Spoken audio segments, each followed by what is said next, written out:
20. 20. 20.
It's good morning, everyone. Good morning, everyone. Bonjour à tous. Bonjour à tous for the French speakers. I recognize we are bilingual here. And before I start, let me say a big welcome to everybody. With the delegates that we have not met, just arrived this morning. And let me say welcome to Kenya. Although I'm not the right person to say welcome. I'm sure our host and the chief guest will do so.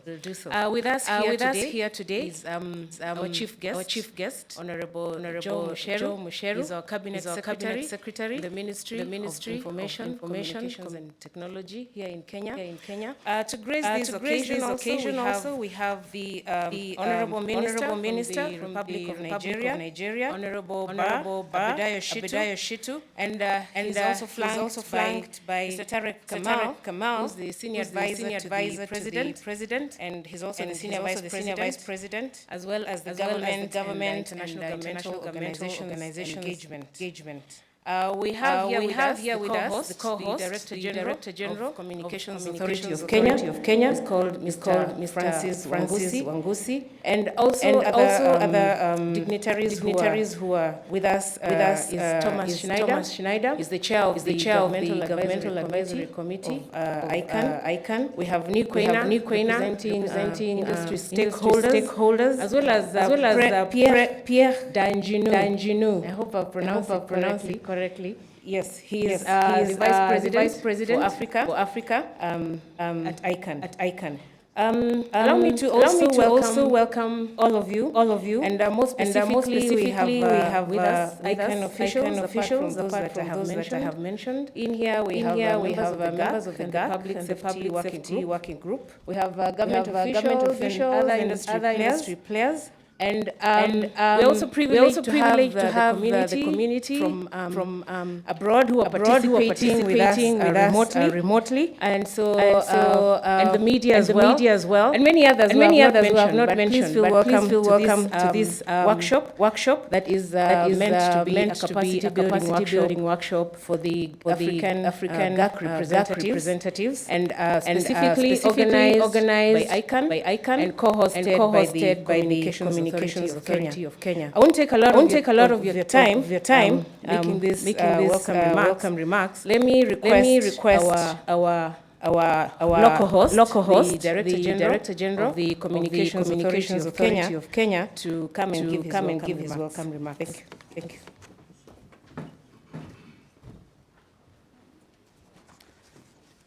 Our chief guest, Mr. Joe Musheru, Cabinet Secretary of ICT Kenya, Honorable Abedayo Shitu, Minister of Communications of the Republic of Nigeria, Mr. Tarek Kamal, Senior Advisor to the President and Senior Vice President and Government and Engagement in ICANN, Mr. Thomas Schneider, GAC Chair, Mokhtar Yadil, African Commission representative, and ICANN staff, distinguished ladies and gentlemen, good morning.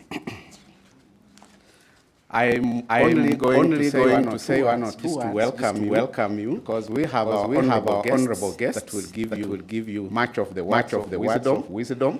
And all I can say is that on behalf of the Communications Authority of Kenya, and in partnership with our friends from ICANN, I want to welcome you all to this particular important meeting, and particularly staged to build capacity for the African GAC, in order for us to effectively participate in issues of ICANN. The internet has so much percolated into the lives of our people. It is the center stage of our economies.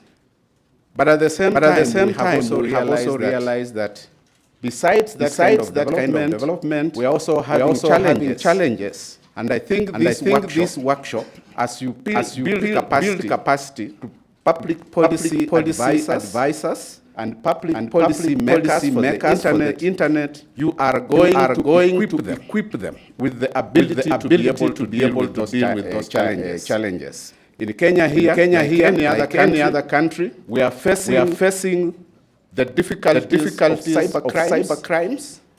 And as you know, internet is a borderless kind of a system that knows no boundaries, and therefore the perpetrators of cybercrime have no place other than in the space. And there is no country that is more developed when it comes to fighting cybercrime. So together as we sit and discuss, we need to equip ourselves to protect this important resource from being interfered with those who are born with the mind of committing crime.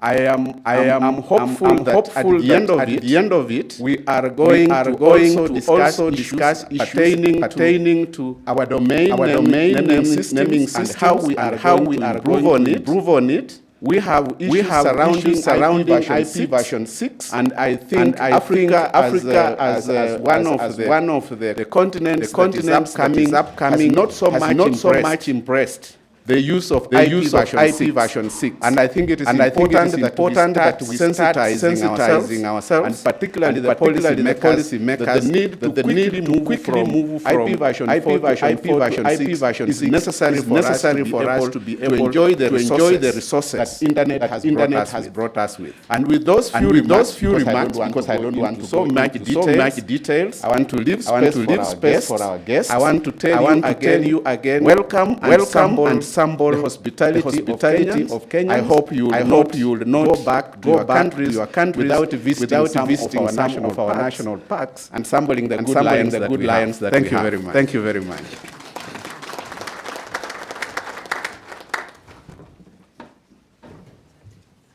Yes, that is Mr. Wangusi, the Director General of CA, who is our host, and we thank him for extending the hand of welcome. I'd now like to invite Mr. Pierre Dajinu, who is the Vice President Africa, and of course the representation of ICANN as the co-host and also the convener of this session.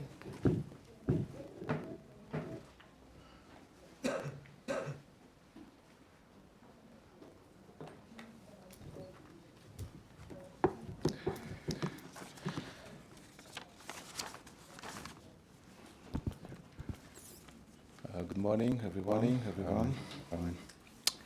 Your Excellency, Honorable Minister, Your Excellency, Honorable Minister, Barrister Adebayo Shitu, Caro.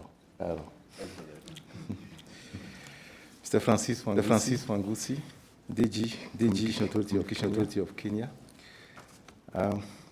Thomas Schneider, Chair of the GAC, standing for Government Advice of the ICANN. Niquenor. Now we call the father of the internet in Africa, at least for his white beard. Of course, Tarek.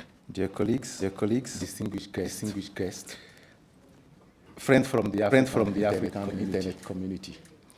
It gives me real pleasure to welcome you here in Nairobi, our ICANN engagement office.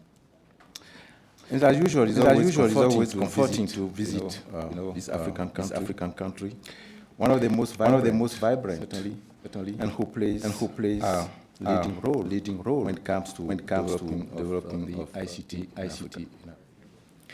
So our engagement center office in May 2016 in Nairobi, and we cannot forget the support we receive from this place, from the host country. Honorable Minister Mucheru, not only your support was paramount to us, but indeed the warm welcome by our delegation was rather outstanding. We really want to thank you for this.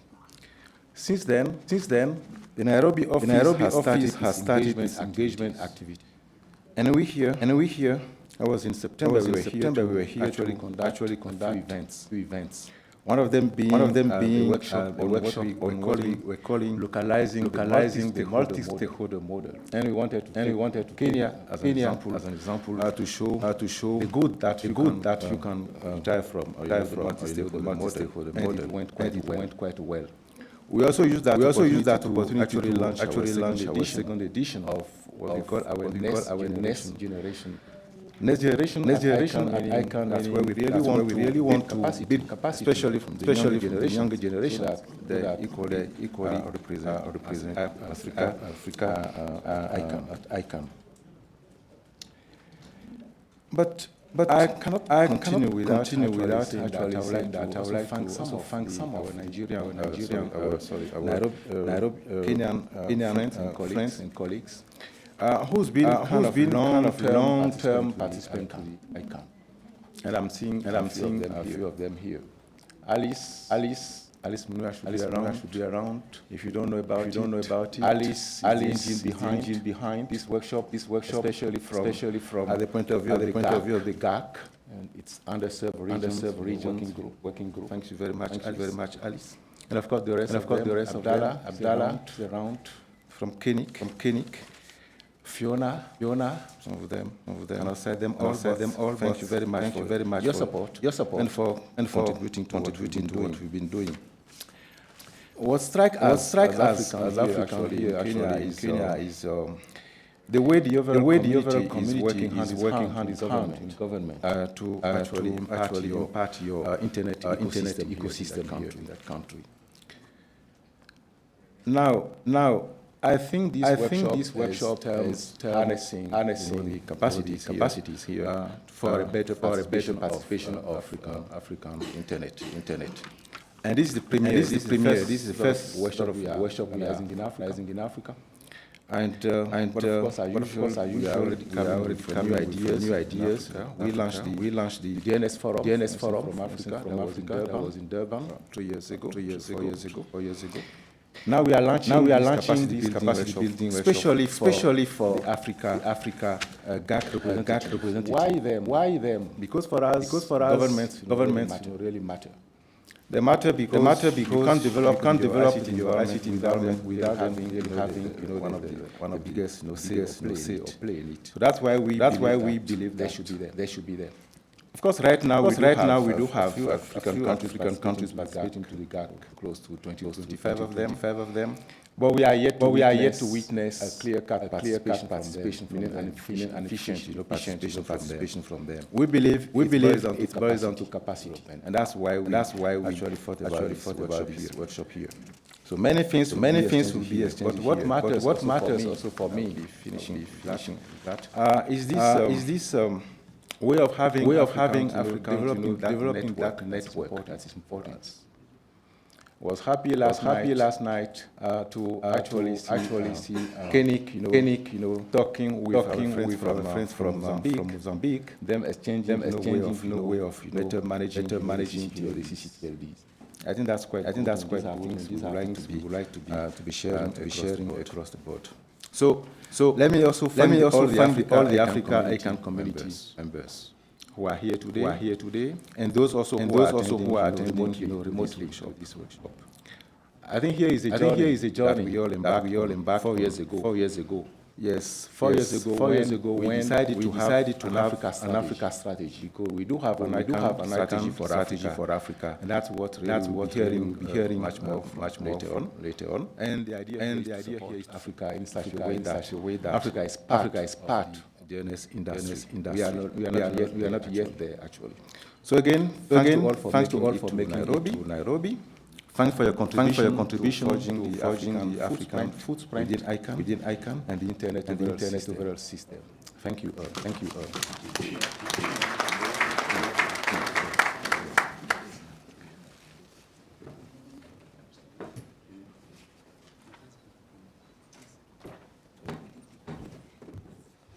Thank you, Pierre. Thank you, Pierre. Good to know that this is actually the debut capacity building workshop for Africa, and it's quite an honor that we are able to get all these participants here to take part. Now, welcome. I'm told he's the father of internet in Africa. Mr. Nikwena to give an address on behalf of the Africans. Welcome.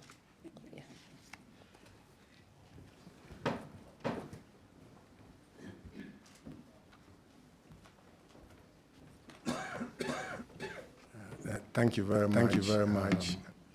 His Excellencies, ladies and gentlemen. Mine is to perhaps share some of important principles that I think the community of ICANN shares. Anyway, I start by thanking you very much for the opportunity for me to make a few remarks on behalf of stakeholders. I was fortunate to have been at the beginning of ICANN, and so therefore very glad to share some comments. The community appreciates efforts by ICANN to engage Africa. And we fondly recall the Africa Make event in 2013 in Addis Ababa, where there was a call ICANN CEO and the community for Africa to take opportunity to help Africa and ICANN.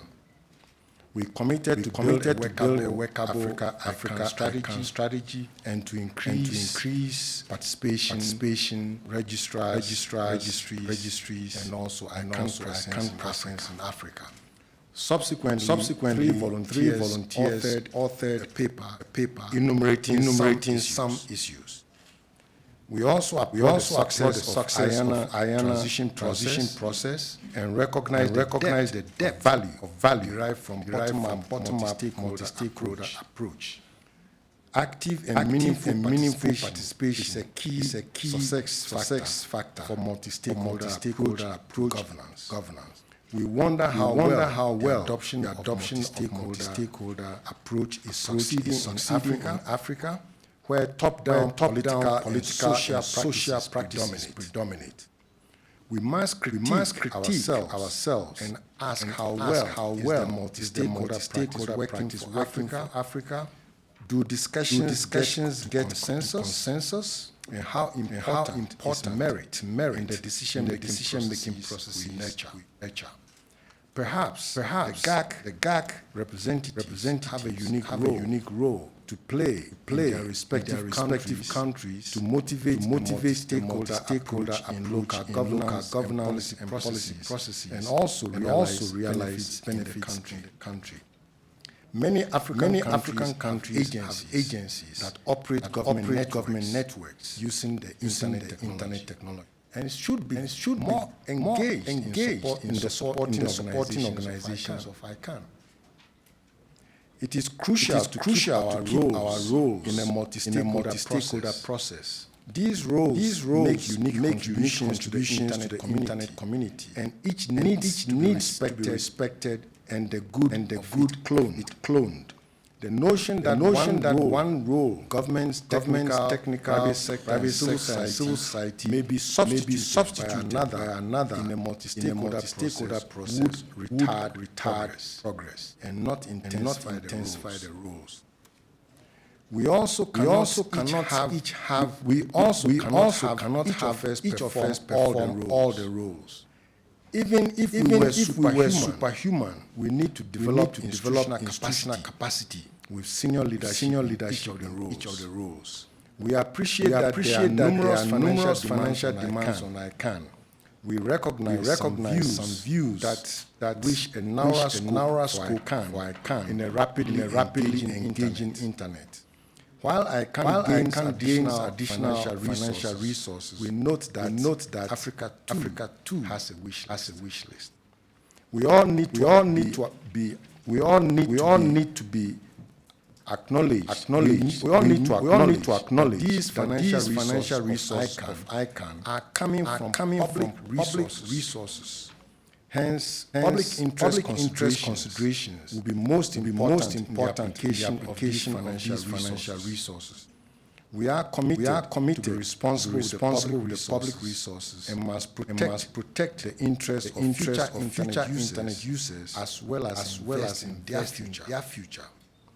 Perhaps GAC may find it useful to engage in the public interest debate at ICANN. Over the years, Africa has developed a flourishing internet ecosystem of organizations for various purposes, and that presents points of engagement with the community. Some of the AFs meet annually at the African Internet Summit, and our next meeting is going to be held here in Nairobi in May 2017. And we would like to invite GAC Africa to come and meet at AIS alongside AFNOR, Afrinic, AFTLD, AFREN, AfricaSec, Fralo, and several other global partners. The AFStar ecosystem is a good channel to give back to community within public response programs. For now, African stakeholders wish more. And I look forward to an opportunity during the event to make some recommendations. Thank you very much.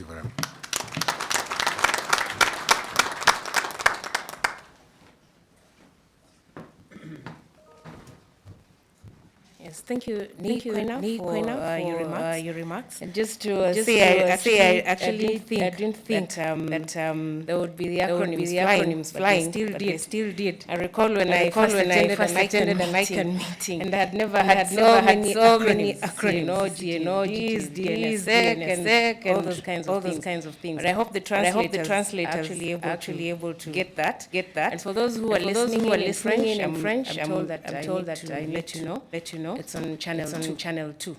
I'd now like to welcome the chair of the GAC, Mr. Thomas Schneider, to give his address. Welcome.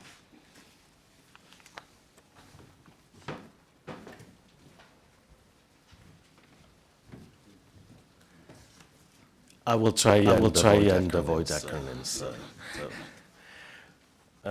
Your Excellency, Cabinet Secretary, Ministry of Information and Technology, Republic of Kenya, Honorable Joe Mucheru, Your Excellency, Minister for Communications, Republic of Nigeria, Honorable Bar Abedayo Shitu, Mr. Francis Wanguzi, Director General, Communications Authority of Kenya, Dear Tarek, and Ni, dear community colleagues and friends, bien sûr, nos amis de la francophone, comme le mien aussi. Good morning, and welcome to this workshop. It's the first of its kind. ICANN is organizing with the so-called underserved regions working governmental advisory committee. So thank you for being with us. My name is Thomas Schneider. In my normal life, when I'm not chairing the GAC, I'm the director of international affairs at the Swiss Federal Office of Communications, part of the Federal Department of Energy, Transport, Environment and Communication in Switzerland. And currently, I'm the chair of the GAC of the Governmental Advisory Committee. I'm glad to see you all here. Some faces are familiar to me, others I hope will be after these 2 days.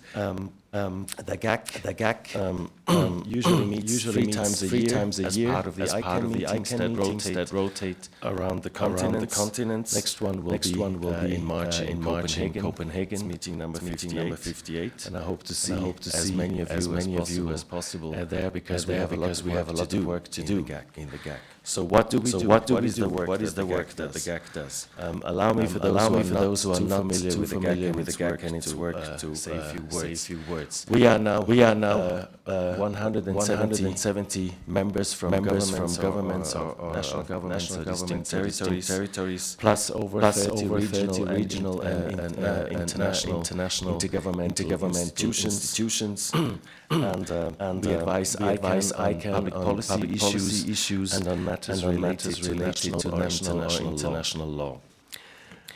As the internet has become more and more fundamental all our daily lives in private, at work. Of course, governmental advice to the core of the internet, the domain names, its management, and the IP addresses is also becoming more and more important. And as you probably also know, the internet and its domain names protocol has not been developed by government representatives nor by lawyers. It has been developed by scientists without the governments, most of the governments knowing for years or decades that the internet exists. So of course we are not the first stakeholder that has been part of this. But when ICANN has been created in 1989, it has been set up as a multi-stakeholder organization that should manage the DNS and the IP addresses. And the idea of those who set up ICANN was that the so-called communities of CTLDs, the country codes, top-level domains, and also the generic top-level domains would basically develop their own policies and rules from bottom up within their community. But then this should not take place in an empty space. Therefore, at the top of ICANN there is a board, and the board has a number of advisory committees that advise the board in its final decision maker on a number of issues like security, resilience. There is an advisory committee that giving the users view to the board, and there is our advisory committee which is giving governments and intergovernmental organizations views and experiences and needs on public policy and international law to the board. And this setup is actually in line with the UN World Summit on the Information Society that took place in Geneva 2003 and 2005, where we agreed that the day-to-day operational management should not be in the hands of governments, it should be in the hands of private sector, because this is meant to be more efficient and more innovative. And if it was us who would do it, it's true or not, that's something else, but that was the agreement, and that government would have a role in public policy and as I said, in matters of law. So in the past years, the GAC has grown significantly in size, and also in physical participation. And more governments, more IGOs coming in. And we are now an important part of the ICANN community, along with civil society, and a number of other stakeholders like academia, the technical community, and so on. What is special with the GAC compared to the other advisory committees is the fact that the board does not only have to take into account our advice. That doesn't mean it has to follow it, take it into account. But if it decides not to follow GAC advice, it has to come to us, explain the reasons why, and engage in a process of dialogue with the objective to try and find a mutually agreed solution. We've had a number of these processes in the past years, and for most of the things we actually found solutions that were more or less acceptable to everybody. In addition, the GAC has a non-voting liaison to the board. That is the chair for the time being myself. So I am participating in the discussions of the board without voting. Like there are others that are non-voting liaisons, but the discussions they don't make a difference between who is a voting member, who is not a voting member. The only problem is that often they schedule their meetings when I'm supposed to chair the GAC, but I'm working on the board, and those who help them organize their sessions, that maybe we do a better plan in order to actually allow the GAC chair to be present in these. This is of course a challenge, and not for the retreats and workshops that they organize, for the meetings when the GAC is also meeting. So in these years that the GAC has been working, we have achieved a lot. We haven't received everything that we wanted, but in particular with regard to the framework of the new generic top-level domains, we have managed some levels of safeguards for consumers, some protection for geographic names, for names of countries, for names of intergovernmental institutions.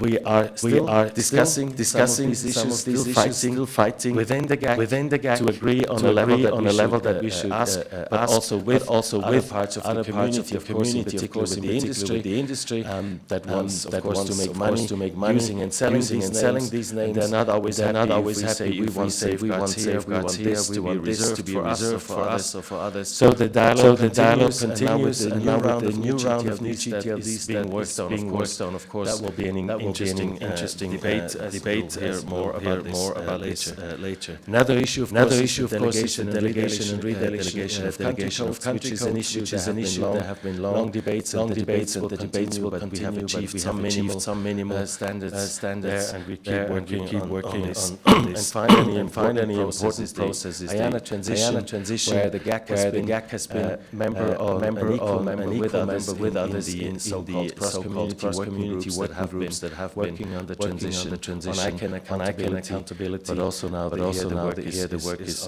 ongoing.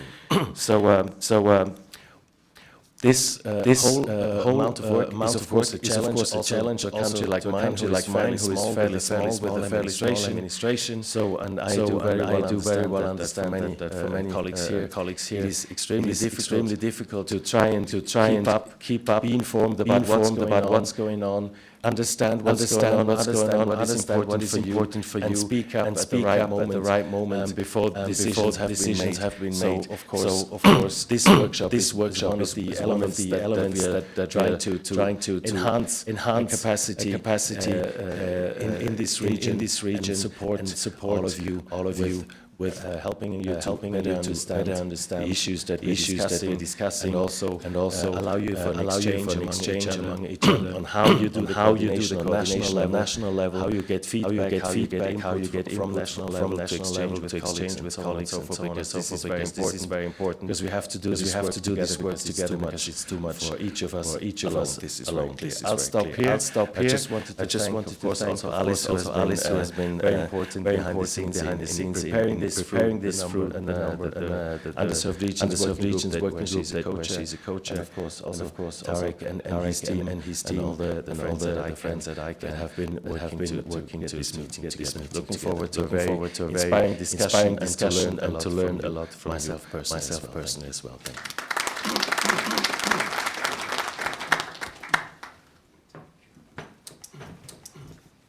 Yes, thank you, Mr. Schneider. Actually, I noted you only used two acronyms, which I think is not so bad. But for the media, I hope that they can also be able to follow through. And it's good to know that ICANN does recognize the role of governments and the critical advisory capacity that they hold within ICANN. I would like to welcome Mr. Tarek Kamal. I did mention before that he's the senior advisor to the president and CEO of ICANN. He's also the vice president and is responsible for government and intergovernmental organizations engagement. Welcome.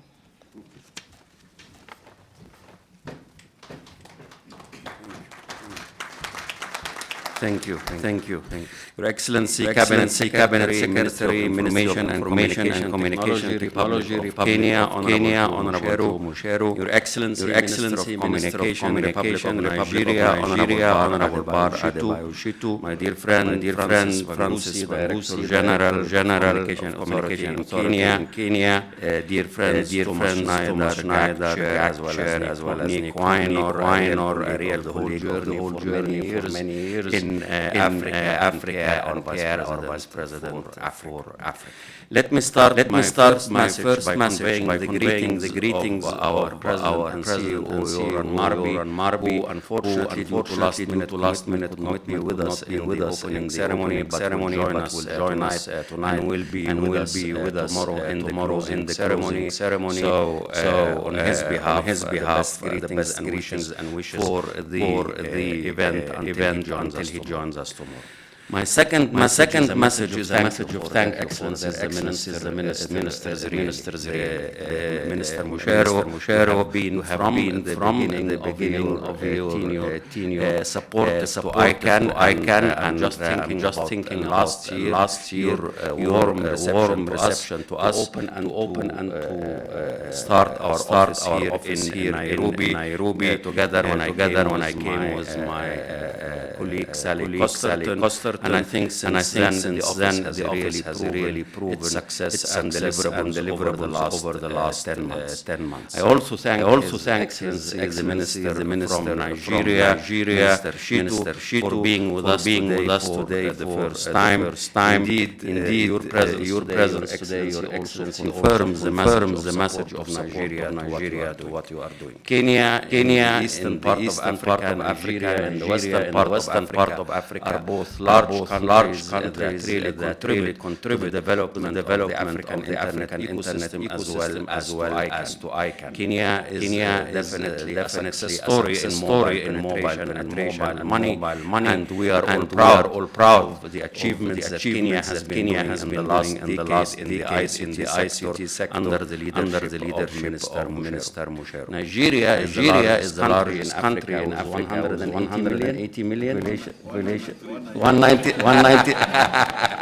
So the count is every couple of minutes. 193 million at the time being, and young population that provides really an opportunity for the future, really encouraging of an African community that contributes to the overall knowledge society and digital economy overall. So we are glad that you are with us here with a large delegation that contributes really to the ICANN ecosystem as well as to the African ecosystem, as my dear friend Nick Weiner has mentioned. My third message is also a message thank you to the African community. Here in this room, we have a large number of people who have contributed successfully to the IANA transition, which has been a role model over the last 2.5 years, showing the success of the bottom-up multi-stakeholder model that has delivered a process that we have been all waiting since WSIS in Tunis 2005, as Thomas has mentioned before. My dear thanks go to each of you, and I will mention some of by name, but I know that many others are not with us with the room because of the commitment, the long working hours, and really the contribution that Africa is part of the overall ecosystem. As such, we are not a marginalized community. We have our intellectual input, and we contribute. I start by thanking Mary Huduma from the left for what she has been doing. I thank our dear Tijani from Tunisia. Has been really very insightful with his contribution. Our friend Aziz Hilali, who has been receiving us in Marrakesh last year for the largest event that happened ever for an ICANN Africa, where the real proposal has been delivered of the IANA. My dear colleague Manal Ismail has been really a role model to an African lady delivering to the process, and definitely Alice Mooney and many others. But I'm very proud of the young generation. Fiona, Asonga here from Kenya, Juan, and Bob Ocean. Just some examples that has proven that Africa does not only have pioneers like Weiner and Diop. The names that I have mentioned is also coming very strongly with the young generation, very active, very arguing, and really showing that Africa is coming along with its young generation. My thanks to all of them for their contribution. My fifth message is a message really of thank you also Alice Munia again because she has been together with our dear friend, the GAC chair, Thomas Schneider, this event where we are here today. We started back in Helsinki in June when we discussed it, and she was able together with Thomas in the GAC communique. We started working with Pierre, Bob, and Yaobi, and my dear colleague Anna deliver where we are here today. So I thank her for showing again that Africa is leading leadership in the first GAC workshop really for capacity building from your distinguished work. And let me also end by saying that the role of governments and African governments in the GAC is increasing. Today we are welcoming Mozambique and Madagascar contributing with us for the first time here in the room. Welcome being with us. We are delighted to have you here and look forward to your contribution in our next ICANN meeting in Johannesburg later in June as such. My last comment is a comment to my dear friend Nick. You mentioned the resource has always to make some comments, some naughty comments. So I have to answer. You mentioned the resources of ICANN.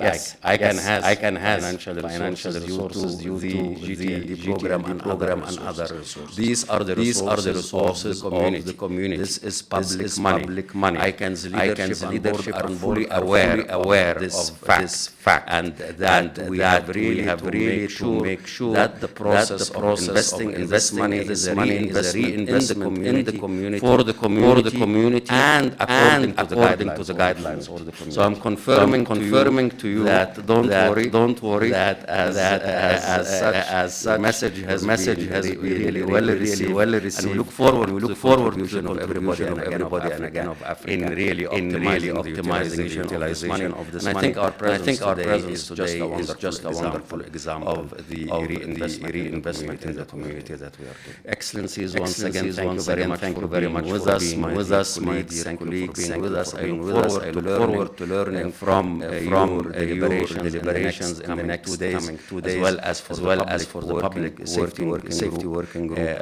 on Wednesday as well as on Thursday. So thanks again, best wishes, and have a successful workshop. Thank you.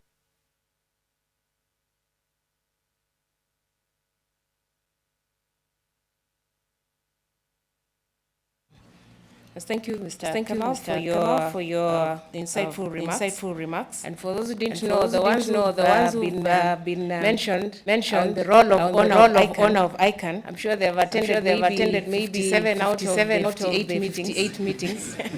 So attend and next time your name will be on the roll of honor. I'm one of those who are still striving to get there, and I don't think I'm actually fit to invite ministers to speak. So I would like to invite Director General, the Honorable Minister from Nigeria, and later also invite our chief guest to address us. Thank you. Thank you very much, Regia, for giving me another opportunity to come on the stage. But this time, let me take the honor of inviting Honorable Minister Bayo, Minister of Communications from Nigeria, just to come and give us his address. Honorable Minister, welcome.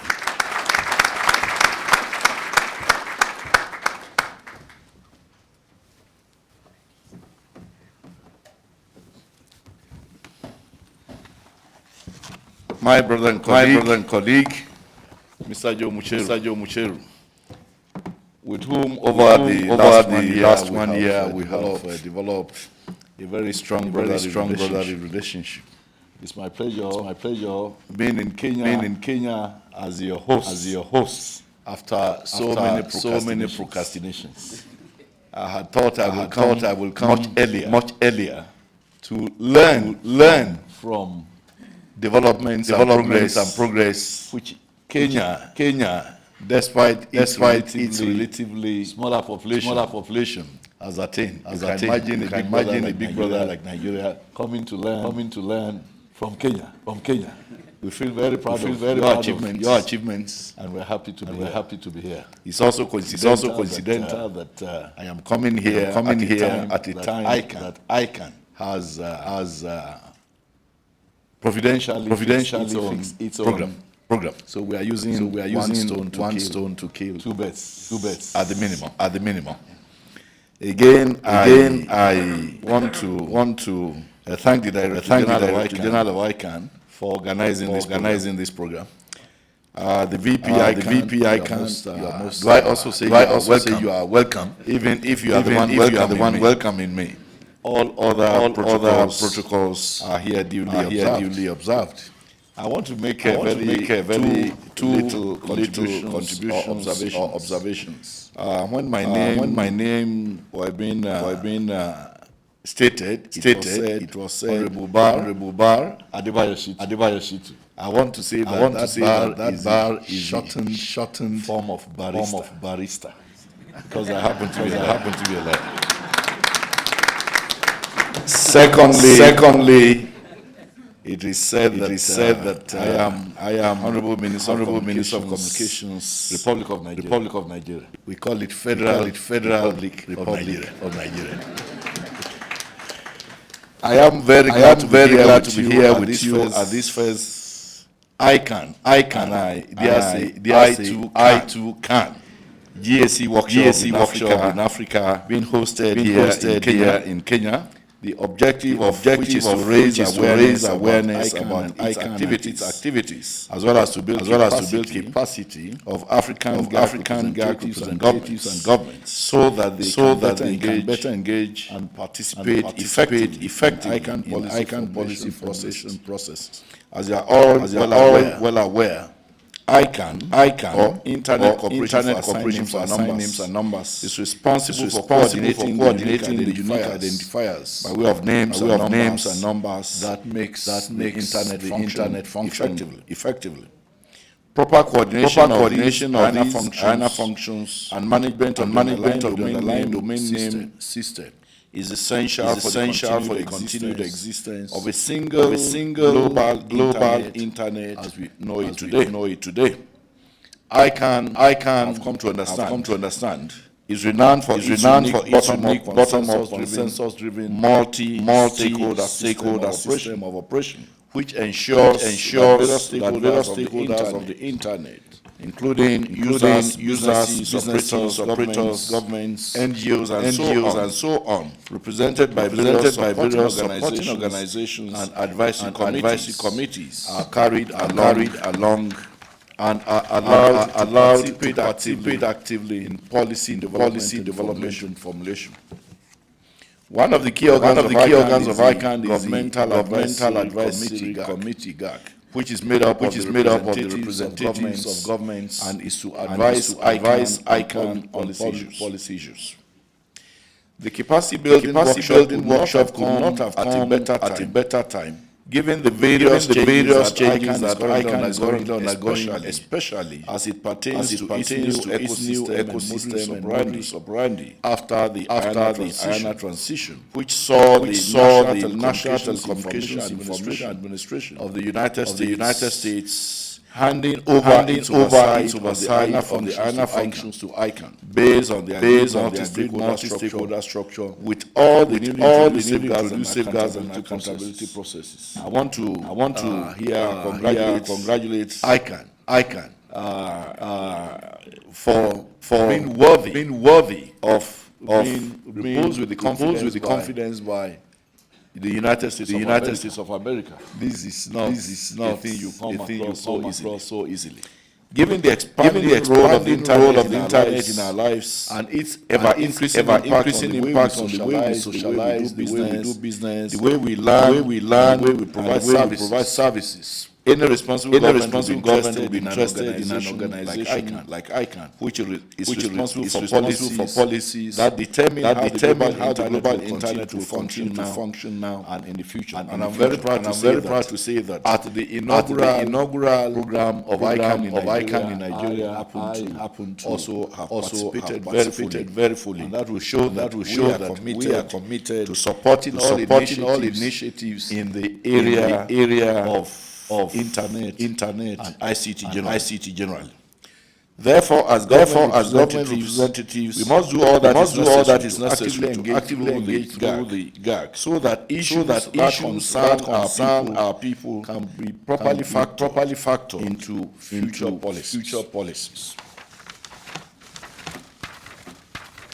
There are several issues that I believe this workshop will necessarily have to touch upon. Some of these are as follows. The new ICANN ecosystem and the role of the GAC. 2. Post-INA transition and GAC participation in the accountability workshop groups. Thirdly, the country top-level domain name and the potential impact of the new GTLD, especially with regards to the use of true character strings and the planned inclusion of three-letter geo in the next round of GTLDs. I'm not afraid to limit myself to these abbreviated terms because I know that this audience is quite at home with many of these abbreviations.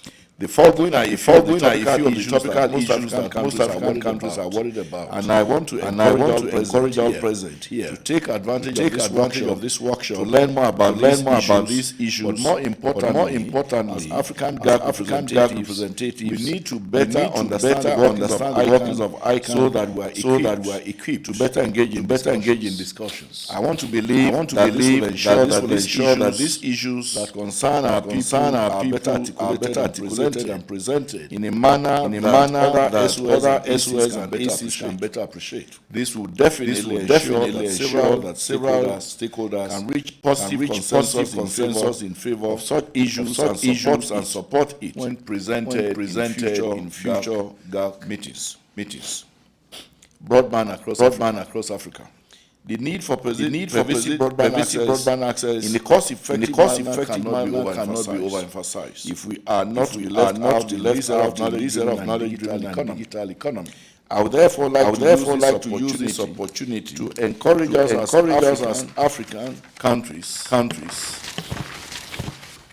on the need to actively invest in build out of fiber optic cables to connect the various regions within our countries. This certainly would be doing ourselves all the good because more often than not you find an African country linking up more easily with a country outside Africa than intra-African connections. I think we must, in the spirit of one Africa, look into this and work towards seamless resolution.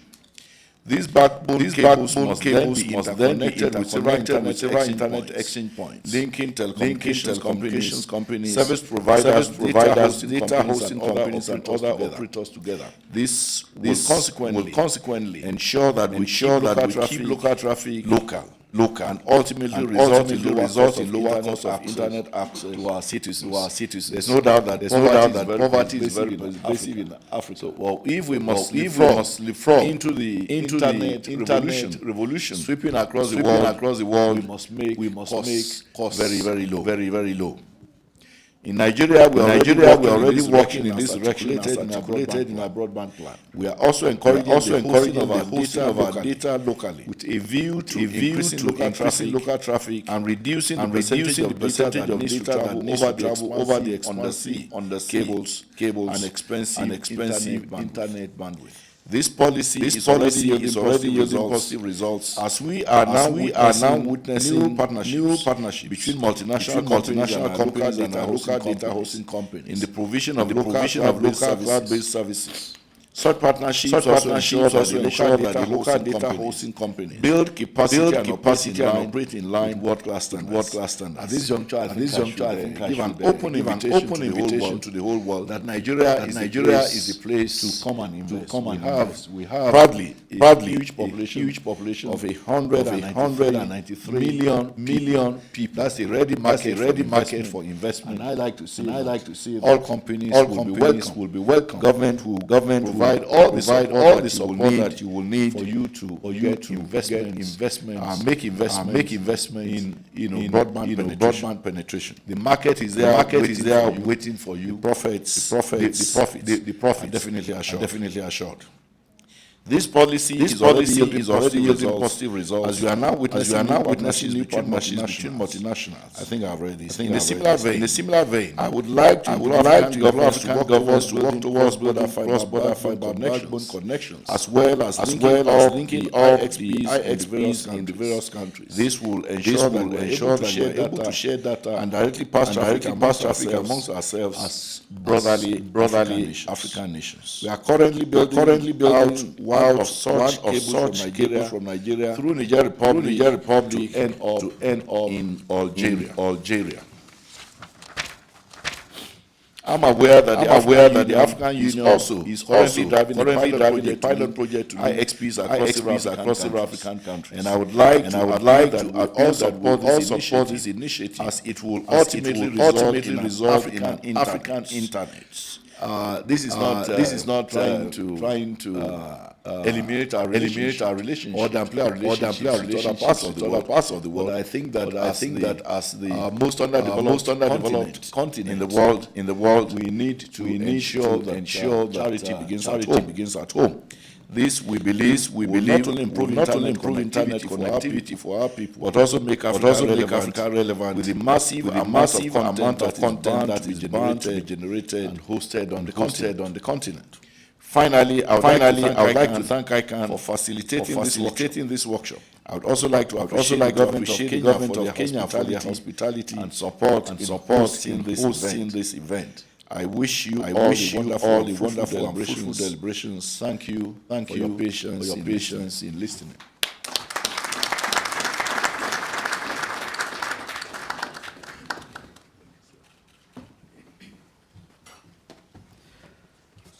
Thank you very much, Honorable Minister. Now I have come to learn that we were using an abbreviation when we were calling back. Barrister Adebayo, thanks very much for those wonderful words that you have left with us. Now I want to take this opportunity to introduce our keynote speaker. He is not new to you. He's one man who from the beginning has been a big player. And I can say he's one of the pioneers of the internet in Kenya, and I think he's at home in this kind of workshop. Honorable Joe Musheru, Minister for Information, Communication and Technology, has all along worked in this kind of environment, and now he's heading the sector. And I am sure with him, the next few years, we are going to leapfrog some better heights than where we are. So, Honorable Musheru, thank you very much, and I welcome you to address your people.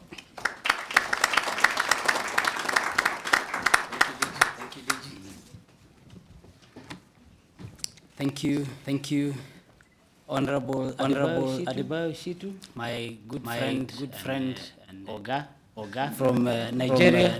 Welcome to Nairobi. As you mentioned, this is it's been a long time coming. Been trying to have meeting for a while, and I'm glad that we're able to have it now. Mr. Tarek Kamel, the chair. The senior advisor to the president, and senior VP government and IGOs engagement in ICANN. Thomas Schneider, who's the chair of GAC. Mr. Nick Wanyu, very glad that you're here again. You remind me of Vince, working with when I was at Google. Really for Africa, you've done a great job for the internet. Mr. Pierre Dejanu, thank you again also for coming, and DG for hosting this for us with ICANN. Let me just confirm what DG had said in terms of feeling at home, being with you and talking about the internet. Earlier I was speaking to some politicians who felt that we should even shut down the internet so that people can go register to vote in Kenya. Please, the press do not misquote me. They're not shutting down the internet. But that is how important the internet is in Kenya today. That people can even shutting down some social media may get us more people registering. Our elections are in August, and so we're busy as a country, but at the same time, on behalf of the government and the people of Kenya, let me extend a warm welcome to all of you, particularly those who are visiting our country for the first time. Let me also express our appreciation to ICANN, and specifically the GAC underserved regions working group for choosing Kenya as the debut capacity building workshop for Africa.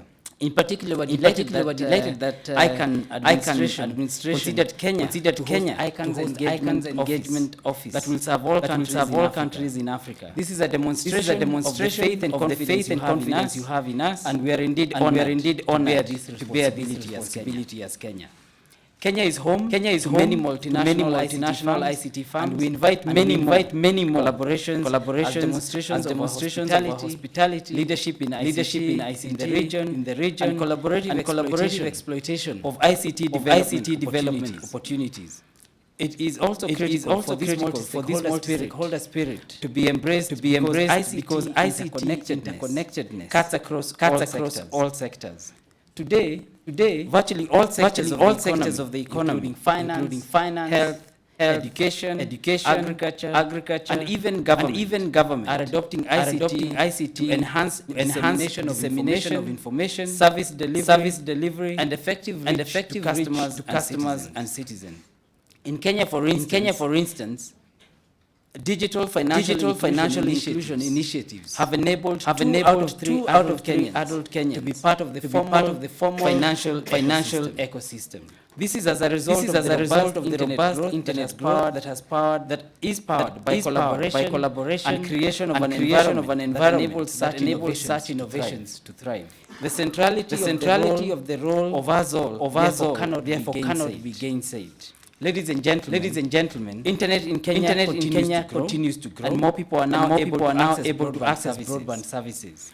E-commerce transactions are also rising steadily, and this is a reflection of the trend on the continent. We must therefore be able to recognize and take advantage of the potential therein.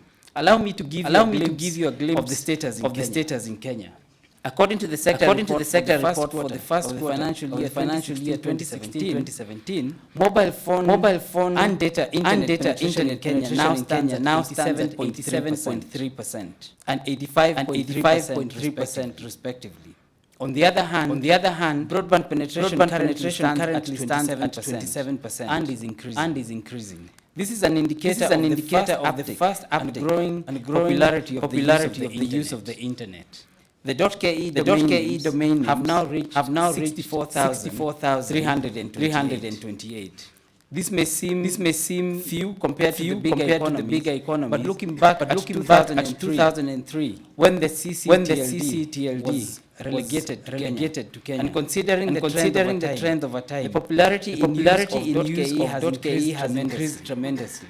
Last year alone, we registered over 28,000 .ke domain names. This is almost half what has been done since 2003. And therefore, the growth is impressive for us. The government of Kenya places high value on the internet resource and subsequently identified ICT infrastructure as a national critical infrastructure.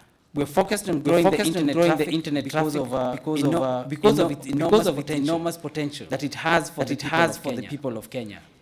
The industry regulator, the Communications Authority of Kenya, through a public-private partnership, has continued to support Kenya Information Center, that is KENIC, which is the country's CCTL registry. Some of you may recall that KENIC is a model that has won worldwide recognition, and through it, Kenya has encouraged other countries in Africa to set up their own CCTL registries.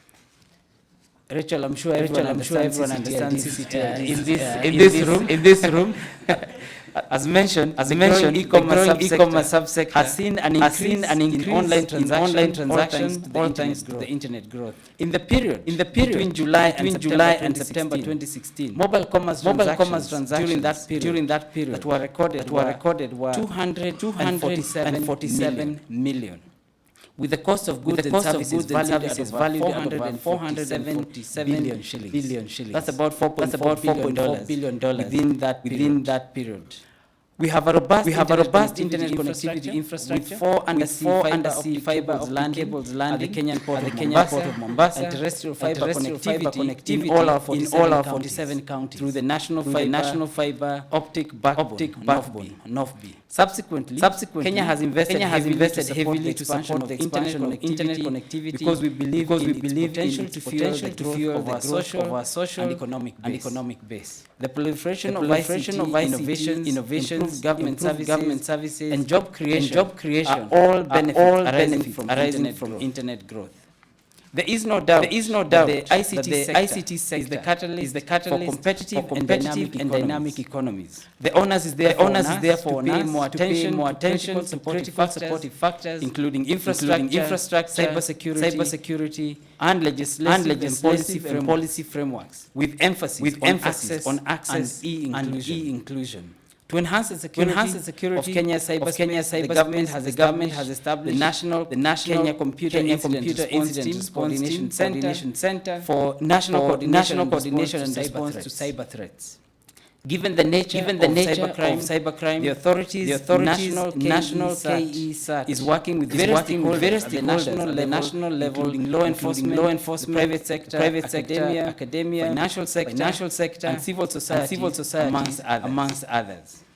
With regard to exchange of information, I wish to encourage Africa, and I laud the African Union for supporting this initiative, to strive to maintain African traffic in Africa. And I'm echoing exactly the same message my brother gave earlier. Let us support growth of our national and regional internet exchange points. I strongly believe that will go a long way in supporting the goals of most African governments of achieving availability, accessibility, affordability of the internet, the general population. The borderless nature of the internet has united the world through the global cyberspace, and the GAC is an excellent platform to leverage in order to build our capacity to effectively participate and contribute to policy making at ICANN, the pivot of the internet. In line with this workshop's theme, harnessing the potential of Africa's GAC members for better participation in ICANN, we believe that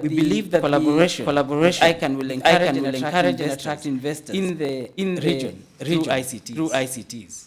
I also take this opportunity to call upon ICANN to increase its presence in Africa, as this underpins our knowledge enrichment, catalyzes the growth of skills and innovation in ICT, an area that has a lot of promise for our continent. ICANN is welcome and hosting more international meetings in Kenya, and any multinationals that want to invest are also welcome to invest in Kenya. It's not competition. I think it's brotherly. I reaffirm the importance of the role of government, not only as part of the ICANN community, but the global internet community, and shall therefore continue to advocate the growth and development of internet and ICT at large. I want also to appeal to ICANN GAC to ensure that Africa, and indeed the underserved regions, get support from the emerging new GTLD program, amongst others, in order to develop our domain name system industry. As I conclude, I urge each one of us to preserve and grow the vibrant platform of innovation, economic growth, and free expression. Later this month, we are having the African Union meeting in Addis Ababa. We also have alongside meeting for Smart Africa. As it stands, we have about 14 countries that have signed up, 38 have shown interest. And my brother, I hope Nigeria will be joining us, informing what really is a dream for Africa, creating a digital market that will cover over 1 billion givers in commerce, and in information and entertainment and in job creation. One of the key benefits of the internet is job creation. And as a country, we're taking this extremely serious, and we're in the process of rolling out a program that creates a lot of awareness to our youth that are seeking for work. There's a lot of opportunities that are available online, especially international. And with the right infrastructure in place, people do not have to even move to town. They can still stay in their rural villages and be able to service companies overseas, in America, Australia, Europe, and so on. And at the same time, so we're working on different programs that will ensure we see the use of all these technologies for individual benefits. Jobs being one in Smart Africa, and in the Northern Corridor Integration Project, key areas where we're saying, for instance, there's no more roaming. If you're part of the Smart Africa or Northern Corridor Integration Project countries, you move into the country and you just use your phone. You don't pay for receiving. We've already agreed on 11 US cents per megabyte for data. In some countries, we've almost had to take mortgages based on the cost of roaming on data. That is something that we're trying to ensure that within Africa we're able to create an environment where we can really interact together and create these opportunities. We're going further as a country, rolling out our laptop projects for our kids. Taken this already to many rural places, and we're seeing that really it's the opportunities that are not being presented to our citizens. We've taken to some of the most remote places laptops and tablets for kids, and their ability to use them and react to them is almost identical to those in the urban centers. So really it's about exposure and about the opportunities. And we hope that as we deliberate, everyone understands that this infrastructure we're putting in place from IP addresses really results in better lives for our citizens. More information, ability to communicate, and entertainment and so on. So let me take again this opportunity. Thank you all for coming, and I wish you great deliberations, and look forward to many more of such. Thank you very much.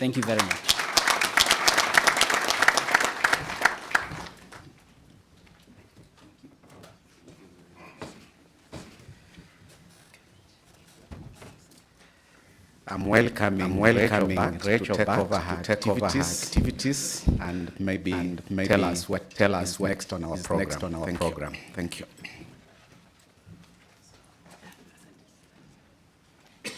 Yes, thank you to our chief guest giving us the address. I'm sure you now have the drift of the meeting. And I wouldn't want to dilute by saying anything else. I believe you need to contemplate and internalize the remarks. Having declared our workshop open, we now wish to let you know that we would have a group photo. The participants. We will have a group photo in front of the lobby at the fountain, and wish to request that we proceed there immediately so we can save on time. When you come back, please have your cup of tea. You can bring it with you for the next session to begin. Would also like to welcome the media. Have a few questions. We'll do it in here. Our chief guest and the other dignitaries. Thank you very much. See you after break.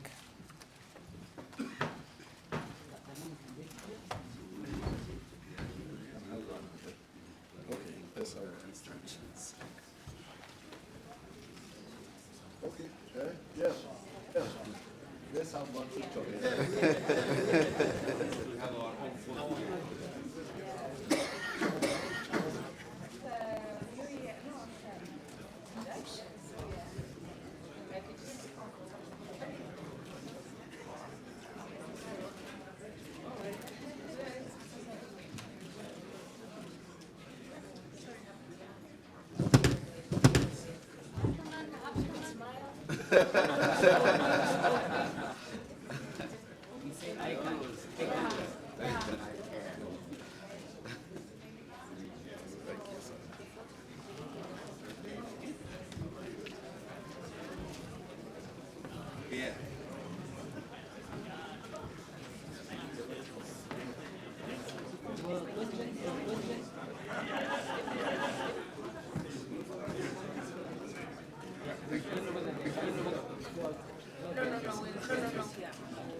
Another chair.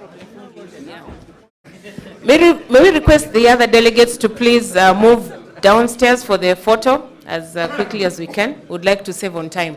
For the media, if we would like to invite you to come here so that we take the questions all together, kindly.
Good morning, everybody.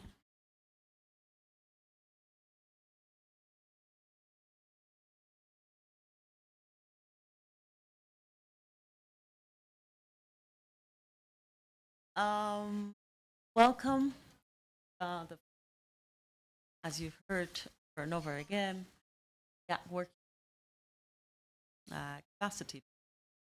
This is a workshop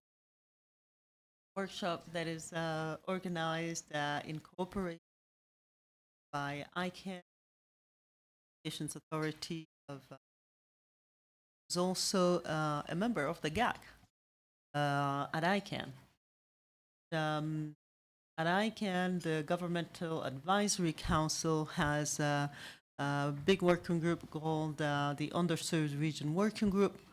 Alice is going to tell you about that, and Vincent will also let us know what he thinks about this working group. So this is really very quick scene setting in terms of why, what is this workshop and why we're here. From the ICANN part, I represent the government engagement team, and I work with Tarek and a few other colleagues. One sits at the UN in New York and takes care of the whole UN. As you may know, we have quite a few committees at the UN that actually talk about, that touch, regularly on internet governance and some of the aspects of ICANN, what ICANN is doing. These are committees 2, committee 3, 5, and 6. So it is also important that we follow those. We have another colleague in Geneva who takes care of intergovernmental organizations, and I cover mostly the missions that number about 178 in Geneva. With Tarek as the head of the office, that's how we take care of government and IGOs. And we in ICANN are the people who are helping the underserved regions working group, because at the GAC, what is happening is that the people who are coming, the members of the government, different areas actually of governments that are coming to ICANN, as we see, keep expanding. And it is really important that participation is done, in the right way for, I think, ICANN's sake, but also, for all of our member countries' sake. So I'll let Alice now introduce us to the process of the workshop, how we got here, and all of that. Thank you, Alice. Thank you very much, Anne Rochelle. Welcome, everybody. It's really great to see such a huge turnover, and I welcome you all to Kenya, those who have never been to Kenya before, beautiful country. Alice Munywa, I am a representative of the African Union Commission on the Governmental Advisory Committee, and I co-chair the Underserved Regions Working Group and the Public Safety Working Group of the GAC. So this event is two-pronged. The first 2 days, today and tomorrow, is going to be focusing on building the capacity of African Government Advisory Committee members.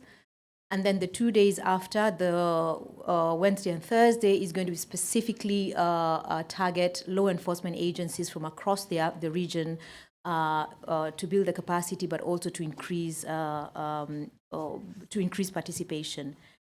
How this idea came about, the GAC previously had what we used to call the capacity building working group, which later evolved to become the Underserved Regions Working Group. And recently, in the Helsinki meeting, I think the 56th meeting, we developed a work plan and a strategy, and we thought the first thing should be to actually begin to understand what are the challenges from governments from Underserved Regions Working Group. What is it? What do we need to do to increase meaningful participation? And when I say meaningful participation, it's at the various levels, at the GAC level and broadly at the ICANN level.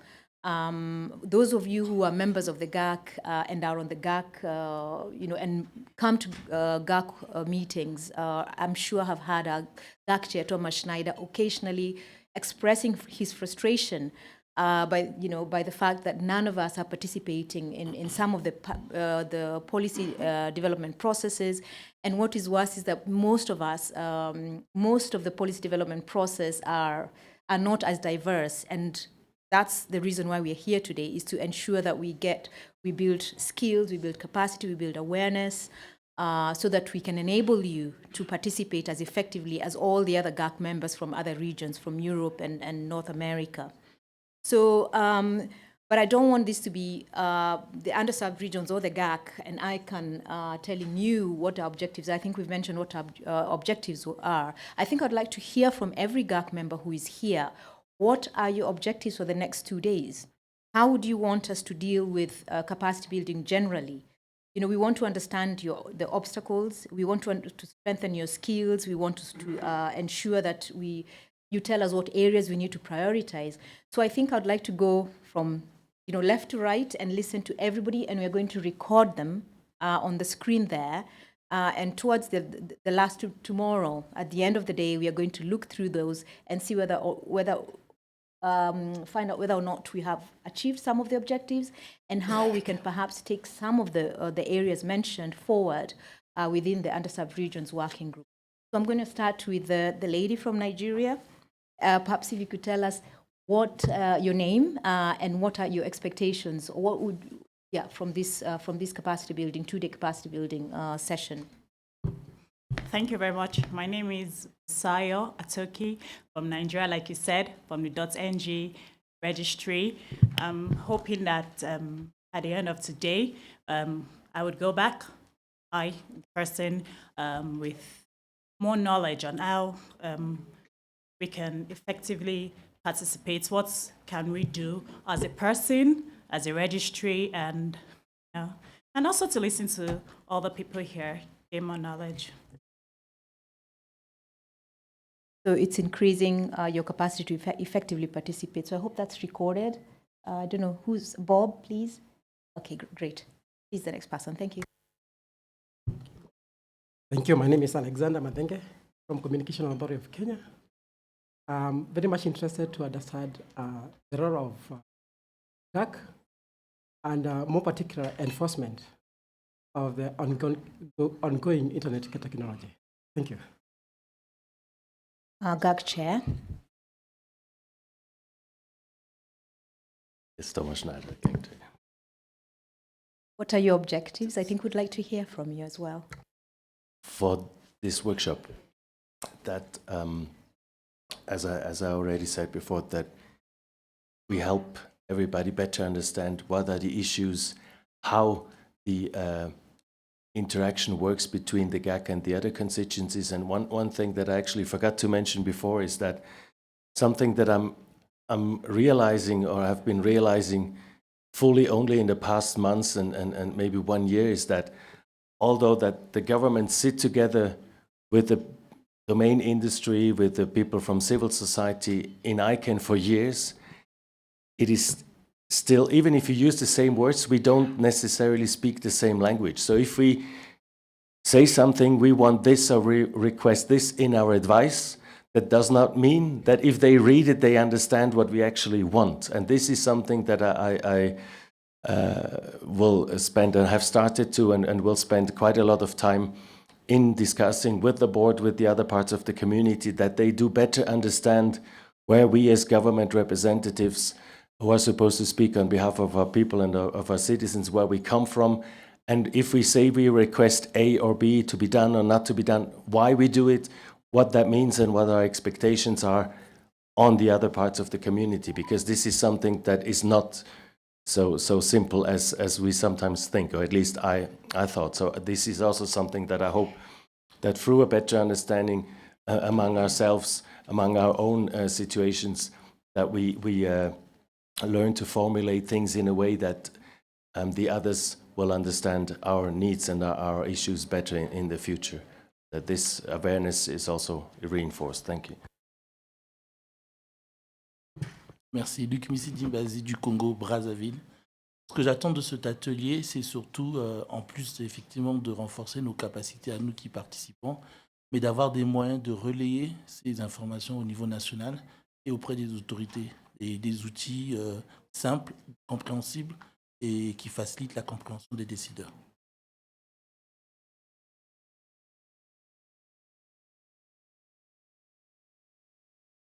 Okay, my name is Paul Moshene. I am not a member in any government organization, but I'm a member of ICANN, one of the advisory committees known as the Root Service System Advisory Committee Caucus.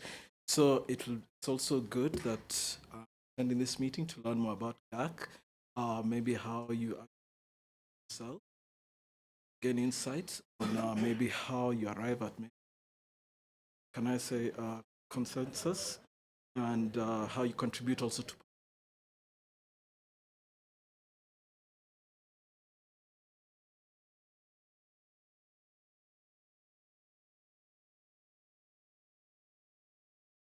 Please.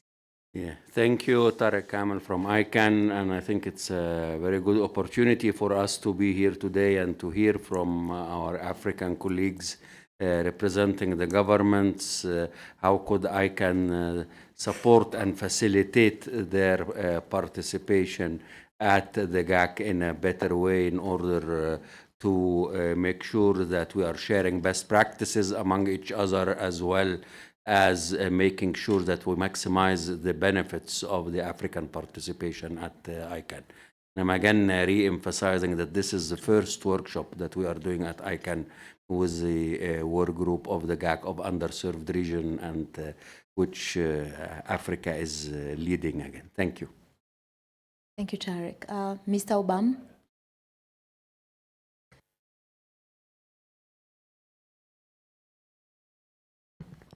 Thank you, Alice. As Alice has mentioned, my name is Daniel Obam from the Ministry of ICT in Kenya. It's interesting, we're talking about underserved, meeting in Kempiski, the high-speed internet. I'm just here for the opening ceremony, but I stayed behind. And I would like ICANN and GAC, maybe at the end of 2 days, to tell us how they will help a country like Kenya actually address the underserved, the really underserved people. Perhaps this meeting should not be held in this hotel to be able to understand what underserved means. So what is the solution to actually getting the more than half of the people who are not on the internet in the developing world to get to the internet? That's what I hope to know.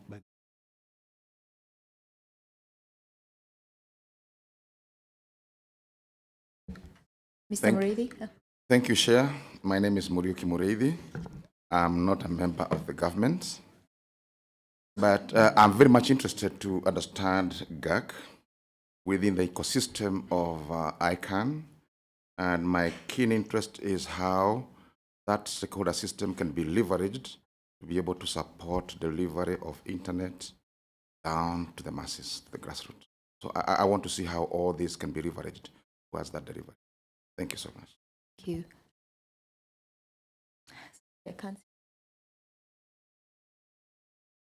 Hello, my name is Betty Kirimi from Communications Authority of Kenya.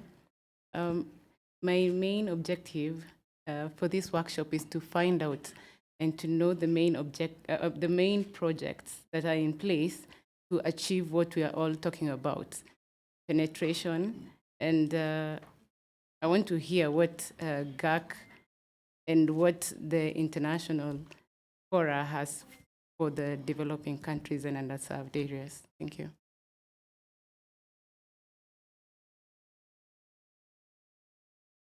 Jackson, please. My name is Jackson Cheboy, and I'll be waiting for the second phase of the workshop starting on Wednesday, but to learn more from what's happening today.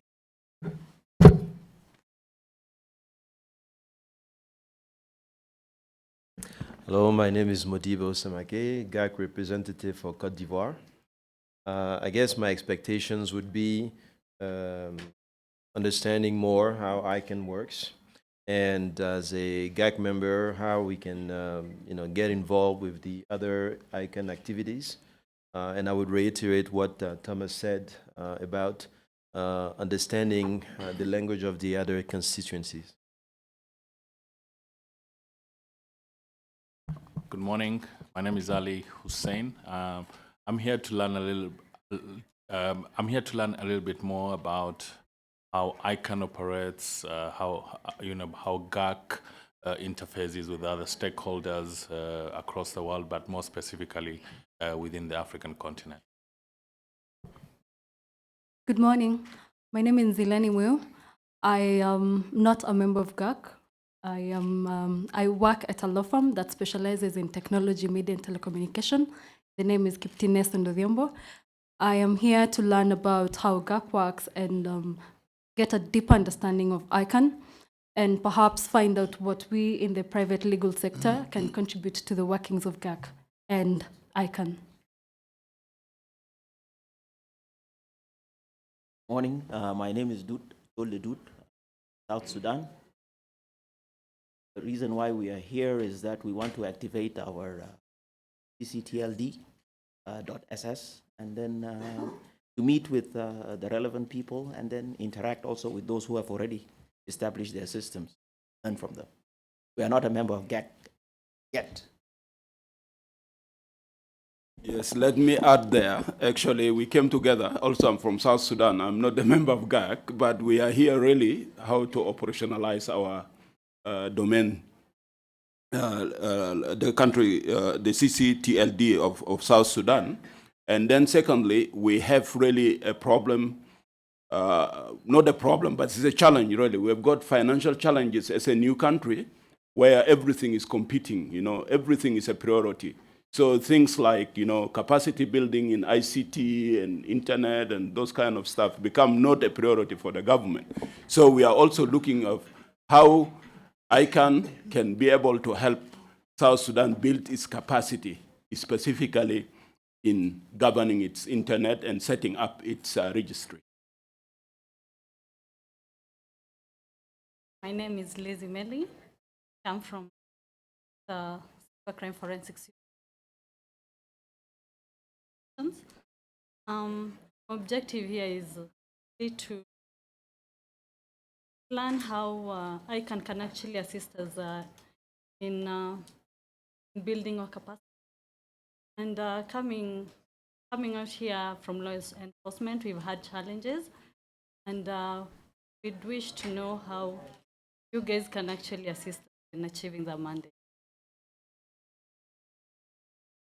Good morning, everyone. My name is Catherine Lomaria from the Cybercrime Forensic Unit at the Directorate of Criminal Investigations.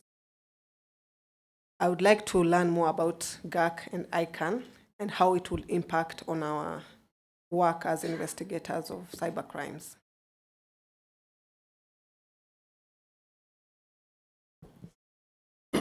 I'm Americo Mushanga. I'm a GAC member on behalf of Mozambique. As has been mentioned before, it's the first time I'm attending this meeting, so I'm really looking forward to learn from all of you about activities that GAC is doing, but in particular, what can we do as GAC member in Mozambique to perhaps be able to bring to the GAC discussions, the views of Mozambican internet community. Thank you. Thank you. I am Aziz Hilali from Morocco. I will speak in French. Pour moi, mes attentes, c'est surtout en tant que représentant de Afralo, puisque je préside l'African at Large, qui est membre de l'ALAC et qui représente l'utilisateur final. Nous savons tous qu'en Afrique, il y a encore beaucoup de travail à faire. Et donc, comment l'ICANN peut aider le travail que nous faisons au niveau de nos membres, qui sont des organisations à but non lucratif, pour renforcer justement les formations que font, comment aider ces associations qui travaillent localement et qui sont un peu l'intermédiaire entre tout ce qui se passe en Afrique et au niveau d'Afralo, au niveau de la LAC. Et donc, comment porter la voix de l'Afrique au niveau de l'ICANN surtout au point de vue de l'élaboration des politiques aussi.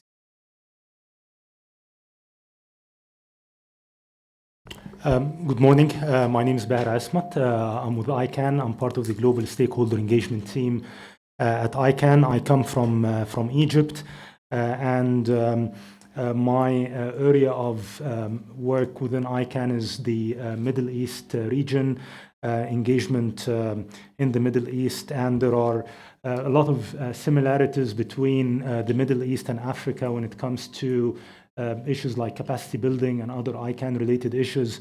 So I'm here today to listen and to learn from our African fellows on these areas and try to relate from our experience in the Middle East, and also try to take some, lessons learned and takeaways to help us with our work in the Middle East. Thank you. Hi, good morning. My name is Edie Tudago from .ng Registry. We're basically here to learn, and again, to learn from the experiences of other members, how best to engage our government with respect to GAC activities. Thank you.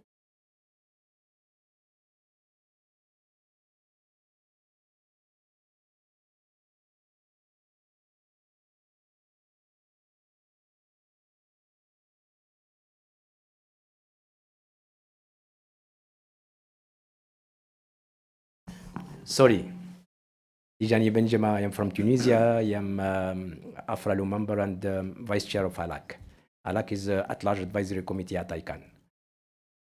My expectation from this workshop is to see the African members of the GAC more informed and more prepared to participate better in ICANN, in the GAC already, and also in all the discussion that happens at ICANN, especially the cross-community working groups and also the policy development. Thank you.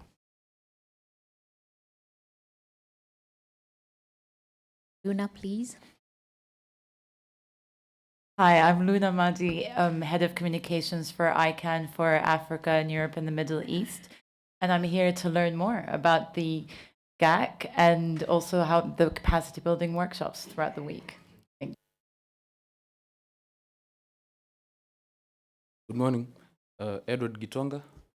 Here to learn more on how GAC, ICANN and government further collaborate towards.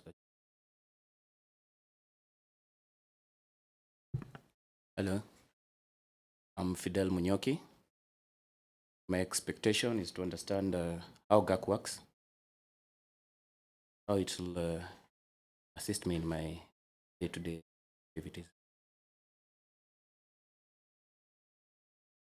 Yeah, my name is Sheon Ojediji.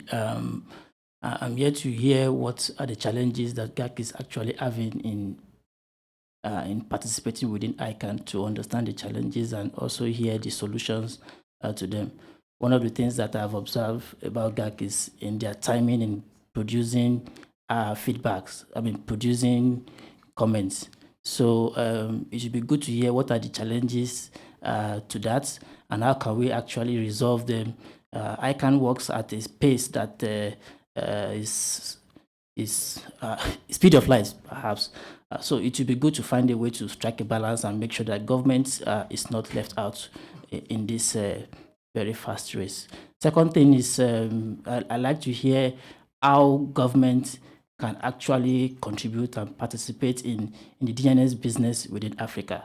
I think it's very important, and we need to understand what are the challenges they are having. I hope there are some DNS registrars or registries around who actually share their challenges. If the government can actually support them and then where they can come in and how they can actually fund some of these emerging DNS markets within Africa. Thank you. My name is Manal Ismail. I'm a GAC representative of Egypt. I'm very excited to hear so many people wanting to learn more about the GAC and how it works, and even more excited to hear that some are willing also to hear the challenges that the GAC faces in keeping with the pace of the workload. I hope by the end of the workshop that we be able to meet all the objectives listed by the participants, and also have some next steps or a way forward on maintaining a platform for communication and sharing resources and setting common priorities and a common agenda. Thank you. Hello, I'm Alan Barrett from Afrinic. I'm here to help everybody remember that ICANN is not only about names, it's also about numbers. Thanks.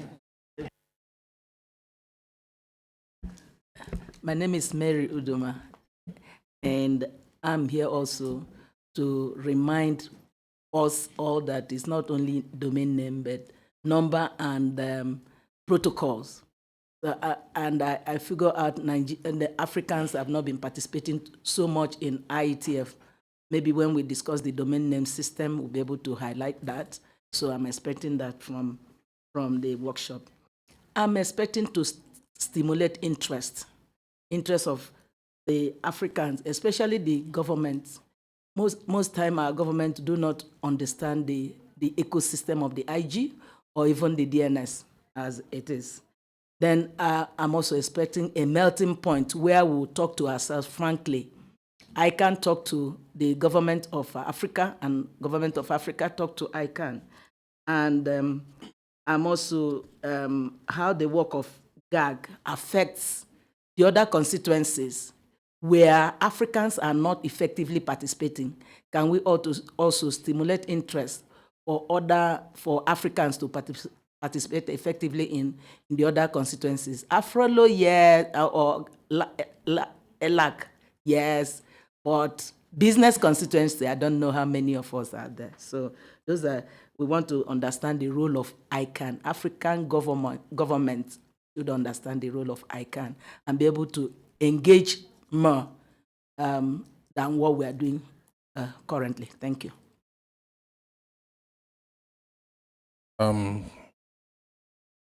Good day. My name is Emmanuel Edet. I work for the National Information Technology Development Agency in Nigeria. It's quite a mouthful. I'm part of the GAG team. I'm basically here to learn about GAG and its workings, and also to learn more about the kind of policy advice I should give to my employers, especially as regards internet governance, and explore possibilities of cooperation amongst African governments as regards their positioning in the internet community.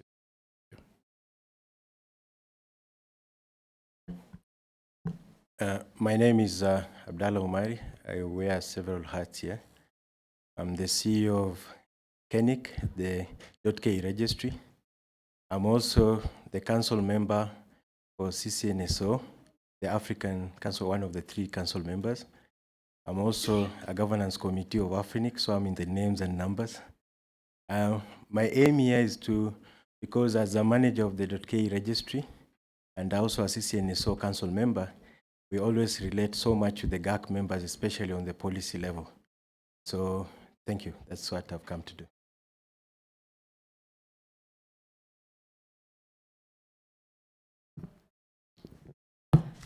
My name is Ivona Siko. I'm not representing any government. My objective today is to understand the role of ICANN in developing countries and also to understand the sustainability. I'm Esther Oranga. My objective is to just learn more about ICANN and GAC. Yeah.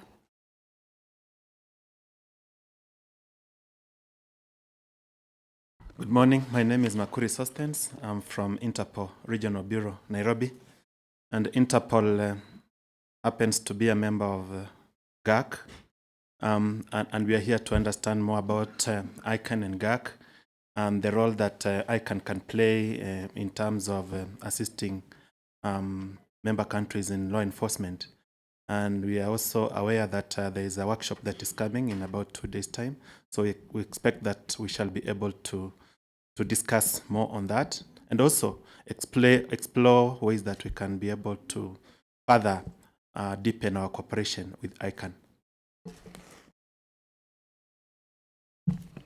Good morning, ladies and gentlemen. I work with Mr. Sostens at Interpol Regional Office, and my expectations is to see how ICANN can support law enforcement agencies in the region as we grow in our cooperation.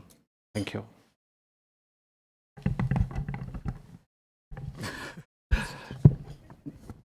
My name is Mami Arande Maharo. I am the Director of Digital Governance in Madagascar.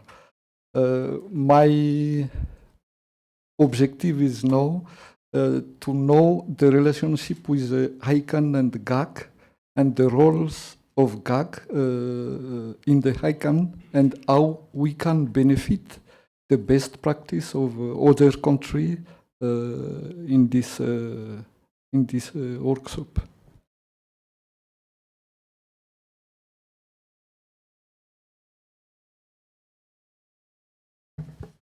Merci. Bonjour tout le monde. Je suis Serif Diallo, je suis représentant du gouvernement du Sénégal.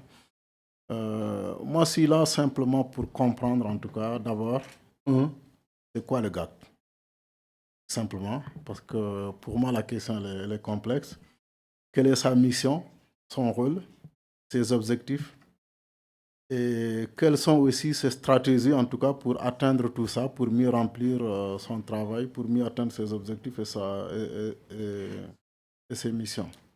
D'autre part, quels sont les outils, les mécanismes de travail du GAC et comment aider les membres du GAC, notamment les nouveaux qui arrivent au sein du GAC, d'abord à bien s'approprier les différents outils et mécanismes de travail du GAC, mais aussi à mieux contribuer aux différents travaux du GAC. Et dernière question comme objectif aussi, par rapport aux autres instances d'ICANN, quelle relation y a-t-il entre le GAC et les différentes autres instances de l'ICANN, en termes notamment d'input peut-être par rapport à ce qui est attendu du GAC par rapport aux autres instances, et qu'est-ce que le GAC aussi doit aux autres instances de l'ICANN et à l'ICANN lui-même. Merci.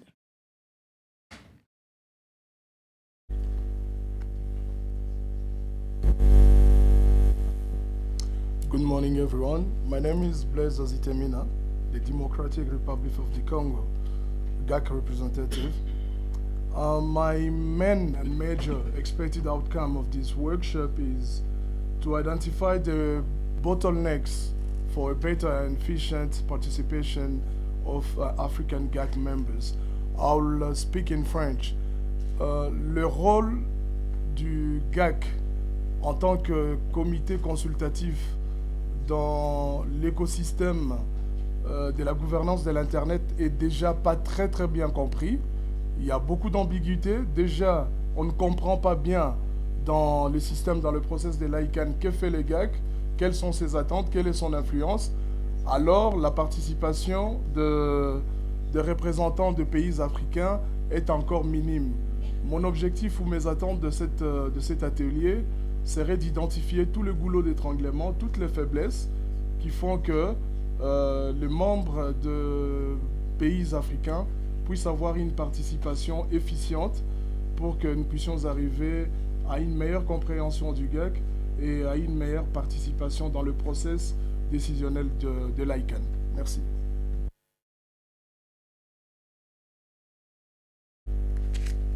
Good morning. My name is Michael Kajano from Botswana. Our interest really is to try and understand how we can participate more. We also want to see an improved relationship between ICANN and the governments, and also want to learn from the experience of other countries, especially Africa, how they have been continuing to sustain in bridging the digital divide. Thank you.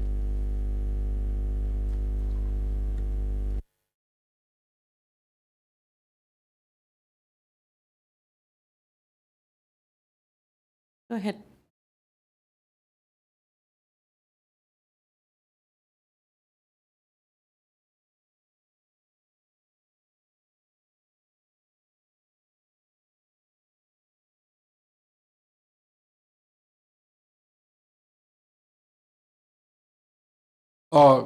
Good morning, ladies and gentlemen. My name is Jerry Cephas from Liberia, and I want to be grateful to God and ICANN to have me here.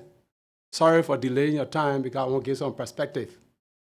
I remember I met you in Cameroon 2011 or 12 on AfriNet Workshop, and you raised the issue of our domain name being managed by somebody. At that time, there was no sufficient information, so I could not answer you. So when I went back home, the first thing we thought to do is to ask for a membership. So we are asking for membership, they granted it, and we've been working. We are grateful to God that we have been managing to see how we can manage our domain. But we have a serious challenge. We just talked to an organization in Netherlands called Freedom. How do you call it? Sorry. Non-binding MOU we signed with them to see how they can help us develop our domain name. Secondly, we had a discussion with Google, but at the ministry, the challenge is there. So we want to have the understanding, the technical know-how from ICANN to see how we can proceed with it. So thank God I'm here. Thank you. Thank God you're here, yes. My name is Eustace Maboreke. I represent the African Advanced Level Telecommunications Institute, AFRAUT in short. AFRAUT is one of two Pan-African institutions established by African governments for the development of human capacity in ICTs. The other institute is called ESMT in Dakar for the French speaking. Now, the reason why I'm here is basically to understand ICANN in its capacity building activities and see how we can partner with ICANN for purposes of promoting human capacity building in the area that ICANN has been focusing on. Thank you.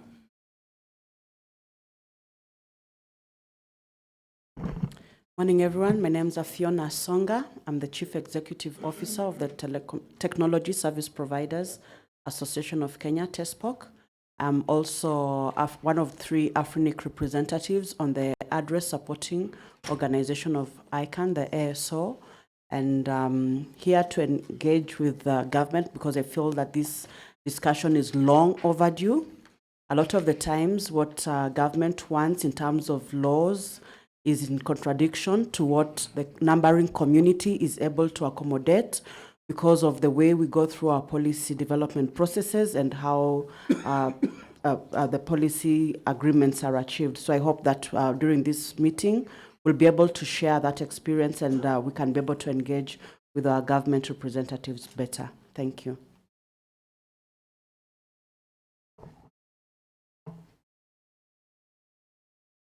Hello, everyone. I'm David Conrad, ICANN's Chief Technology Officer, here hopefully to help, particularly in the capacity building for the public safety working group meetings that are happening after the GAC session.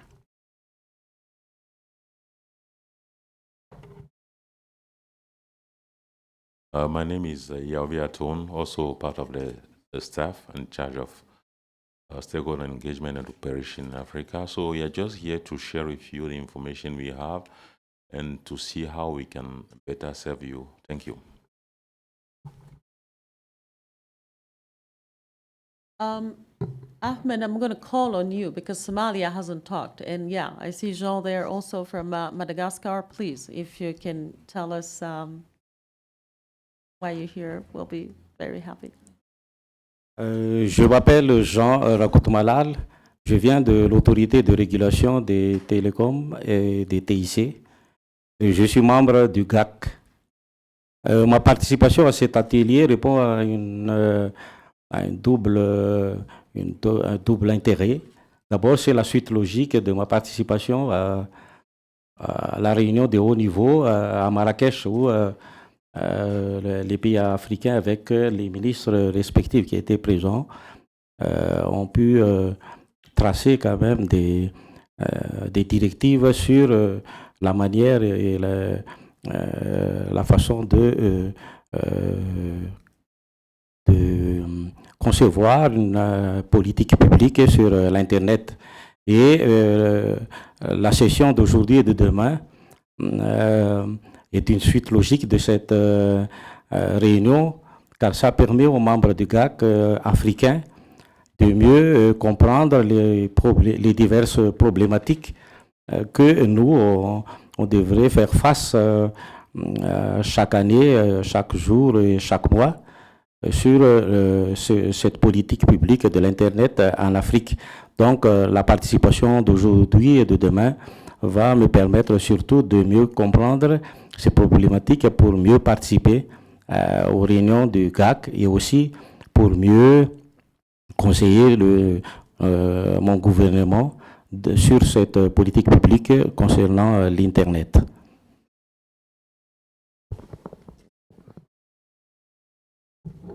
Hi everyone, I'm Liz Orembo from Kiktanet. I'm happy that we formally got to join the Afralo community. My objective here is to learn how GAC Africa, the African region, operates, where we can help, and its contribution in the wider ICANN community.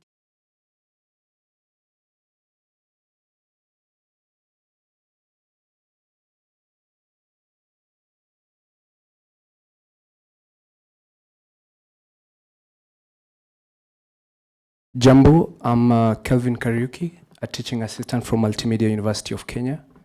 As many other participants have already mentioned, I think I'm here to learn more about ICANN and how the GAC operates, so that I can be a better teacher, use more current examples, and give knowledge to my students, and also see how I can be able to participate and contribute in the subsequent ICANN and GAC workshops. Thank you.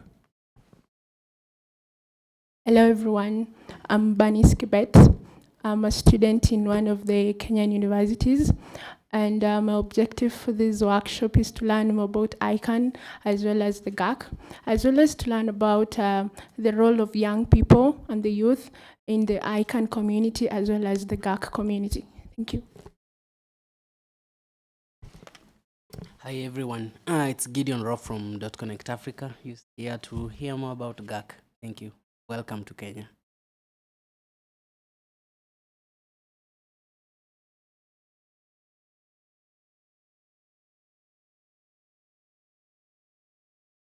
Hello everyone, my name is Ahmed Abdi. I'm a GAC member representing Somalia.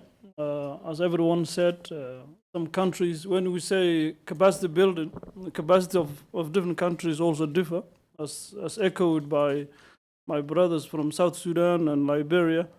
We really need quite intensive support to understand what GAC stands for and the role of ICANN, and specifically how to get over the issues that we face in terms of our domain, CCTLD.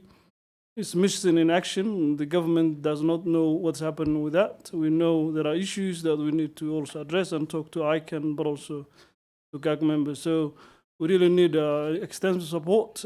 Kenya has really developed well, but comparatively, when you look at South Sudan and Somalia and other countries are far behind. So within capacity itself, there are capacities that need to be also updated comparatively. Thank you very much. Thank you all very much.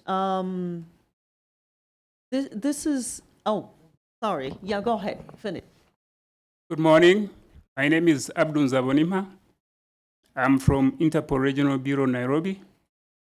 I'm here to learn more about GAC and ICANN, and see how the knowledge acquired from here can be integrated in my organization and how it could benefit it. Thank you.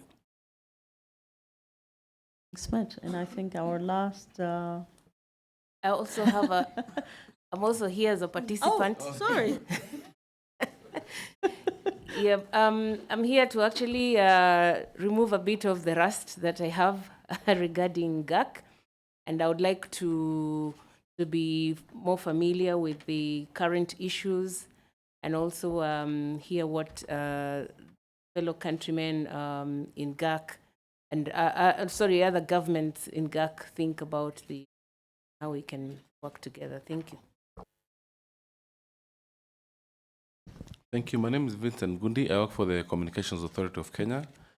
For me, again, is to really appreciate the role of the underserved working group and how we can bring more players from the African and the underserved regions so that we can have a voice in shaping the policy development process that governs the ICANN and other regional organizations, including AFRINIC. I want to thank you all so very much. I know we've taken so much time, but I think this, for me, was the most important session because this capacity building is about you. It's not about us, and we really need to understand what the challenges are, and this will help us in getting to understand how to serve you better, perhaps work on the strategy and the work plan, and also take this back to the GAC to see how the GAC can incorporate some of the issues that have been brought up here to ensure that we are working with African government members and African law enforcement. Yeah, it's just to mention again that on Wednesday and Thursday, we are going to be focusing specifically on law enforcement agencies from across the region. So thank you once again. Again, some of the objectives you've brought up are longer term, and we're going to discuss that during the last session, where Thomas Schneider and I will discuss that back with you, while some we will be able to achieve them during these 2 days. So I hand over back to the moderator, and thank you all very much. Thank you so very much all. So I would like to do something now. There is a few of us who come from ICANN, the organization. Can we all stand up? Please, all ICANN staff.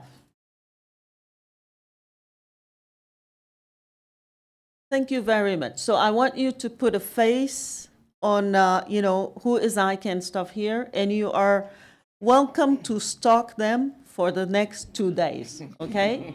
If there's anything that, seriously, this is really, as Alice just said, this is about you. This is about, as you've all said, understanding what is going to, happen. So this is ICANN.org is part of the whole process. Now the community, the regular followers of ICANN who are, from AFRINIC to AFRALO to stand up, TESPOC. I want you all to know these actually are the people that at home, and I'm talking on the continent, get their addresses, stock them for the next 4 days, and make sure that, seriously, they respond to your questions as we go forward, because, they're part of the whole process. They're available at home. They participate on a regular basis, okay? And also, you've seen some of your other colleagues from the GAC who are here. Thank you very much. You can sit down. Some of the GAC representatives are here. Sandra, did you stand up when I said community?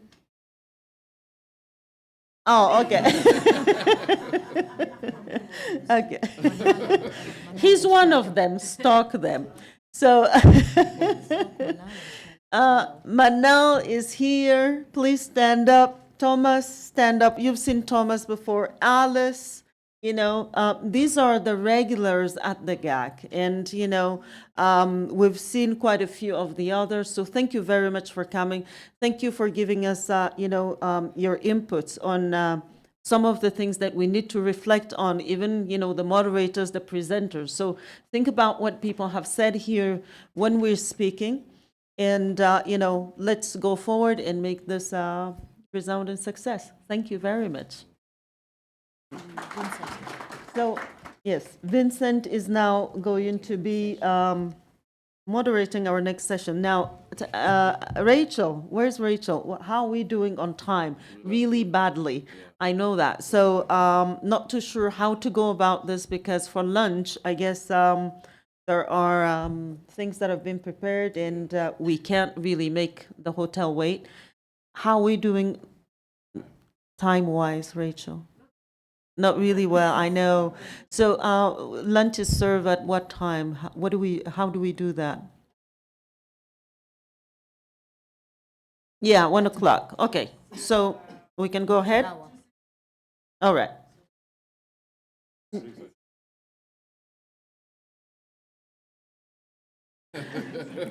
So we're going to try, yeah, we're going to try and expedite, as quickly as possible. But one of the things that I want you to feel comfortable about, especially really the newcomers, is that there will be a repository of a lot of information that we probably won't have time to share here because the presentations are sometimes a bit too long and all of that.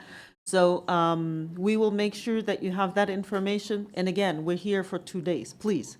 Okay? Let's really mingle and talk. Manal? Just a quick question. So do we intend to accomplish the 3 sessions before lunch, or we're gonna, because there is one session, 1 hour, 1 hour and a half, I'm sorry, and 2 sessions, 30 minutes each.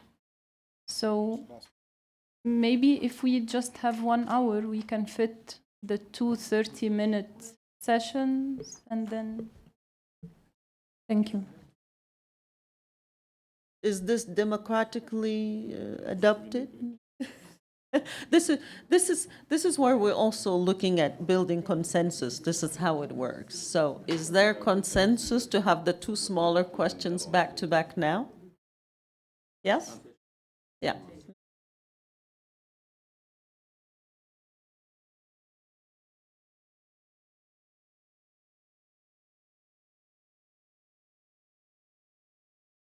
May I make a suggestion? I think it's very important that we understand the ICANN ecosystem first. So let's focus on that, and then we see how, with time, and we can, squeeze the others. Thank you.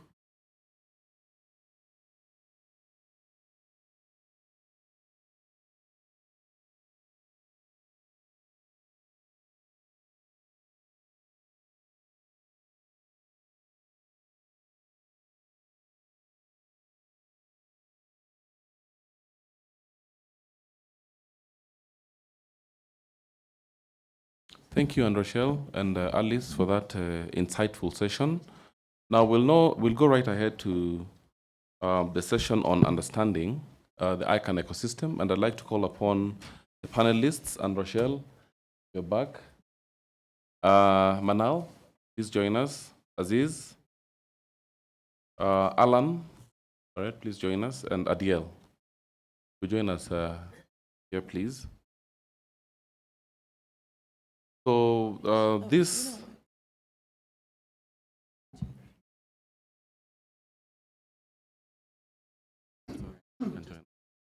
Yeah.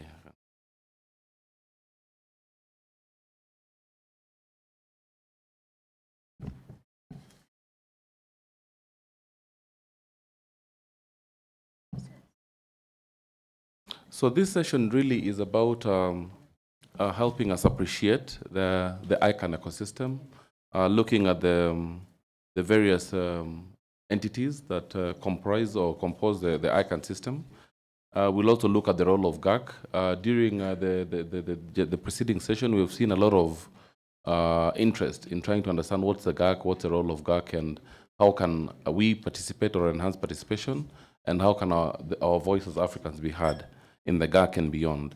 We'll also talk about the supporting organizations and within ICANN, so that you can get a better understanding of how the ICANN and the internet is managed.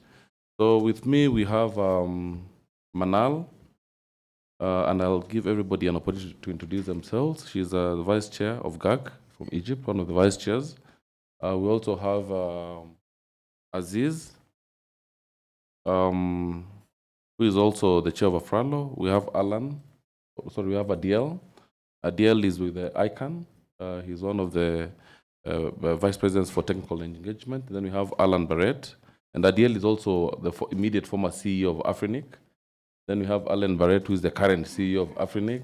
So, and then you obviously have Andrashel, who is also part of the ICANN team and vice president for global engagement. So we'll start. I'll give everybody a few minutes to just talk about the subject, the theme of the whole ICANN ecosystem. And then from there, we'll summarize and take comments from the team. Thank you. We'll start with Manal. So I'll be addressing the subject of the role of the GAC, if this is okay, Yes, that or is do you want to start with the ICANN ecosystem first, and then I think what you can do that in that case, then you can start with perhaps Andrashel. You can give a global picture of ICANN from that level. Then from there, we can have now participation from, I think Andrashel and Adiel can speak about the overall ICANN ecosystem. Then from there, Manal, you can speak about the GAC, and Aziz can talk about Afralo, and then Alan can talk about now the ASO, and the role of the ASO. Thank you. Andrashel, please. Thanks, Vincent. So I had a few slides, but I'm not going to use the slides. They were really there for background so that when you need to refer to some of the things that I say here, that you have them. Those slides include the mission of ICANN, what it is. ICANN, the mission is there, do we have that? Yeah, so the website. One of the things that I would rather you do is get familiar with where to find information, the ecosystem that we're talking about on the ICANN website. So the mission is, to ensure the stable and secure operation of the Internet's unique identifiers. How do we do that? As you can see from this is not great. Can't see the.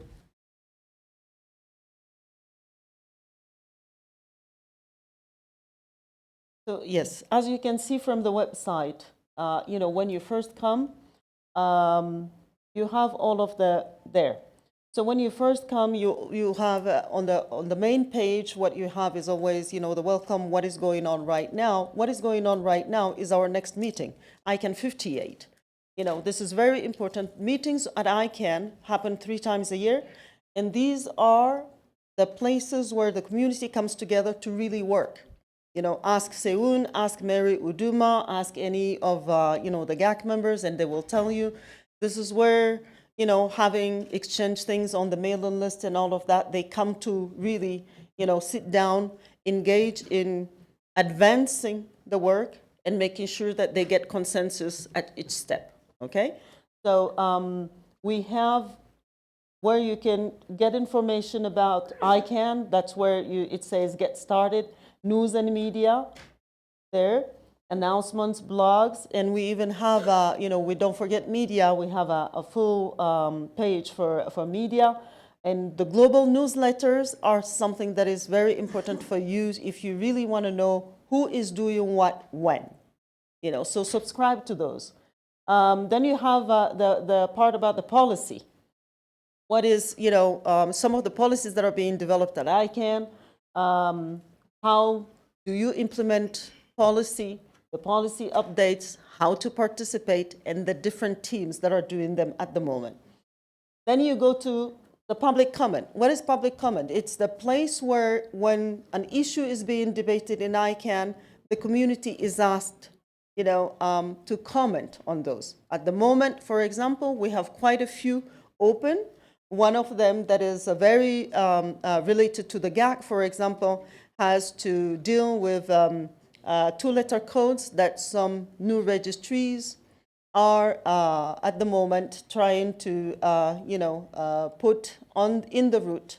So it would be interesting to see who, and I'm pretty sure afterwards Alice and Vincent will give you, for example, examples on Kenya, where Kenya has been asked to provide information on that type of thing, for example. Open for public comment. Yes, we can go ahead. So in terms of resources, that's where you find also most of the information about the board, the accountability and transparency work that is being done now. The registries, the registrars have their special pages. Contractual compliance, what is that? That's basically, you know, the process where we go after NE when, as a registrar, he's been a bit rogue. And he can explain to you what that entails, because it's really, it has to do, you know, with his national jurisdictions and, you know, things that happen between, that we need to keep in our contract, but he also has to keep his part of the contract because he's sitting in a jurisdiction that allows him to do certain things and not others. And then this is really where the, okay, click on the groups, community. This is where you find, yep, go ahead. A little slow. We had opened the page before. There you go. So this is where you find everybody who actually works on all of the things that I talked about. You have business and commerce. You have the registries, the registrars, but that's also where people like, you know, Afralo and academia and others, you know, that are part of the generic name supporting organization, you know, come to discuss some of the policies that are related to, you know, the domain name business in general. Then you have governments that we're talking about this whole, you know, the next 2 days. And they're here, as Thomas told you, to make sure that aspects that are related to public policy are embedded in the policies that are being done by, you know, the whole community around the naming system. Academia and civil society are sitting inside ICANN. So, you know, nobody is forgotten. You have the end users, as Tijani and others will tell you, and you have, you know, in terms of countries and regions, these don't like go, if you ask, for example, Abdallah will be able to tell you more about that. At the CCNSO, the regions do not map the way, for example, ICANN, the global world maps, you know, their 5 regions for country code top-level domains. Because some that are, for example, you know, if I take the example of France, that are that have territories and departments that are sitting, you know, thousands of kilometers away from the metropolitan place. Those CCTLDs sit in a different region than their natural physical region. So that's, and then we have, you know, tech and security. Adiel and David, who introduced himself earlier on, are here. So, you know, they will be able to explain to you. We actually have a fellow from RSAC here. So it's the root server, the stability committee, and the security and the root system advisory committee, and the security and stability advisory committee. And we have the ASO. Alan will be telling you more about that. So this is really, you know, these pages are your friends. You know, this is where you can find the information on a regular basis. And then tomorrow we'll have another session where we will show you where you can also have tutorials. We have a full website called learn.icann.org, where you can find the tutorials, you can find the information afterwards of everything that we will have done here. And, you know, going forward, we can also, if you feel like there are other things that we can add on there in terms of helping you, these are places where we can put them. So that's in a really, you know, condensed way, the ecosystem of ICANN itself. And, you know, as you've seen, the staff and, you know, we're part of that ecosystem. And the board of ICANN that you will also find, we had opened the page early on, I think it's gone. Yeah. So the board of ICANN is part of the community. You elected them. there is some that are elected from the communities and others that are elected by what we call the nominating committee. And the job of the nominating committee is to go out there and make sure that, they find people, depending on their background, that put a balance in terms of also, this policy development process, that we come to something that really agrees to nowadays the construct of ICANN, which is really the global community in all its diversity, in all its multilingualism, and so on and so forth. So I'll stop here, and feel free to ask any questions. Thank you. Thank you very much, Anne Rochelle. I'll request now Adiel to just talk about the technical engagement at a very high level, because I know the next session will talk about that in detail. Adiel, please. Yes, thank you, Vincent. I will try to address the technical engagement, and specifically from government standpoint. Anne Rochelle showed a page a few minutes ago that highlights some of the technical elements of the ecosystem. So I would like to highlight few of them, and also talk about how to engage with them. But before that, the first question that you may ask is, why are we talking about technical engagement while talking to the government? This is important because beyond the engagement that government have at the GAC level, it will be also beneficial for our countries to expose technical entities and technical agencies within governments that deal with technical things with ICANN, but also with the technical community as whole. Because our technical people within government become our experts, become people who advise us in an ongoing manner. So how can we engage or expose them to the ecosystem, and specifically in this case with ICANN? So within ICANN, we have the Security, Stability and Advisory Committee, the SSAC, which mainly advise ICANN community and ICANN board on a security and stability issue related to the unique identifier system. Specifically, it's assess risk and advise the community. The work of the SSAC itself happen in the closed working group, so it's not open to everyone. But regularly, they present the outcome of their work to the public during ICANN meeting. But they also publish a lot of documents, which are advisors to the community, advisors to the board, or position or assessment that can be consumed by anyone.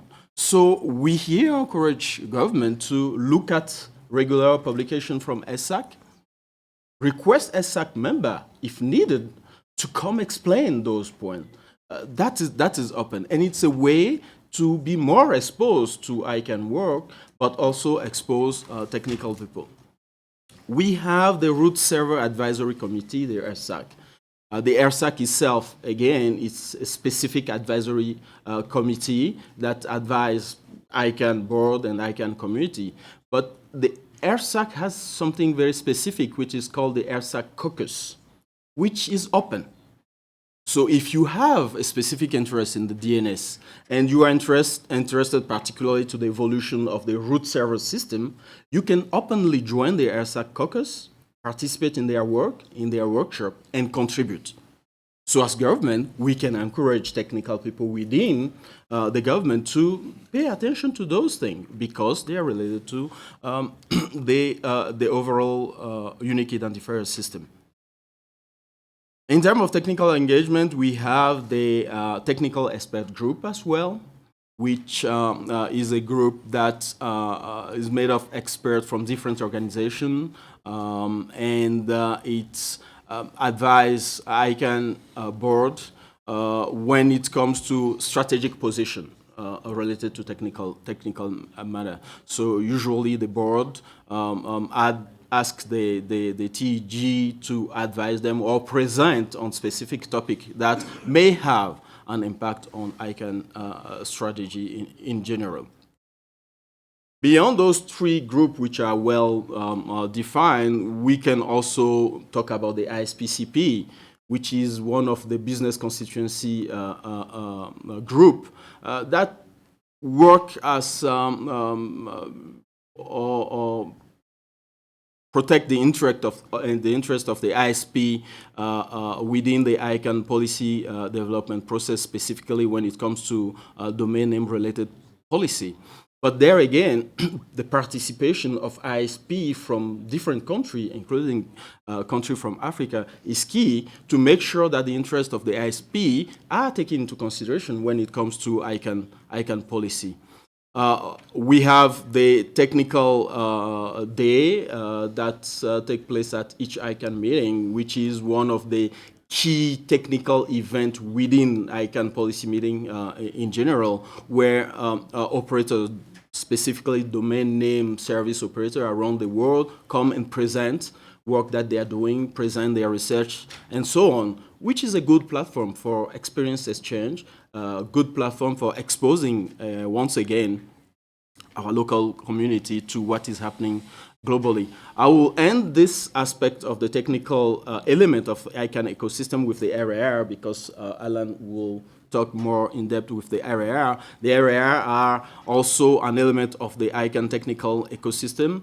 They have an individual mandate to work regionally with network operators to define rule and policy for number resource management. They are elements of the ecosystem at large, but their work are more regionally focused.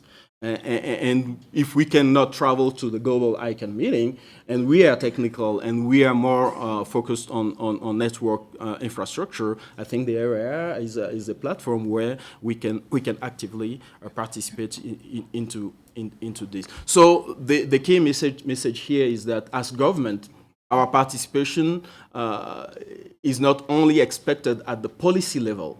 We need to bring more of our technical people on board by exposing them so that we can create a framework for better dialogue for a sustainable internet development in our country. Thank you.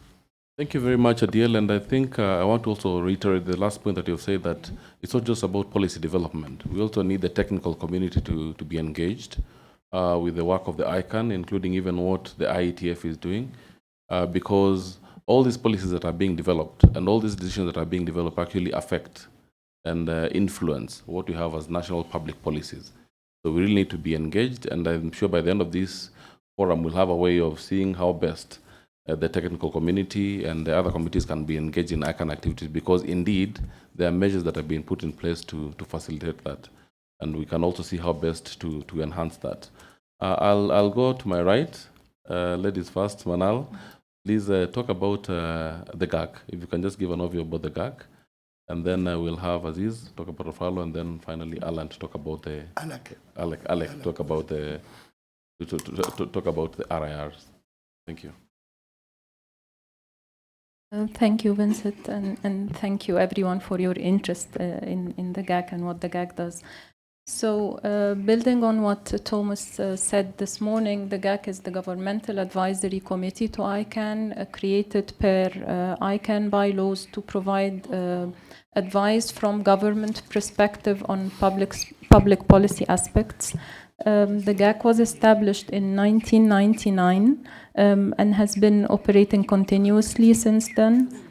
GAC membership consists of national governments and distinct economies, and we currently have 171 GAC members, and also participating in observer capacity are the intergovernmental organizations, and we have 35 observers within the GAC. Both members and observers participate equally, except when it comes to voting, which normally happens during elections of chair and vice chairs. GAC members elect a chair and up to 5 vice chairs from different geographic regions to the extent possible. Of course, as you already know, the GAC chair is Mr. Thomas Schneider from Switzerland. And the current vice chairs are from Argentina, Spain, Namibia, and Thailand. And those are collectively referred to as GAC leadership. And because we're addictive to abbreviations, we sometimes call them CVC. So when you see CVC calls or has been reviewed by CVC, this refers to the chair and the vice chairs. The term of the chair is 2 years, and the chair is eligible to a maximum of 2 consecutive terms. And the term of the vice chairs is 1 year, but they are also eligible to a maximum of 2 consecutive terms. Incoming vice chairs, who will be starting their terms in the next upcoming meeting in Copenhagen, are from China, France, Peru, UK, and Egypt. And again, as mentioned earlier by Thomas, the GAC appoints a non-voting liaison to the ICANN board, which is normally the GAC chair. The GAC also receives support from ICANN staff and also from a dedicated independent secretariat provided by ACIG, which is generously funded by some GAC members. The key role of the GAC is to provide advice on issues of public policy, especially where there may be interaction between ICANN's activities and policies and national laws or international agreements. The GAC provides advice per the ICANN board request or on its own initiative. And again, as mentioned this morning, a GAC advice is duly taken into account by ICANN board, and if the board decides not to follow GAC advice, it must give reasons and attempt to reach a mutually acceptable solution. There were many aspects raised that have to be considered in providing GAC advice, which also our chair alluded to this morning. So we're working on having clarity of the advice, explicitly mentioning whether it's a consensus advice or a non-consensus, providing a rationale for the GAC advice, mentioning the intended public policy outcome and specifying implementable elements of the GAC advice to the extent possible. The advice is conveyed to the ICANN board usually in the form of a communique at the end of each meeting, but also in practice, the GAC produces various kinds of written advice to the board. So in addition to the communiques, we also have letters signed by the GAC chair on behalf of the GAC. We have overarching principal documents and also issue documents. And we sometimes also provide advice on administrative matters related to, for example, frequency of ICANN meetings and things like that. So how the GAC works, the GAC sets its own operating principles, which are under review now, just worth noting. And the GAC meets 3 times a year, face-to-face, in conjunction with ICANN meetings. All GAC meetings by default are open, but of course the GAC can hold a closed meeting if deemed necessary. There is real-time interpretation in 6 UN languages plus Portuguese, and also there is remote participation available. And GAC works on the basis of consensus, and this is understood to mean the practice of adopting decisions by general agreement in absence of any formal objection. The communique produced at the end of each meeting includes not only the GAC advice to the board, but also documents other things that happen during the meeting, like a discussion of internal matters or other interconstituency activities. The communique, the minutes, transcription, and recording of all GAC open meetings are made publicly available online. The GAC also works intersessionally on priority issues over email or through conference calls, and also works on compiling the agenda of the meeting, which has to be circulated along with any necessary briefs well in advance of the meeting. Working groups may be created as deemed necessary. And I won't get into details of the working groups because we already are going to have a session tomorrow specifically on working groups. But just to note that GAC members volunteer to participate or to lead such working groups. Also, members volunteer to participate to cross-community working groups, and we already have guidelines to such participation and expectation of the GAC from appointed members to cross-community working groups. In addition to the GAC's key role giving advice to ICANN board, it was also deemed necessary that the GAC provide early input to other SOs and ACs, in particular the GNSO PDP, the policy development process of the GNSO. And this is to highlight any public policy concerns that may be taken into account early on and hopefully resolved prior to submission to the board, which is the very final stage of the PDP. So normally the GAC used to provide advice to the ICANN board, which happens at the very last stage of the process.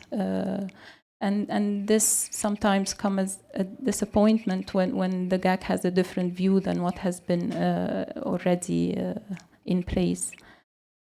So, and for this, we already have joint efforts with the GNSO in order to work on mechanisms of GAC providing early input to the GNSO regarding their policy development processes. In the context of the IANA transition, the GAC agreed to nominate a liaison to the Customer Standing Committee. And GAC members are already continuing to participate in activities that has to do with the ICANN Accountability Work Stream 2 and have agreed to appoint 5 members. Those are Argentina, Brazil, Canada, Denmark, and Iran. The GAC is also working on a series of measures to implement the ICANN bylaws that came into effect, the new bylaws that came into effect on 1st of October, including provision of GAC advice to the board, GAC appointments to external bodies, and procedures and conditions for GAC participation in the empowered community, which was created by the new ICANN bylaws, specifying powers in relation to approving or rejecting certain ICANN actions. Decisional participants are required to work and adopt procedures for exercising their rights. And those include who can submit a petition, for example, the process for submitting such petition, how can we determine to accept or reject such a petition, how to determine the issue is resolved, and so on. So, as mentioned earlier, the GAC is the place where governments can represent and advance their collective views on matters pertaining to public policy, and the role of the GAC is integral to the success of ICANN. The governments provide direct advice to the ICANN board, contribute at an early stage of the policy development process, and have access and network to other governments and other intergovernmental organizations. And part of what the GAC has already achieved so far was coming up with principles on GTLDs, principles on delegation and administration of CCTLDs, principles on who is, interim principles on ID and CCTLDs, and also, as mentioned earlier, scorecard and safeguards for new GTLDs, which reflect the law enforcement and consumer protection concerns. So your active participation at the GAC and within the overall ICANN ecosystem is really important. And also, let me also stress that the GAC, along with the CCNSO, they played a key role in introducing IDNs within the DNS system. So, looking forward to your questions and to your participation. Thank you. Thank you, Manal, for that elaborate overview. Again, this is just a tip of what's done, but as Anne Rochelle said, I think the website is very important. And again, continuous and continued engagement in the ICANN activities will help us build our capacity as well as our level of participation.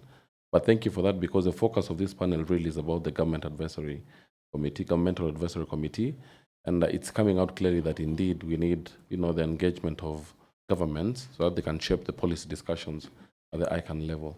So I'll request Alec to talk about the at-large organizations and pardon? Aziz. Aziz will talk about Alak and Afra. Okay, so we'll talk about the at-large, and then we'll finalize with Alan. We'll talk about. Okay, thank you. I will speak in French. Je vais commencer par les transparences, s'il vous plaît.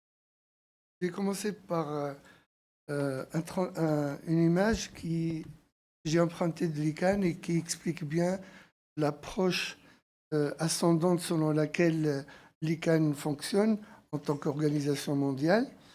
C'est un processus multi-acteurs, le transparent va bientôt arriver, et qui permet une gouvernance pour l'élaboration des politiques relatives à l'Internet et surtout la mise en œuvre des solutions à des problèmes ou des objectifs communs tenant compte de l'intérêt des parties prenantes de chacune d'elles, telles que les gouvernements, on en a parlé. Et là, si vous voyez l'image, vous aurez les différentes organisations constituantes plutôt de l'ICANN, qui sont en deux types, les advisory committees, c'est-à-dire les comités de conseil, et les autres qui sont les organisations de soutien. Juste parce que ça répond en même temps à une des questions qui a été posée par la salle tout à l'heure, comment se déroule le processus, l'organisation, qu'il soit Advisory Committee ou Supporting Organization, elle lance une discussion en général et des consultations publiques, aussi bien au niveau de leur propre partie prenante qu'au niveau global, c'est-à-dire au niveau pour recevoir des commentaires de la part de toute la communauté Internet mondiale, qu'ils soient des individus ou des gouvernements ou des organisations. Ensuite, ces commentaires sont analysés et lorsque des idées, des modifications sont jugées adéquates, ils sont intégrés. Ensuite, il y a des rapports qui, c'est pas ça du tout, là, arrive.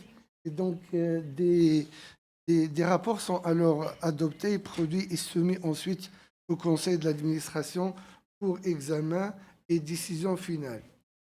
Moi, je vais partir, next please, je vais parler surtout de at large, next please, de la LAC, que vous voyez à droite de l'écran dans le deuxième transparent, qui représente la communauté mondiale des utilisateurs finaux.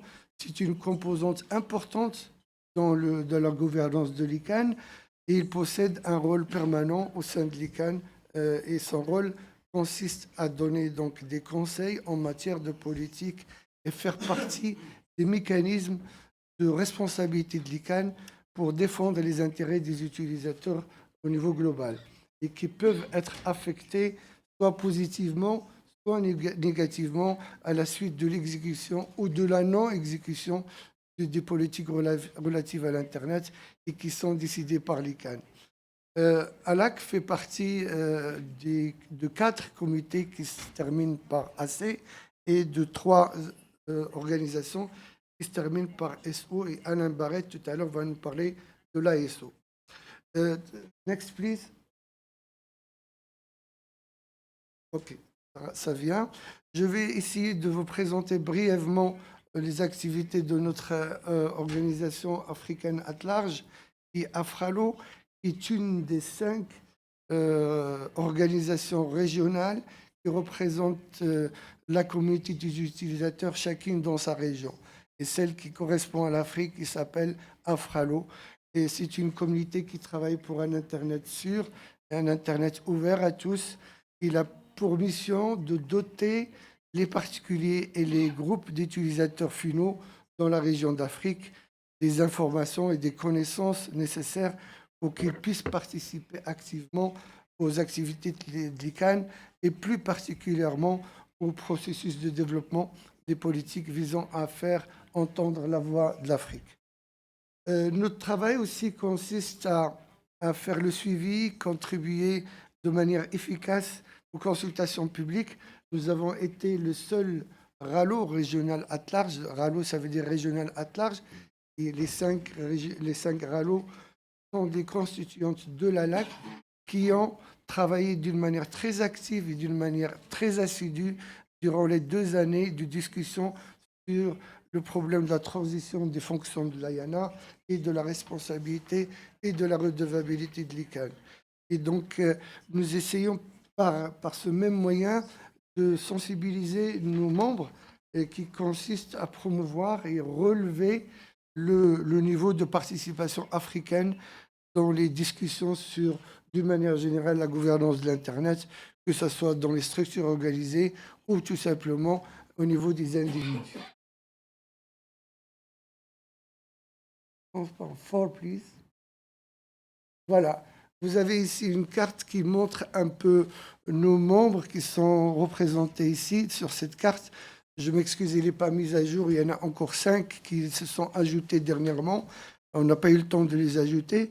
Ce sont en général, pour vous donner une idée d'Afralo, ce sont en général soit des organisations non gouvernementales, soit des chapitres ISOC qui représentent les utilisateurs locaux de l'Internet et d'éthique en général. Ils œuvrent pour être membres. Il faut absolument que ce soit dans le statut, comme quoi ce sont des associations qui œuvrent pour la promotion de l'Internet et pour le développement humain d'une manière générale en utilisant les TIC. Ces membres, on les appelle dans le jargon ICANN des ALS, c'est-à-dire des Atlas Structures, et qui est une organisation à but non lucratif et dont l'activité principale, comme je viens de le dire, la défense de l'utilisateur local. Grâce à un nombre important, nous avons aujourd'hui à peu près 50 organisations. Pour vous donner une idée, en 2010, on était à peine 18. Au bout de 6 ans, on a augmenté ce nombre de membres à 50 organisations qui représentent à peu près une trentaine de pays africains. Et ils offrent aujourd'hui une voix pour leur communauté au sein de l'ICANN. Leur action menée s'articule autour, en général, de renforcement de capacité, de développement humain. En général, ces actions se traduisent, dans la plupart des cas, par la formation chez les jeunes et dans les zones défavorisées pour la promotion des logiciels libres, par exemple, le développement de la culture, de la femme et de l'environnement, etc. Next, please. Voici un schéma, juste pour que les gens puissent comprendre comment elle est constituée, la LAC. La LAC, comme je viens de le dire, c'est l'organisation qui représente l'intérêt des utilisateurs. Et les ALS proviennent du monde entier. Ils sont intégrés dans leur RALO. Les RALO, il y en a 5. Il y a à peu près aujourd'hui 260 ALS dans le monde entier. Ils sont regroupés donc dans le RALO. Et il y a 5 RALO que vous voyez dans la deuxième ligne. Il y a Euralo pour l'Europe, Afralo pour l'Afrique, Naralo pour l'Afrique du Nord, l'Acralo pour l'Amérique latine et les Caraïbes, et l'Aperalo pour l'Asie-Pacifique. Chaque RALO est officié par 3 représentants et plus ajouté à ça, 3 autres qui siègent au Conseil de la LAC. 2 de ces 3 sont élus. Le 3e est désigné par le comité de nomination. Et vous avez ici parmi nous Tijani et Sean, qui sont les membres d'Afralo, les membres d'ALAC représentant Afralo au sein de l'ALAC. Si vous faites la somme de tous ces membres, ça fait à peu près une trentaine représentants de 5 régions qui forment l'ALAC. Et sur ces 30, un membre élu par ALAC qui siège parmi le conseil d'administration de l'ICANN. Et pour terminer, next please, le dernier transparent, juste un peu quelles sont les activités que nous menons. L'activité phare que nous menons, c'est les programmes de renforcement de capacité. L'objectif, c'est d'accroître l'efficacité de la participation de l'Afrique à travers les utilisateurs finaux. Ces 2 dernières années, comme je viens de le dire tout à l'heure, nous avons consacré beaucoup de formations, de webinaires concernant la transition des fonctions de l'IANA et la responsabilité de la redevabilité de l'ICANN. Deuxième activité que nous menons souvent, régulièrement, et nous sommes encore la seule région qui le font, à chaque réunion de l'ICANN, nous appelons toute la communauté africaine présente à la réunion de l'ICANN pour faire une réunion conjointe, une réunion que nous appelons réunion conjointe afralo-africaine, et que nous organisons autour d'un thème qui est choisi suite à une concertation en ligne que nous faisons au niveau de la liste Afrinique et Afralo. Et on se décide sur un thème. Et en général, cette réunion est marquée par l'adoption d'une déclaration conjointe que nous soumettons ensuite au Conseil de l'ICANN. Et jusqu'à aujourd'hui, nous avons déjà élaboré 17 déclarations au sein de l'ICANN. Un autre point aussi que je voudrais signaler ici, nous avons été aussi le pionnier pour l'organisation de ce qu'on appelle Showcase ou l'exhibition de Rallo. Et il s'agit d'une réunion, on le fait chaque fois qu'il y a une réunion sur une terre africaine. La dernière qu'on a fait, c'est à Marrakech. La prochaine sera à Johannesburg. Et nous essayons par ce moyen de faire bénéficier la communauté locale pour les sensibiliser aux travaux de l'ICANN et les impliquer un peu plus aux politiques de l'ICANN. Et enfin, pour terminer, je voudrais aussi signaler la coopération très, très étroite et fructueuse que nous menons avec Afrinic, et puisque nous avons un mémorandum que nous avons signé ensemble et dans le domaine de renforcement de capacités conjointes et la participation à des événements que nous menons conjointement. Dernièrement, on a été par exemple à la réunion d'Afrique qui a eu lieu en île Maurice, et j'espère que ça continuerait puisque c'est une activité importante que nous menons avec Afrinic. Je vous remercie. Thank you very much, Aziz. As you can see, that's why we dedicated a lot of time for this session. Unfortunately, we will just have to work with the 1 hour that we have. And I'll request Alan to quickly talk about the ASO. Then you can have some questions from the participants. Okay, thank you. I'm Alan Barrett. I'm the CEO of Afrinic. First, a little background to ICANN and the idea of SOs or support organizations. ICANN deals with 3 kinds of identifiers: names, domain names, internet numeric identifiers, and those are IP addresses and AS numbers, and protocol parameters, which are all the little numbers inside the software and protocols that are used on the internet. And in the original vision for ICANN back in 1998, there were going to be 3 support organizations for those 3 kinds of identifiers. So there was planned to be a DNS support organization, an address support organization, and a protocol support organization. 3 support organizations under the umbrella of ICANN dealing with the 3 kinds of identifiers. Now, that idea didn't last very long. Pretty soon it was changed, and the role of the DNS organization, the domain name support organization, was rolled up inside the main part of ICANN. And also it was kind of divided into the country code, CCNSO, and the generic domain names, the GNSO. So those 2 new support organizations were created around 2000, I think. Might have the date a little wrong. And those replace the original idea of the domain name support organization.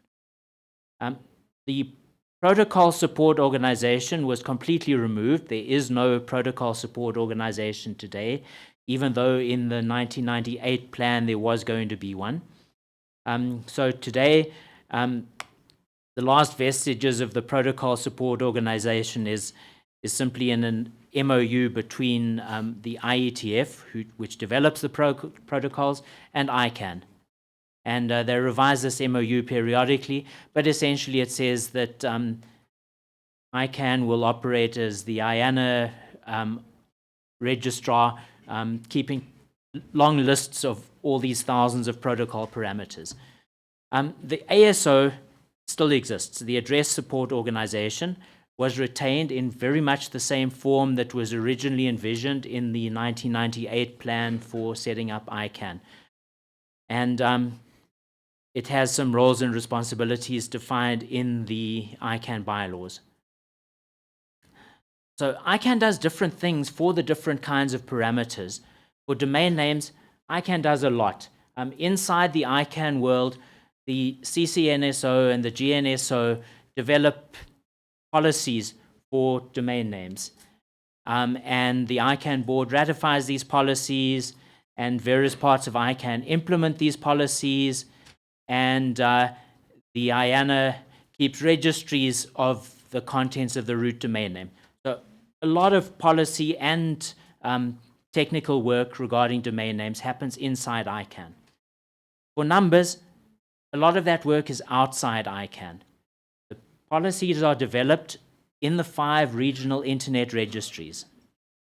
And most of the policies don't involve ICANN at all. But a few of the policies are what we call global policies, and ICANN does have a role there. The ICANN board ratifies global policies, and the IANA operator keeps a registry of the relevant parameters for the top levels of the IPv4, IPv6, and autonomous system number registration spaces. This is done in terms of a contract between the RIRs and ICANN, and then ICANN subcontracts the IANA functions to the PTI, which was set up as part of the IANA transition, which we finally got done towards the end of last year. Now, so that's names and numbers. For protocol parameters, ICANN does even less. It doesn't ratify the policies, it doesn't set the policies. All it does is ICANN has a contract with the IETF that says ICANN will operate the IANA service for protocol parameters, and then ICANN has another contract with PTI that subcontracts that, so PTI actually does the work. So these are the three aspects of ICANN and the support organizations that deal with them. So on the numbers side then, the Address Support Organization, the 5 regional internet registries, AfriNIC in Africa, ARIN in North America, LACNIC in South America, the RIPE NCC in Europe, and APNIC in the Asia Pacific region. The 5 regional internet registries deal with IP addresses and autonomous system numbers in their regions. And they agree to work together, the 5 of them working together in an organization called the NRO, the Number Resource Organization. And the RIRs have an MOU with ICANN, which says that the ICANN ASO roles and responsibilities will actually be fulfilled by the NRO. Okay? So the ICANN bylaws set up a thing called the ASO, dealing with the numeric identifiers. The RIRs set up a thing called the NRO to represent all 5 of them collectively. And there's an MOU which says the NRO fulfills the roles and responsibilities of the ICANN ASO. So any time within the ICANN world, if you hear the term ASO, you should think of the 5 regional internet registries working together in the ICANN space to deal with IP addresses and autonomous system numbers. Now, the most visible part of the ASO in the ICANN space is called the ASO Address Council, the ASO-AC. And it has 15 members, 3 members from each of the 5 regional internet registries. And it does a few things. It deals with the global policies for IP addresses or AS numbers. It makes appointments of 2 seats on the ICANN board. It makes appointments to the ICANN NOMCOM and several other ICANN committees. Every month there seems to be a new ICANN committee, and okay, that's a bit of an exaggeration, but there have been quite a few of them in the past year. And also the ASO-AC advises the ICANN board on number policy issues.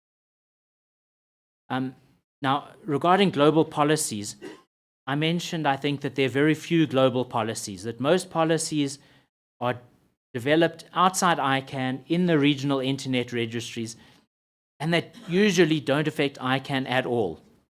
But a few of them do affect the IANA functions. And we have global policies which specify how the IANA operator will allocate IP numbers in large blocks or autonomous system numbers in large blocks to the regional internet registries. Those are global policies.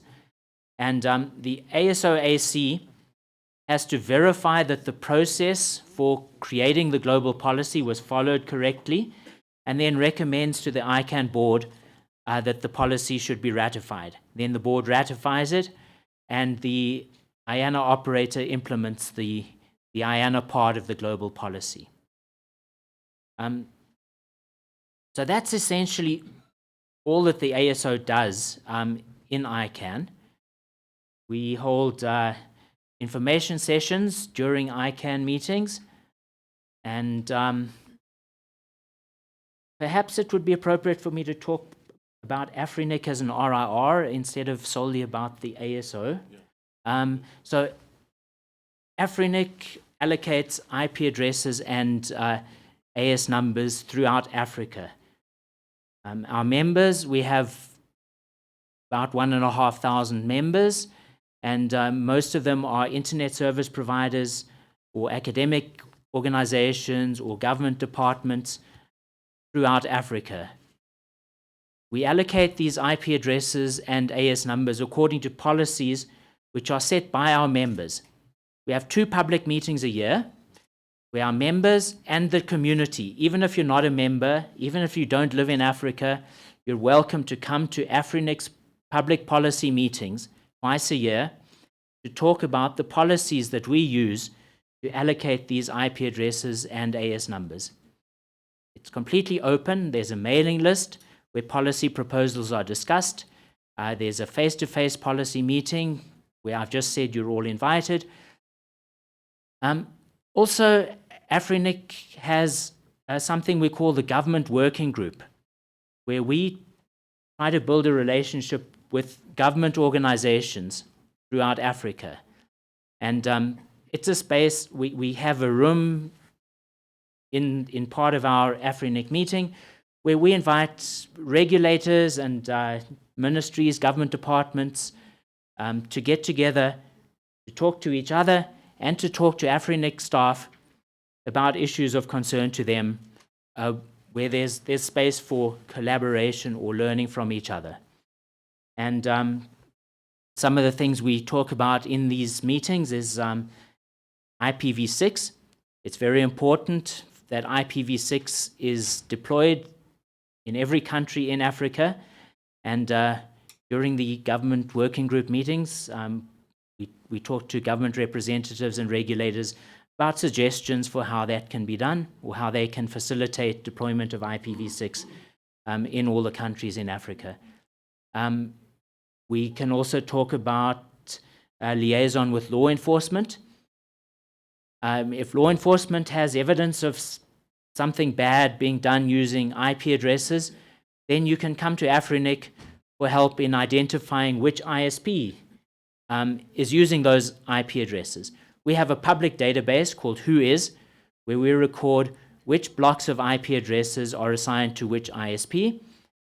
And it's public, But if you need help looking up the information in that public database, we can help you. That'll help you identify the ISP. It won't help you identify the individual user. For that, law enforcement will have to go to the ISP, probably with some kind of a court order asking for information about the individual users. Okay, I think I've taken enough of your time, so I'll stop there. Thank you.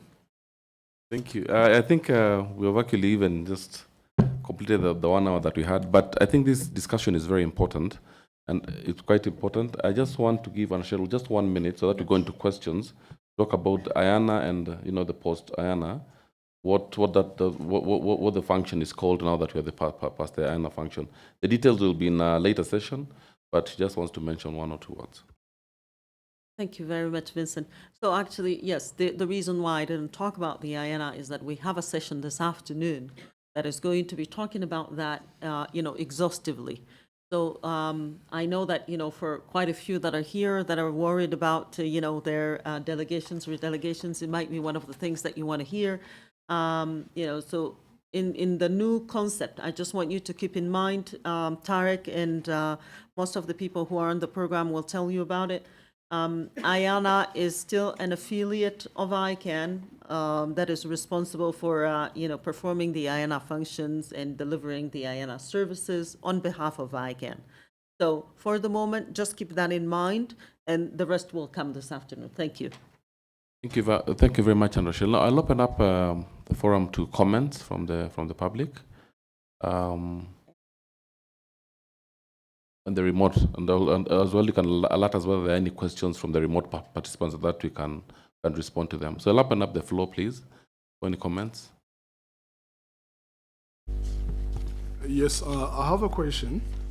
It's more a concern and a little bit surprising that it comes from a GAC member. It's a little bit, I'd like to find out, because we all know that the working and operating model of ICANN is a multi-stakeholder model, which means that the GAC within this community in this model is also a stakeholder, exactly the same like the other AC and SO. But more and more it becomes a little bit frustrating for me to find out that the GAC conclusions or recommendations are only on an advisory level, which means that when we meet, it comes to me at a certain extent, it becomes like a club of ladies and gentlemen in nice suits meeting and just sharing some of the comments, making recommendations, which sometimes can be accepted by the community, but also can be politely being rejected. So I'd like just to find out what needs to be done, or what's the point? It's simply because the governments are not trustable enough, or we are not skilled enough to make comments on this topic, or simply because the interests of the government communities or the government are simply different with the interests of the internet community. So honestly, I would like us also to be part actively of this community. Thank you very much. Thank you very much for that question. I think that I'll request the GAC chair to handle that. That's squarely on him. And I think it's a very important question that needs to be addressed so that we can appreciate. So I think I was just waiting to see whether somebody else would want to give a reply before me. Your thoughts are of course very pertinent, and when I explained first to our minister how ICANN works and how the GAC works, like, what? We are in an advisory capacity? Huh? This is not possible. And then, of course, there's a history to everything. And as I made the reference to, first of all, it is a fact, again, that the internet has not been invented by governments or by lawyers, but by techies. And they, at that time, did not necessarily have neither lawyers nor government administrations at the highest, let's say, preference of who they wanted to involve in the development of the internet and in particular also in the, let's say, the critical resources. But and so this famous discussion or fight about the so-called multi-stakeholder model, or the ICANN version of the multi-stakeholder model, of course, has been an intense debate in the UN, at the ITU, and in ICANN, and in a number of other fora, and this is also quite a young institution, ICANN. It's there for less than 20 years, and it has been built on the idea, as I said, that governments would have a role, but they would not be in the driving seat. Sometimes we like this more than other times. It also depends on the issues, of course. But for the time being, this is a fact. And I mean, those who say that the potential and the innovation potential and the fast growth of the internet has happened because there were no lawyers and no government people involved may not be completely wrong if you look at how long sometimes decisions take in the UN or in other fora. But of course, yeah, there are always reasons against or in favor of something. And I think in this particular case, ICANN has worked fairly well. There has never been a breakdown of the domain name system or some let's say, technical failure. Of course, we are not, and there I think we are all sitting in the same boat as governments. We are not always happy with the fact that the ICANN board or other parts of the community can say, well, thank you for your advice, but we decide to do something else. This is, of course, but this is, we are not the only ones. This is part of the game in this. The same happens actually to the GNSO, to the internet industry, because sometimes, because they give recommendations to the board that come out of their policy development processes, where they claim that this has been completely community-based and inclusive and blah, blah, blah, which is, of course, also not 100% always corresponding to reality. But then the board can say, well, okay, we take note of your recommendations, but actually in this case, we think that the GAC has a point here, or another part of ICANN has a point, and we decide not to follow your recommendation. So in the end, not everybody gets 100% all the time, which, if you compare this multi-stakeholder forum to negotiations in a national parliament or in the UN or at the ITU, also there, when there are different views, different goals, different interests, not everybody gets everything all the time, but you try to go for compromises or middle ground where in the end everybody can live with more or less equally. And this is what the system of ICANN is trying to deliver, just on another basis. It's not that you come from primarily from countries and you group yourself according to countries, but you group yourself according to functions, i.e. you're a domain, you're a registry, you're a registrar, you are representing IP, intellectual property rights, or you're representing a government which is representing or supposed to represent your national citizens and businesses. But if there is transparency, if everybody is at the table, and if the rules are clear, if everybody sticks to the rules, then I think we have an equally good chance to come up with acceptable solutions for everybody, like anywhere else. And in the end, also at the UN, everybody is equal. But if you look at the reality, or in other fora, not everybody speaks up equally, not everybody takes equal amount of time, not everybody has the capacity to understand everything. So the challenges that we face in ICANN are in a particular setting, but they are basically of a general nature, that these are challenges that you have in every institution. But since we're here, we try to improve the situation in ICANN, and one element, of course, is to make sure that you have enough people and interests and voices present from all regions, from all stakeholders. And so this is why I'm here. Thank you. Thomas, and I think the last point you raised is very important, that we need more and more participation at the GAC meeting, so that the voice that's coming from the GAC is truly representative of everybody across the globe. And your supporter, Manal, is actually being supportive for real. So she wants to also compliment what you've said. Just very quickly, in addition to what Thomas has rightly mentioned, despite the advisory capacity of the GAC, it has already been influential through different points. As I already mentioned, the GAC was influential in introducing the IDNs, the internationalized domain names, has been influential in introducing safeguards for the new GTLDs. So you may be right, it takes more time in an advisory capacity, but again, this is the nature of the multi-stakeholder model as a whole. But despite the advisory capacity, I just wanted to stress that the GAC has been influential points of interest. Thank you. Thank you very much, Manal. Any next question? A question or a comment? Thomas, please. Yes, actually, I forgot to say something. And the good thing about ICANN is that, but this is a question of how you deal with it, is that it is completely open. Everyone in the world can join this system, can work also in these processes that we have, the IANA transition and so on. Anyone can participate in a public comment. Anybody can join any working group. So at least on paper, everybody has the right, the possibility to make his voice heard, which is a difference, for instance, to the UN or to other bodies where some stakeholders are part of it while others are not.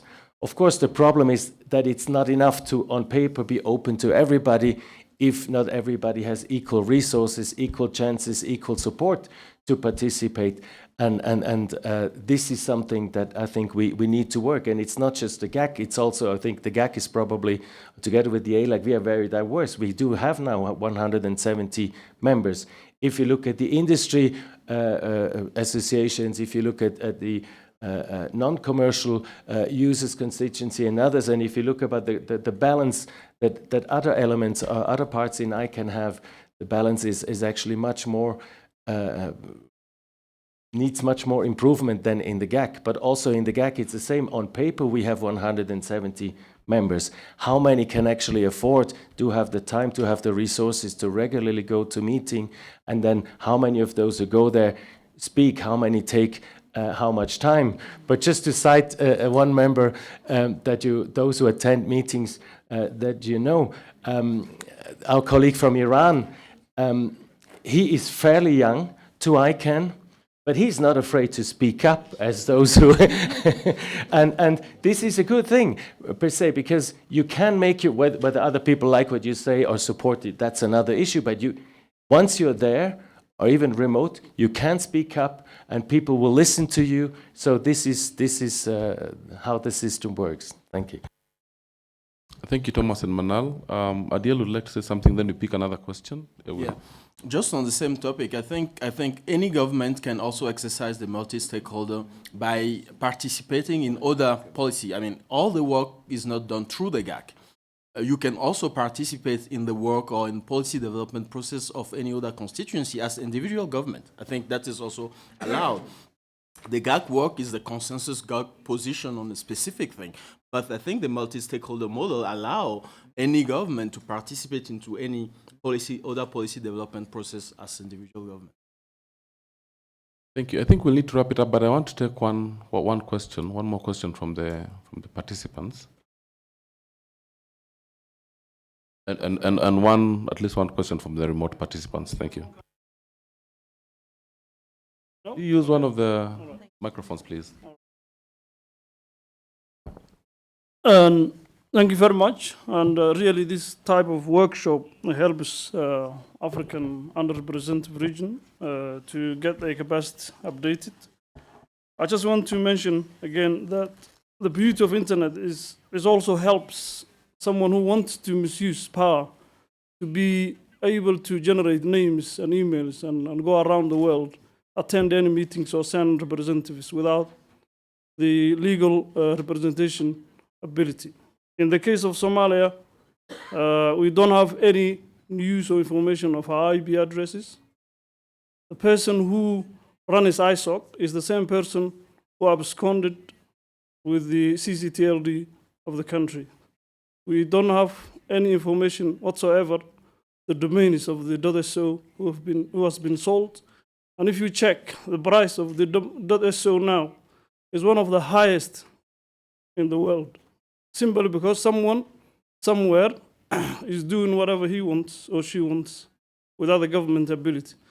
The government of Somalia, just emerging from a long civil war, has mandated the Minister of ICT to take care legally the domain and its related activities. Therefore, the country, the government, there's no one official minister or government official that has .gov.so email. All of that is sold in public by someone who we've been trying to catch, but still in a loose. But every meeting that Afrinic holds, every meeting that ISOC and society holds, there is someone and a ghost that either sends someone or another 10. So what I just want to make to ask the panelists is, how can a government like Somalia be supported to get its domain back, or to at least get the support it needs legally to challenge such individuals who are missing in action and also really misusing the money and the resource generated from the domain? Thank you. Thank you for that question. Indeed, there's a process and a procedure for doing that, but I'll request Anne Rochelle to just quickly respond to that. And then after that, we'll get one question from the remote participants and we close the session. Thank you, Vincent, and thank you, Ahmed. Thanks, first of all, for coming, really, truly. We appreciate your presence, and you're not the only one having the same type of issue. Unfortunately, this is something that, quite a few of our countries are still grappling with, the redelegation issues. Now, having said that, one of the problems that we have is that when it goes down to, issues that are national, they need to be resolved, at local level.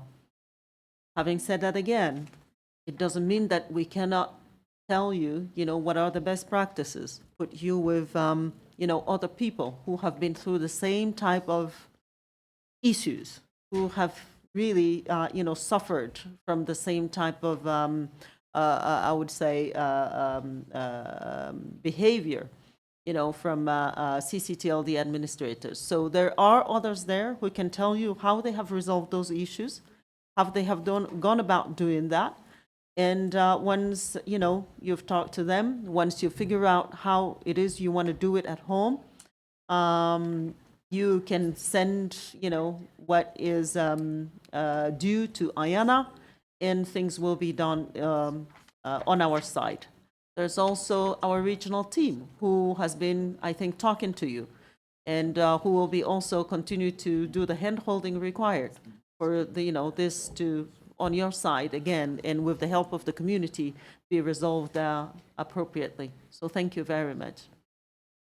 Thank you very much for that. Can you have one question? Can you have one question from the remote participants, please? Okay, this question is from Engineer Abibu, the CEO of TISNIC, and it's directed at Rachel. His question is, the fact that you're based in Geneva, strategically based in Geneva, what efforts have you done to engage the UN government representatives that are based in Geneva? Thank you. Thanks, Abibu, and it's really good to hear that, people are listening to us remotely. So what do we do sitting in Geneva?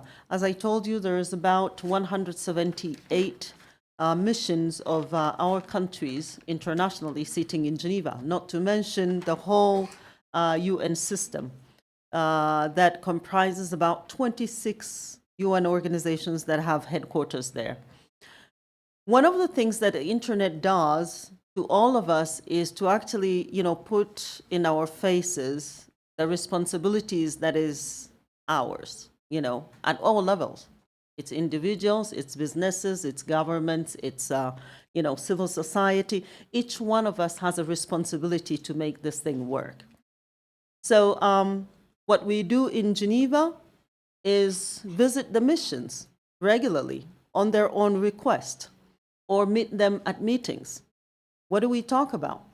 Most of the time, they're interested in knowing, for example, how does this issue that is sitting at WIPO, that is talking about intellectual property, how does that relate to, disputes, for example, on the internet? And how do we resolve those type of issues? How do we, when we sit at ITU and we're speaking about infrastructure, how does that relate to the networks that you say you are, coordinating?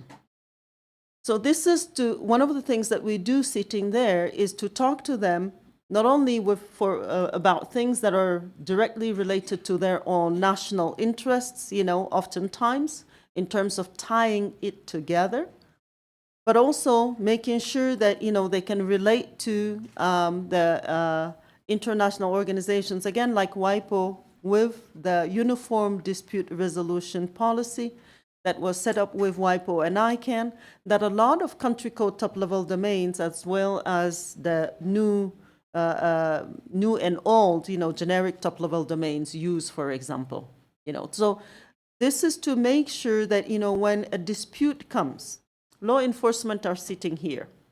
When they come and say, you need to take this website down to one of the registrars, that, they understand that, in fact, the registrar needs a certain ways, before they can do that.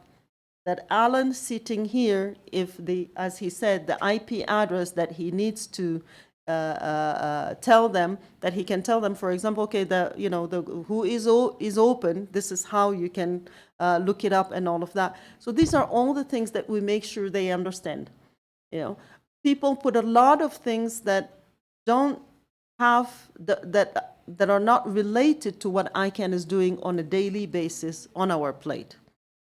And one of the issues that we have is to make sure that, they understand that first, it's not us, but second, we actually need them to resolve that in cooperation with others for us, for the internet to work seamlessly at all levels. So that's really what we're doing, making sure that everybody understands that they all have responsibilities at all levels, and making sense of who is doing what in the system, and, to accompany them in terms of not putting it back into, the ICANN plate. Because our mission is really this big, even if it's very important. Thank you. Thank you very much, Andrea. And I think we'll close the session with that. I think we've gotten a lot of information in a span of a very short time to digest. But as Andrea said, let's consult the ICANN website. Let's also talk to the staff that are here for the next few days. Let's also make use of the ICANN African office that is based here in Nairobi. You can actually get a lot of information from that. There is again need, just in summary, for the technical community to really engage, to engage with government and among other stakeholders. We have seen the key role of GAC, which is mainly to provide advice on public policy issues. And the purpose of this workshop is to encourage participation by GAC, especially from the African members, so that we can enhance the African voice when it comes to GAC meetings. We've been taken through ELAC and the role, including making internet accessible to all, as well as one of the activities being capacity building. Again, from the first session, it came out that there is a need for capacity building among the African community members. And ELAC can play a significant role when it comes to issues of capacity building. Alan took us through the address supporting organization, their role, and specifically zeroed in on AFRINIC. And AFRINIC plays a very significant role because the policies that are developed through the African process influence how we run our number resources in Africa.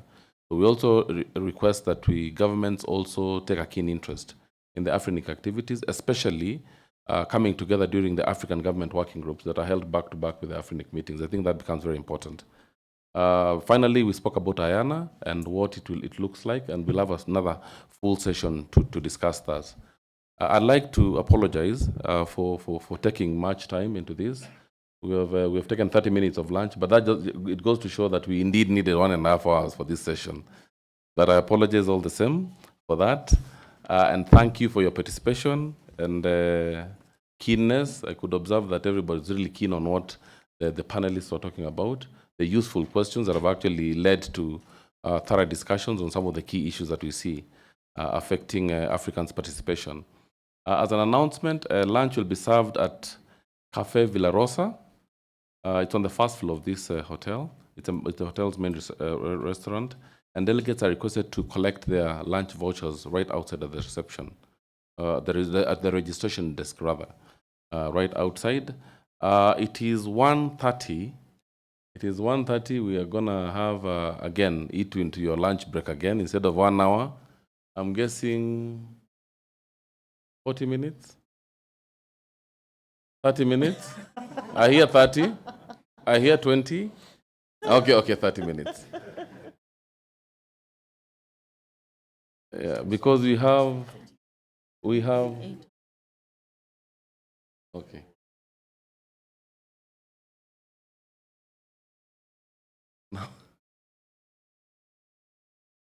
The interpreters are frantically requesting that we make it an hour, we keep it an hour. Because, you know, pardon? Yeah. Yes. We understand. You know, as we are listening, those guys are talking throughout, so, and we need the translation because we have representation from both Anglo-speaking and Francophonie. Let's just work with 1 hour. Let's be here at 2:30. Of course, we'll be here for quite a while, up until maybe 10 o'clock at night. So, so we can actually move until 1 minute to the cocktail. There you go. Yeah, 1 minute to the cocktail. So thank you very much and bon appetit.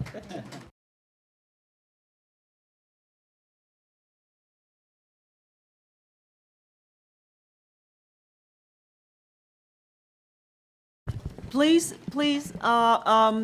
take all your belongings because we're going to be rearranging the room, please. Thank you. You're welcome.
Bob, please.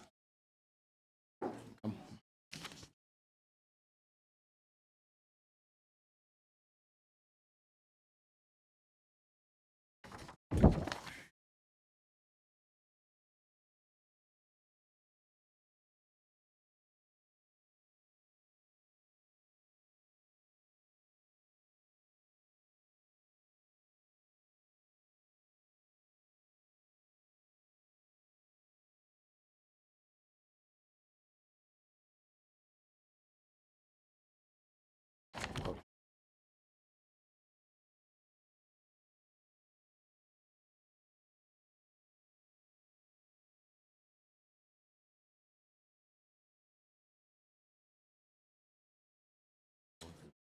Okay, welcome back, and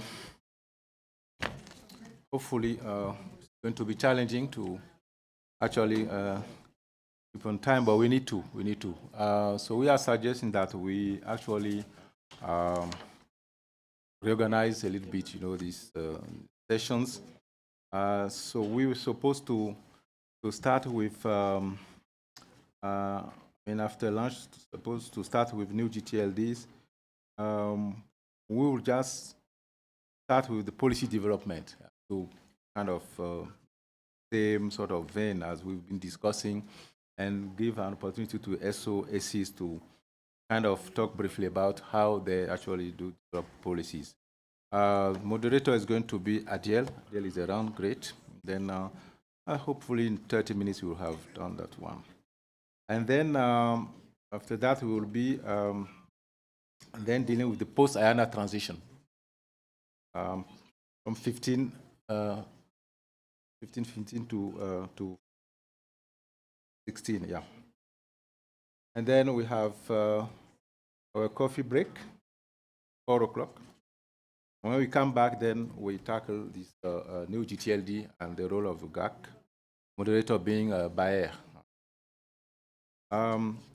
The strategy, the Africa strategy, we may not do it today. It will depend on how we move on, but we can still do it tomorrow early in the morning, talking about the strategy, because then it's also going to be part of the whole kind of takeaway. In terms of open forums and the way forward.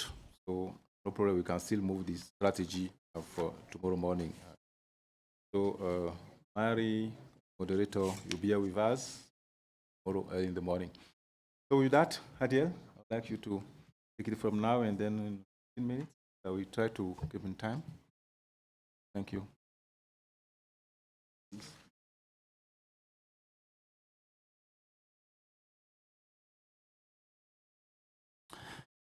Thank you, Pierre.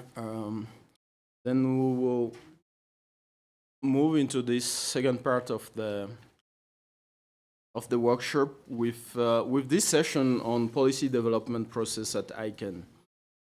This morning we hear about the different supporting organizations, and within each of them there is a policy development process, and the main goal of this session will be to highlight how we can participate to those policy development process, how government can participate or encourage their local community to take part of this global policy development process. But to do that, we need to understand how it works. So we will start with Yaovi, who is going to give us a broad overview of the policy development process. I've asked all the panelists to be brief. We have around 5 minutes for each presentation. They all have slides. The slide will be available, so we will focus more on the explanation, so to be able to get questions and interact more with you on this. So Yaovi, the floor is yours.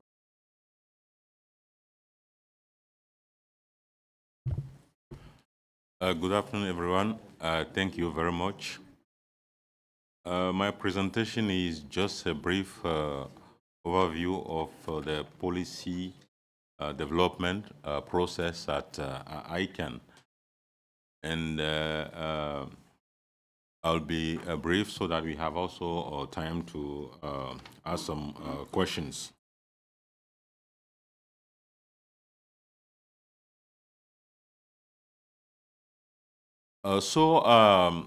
This is a graphic of what has been said this morning, this slide.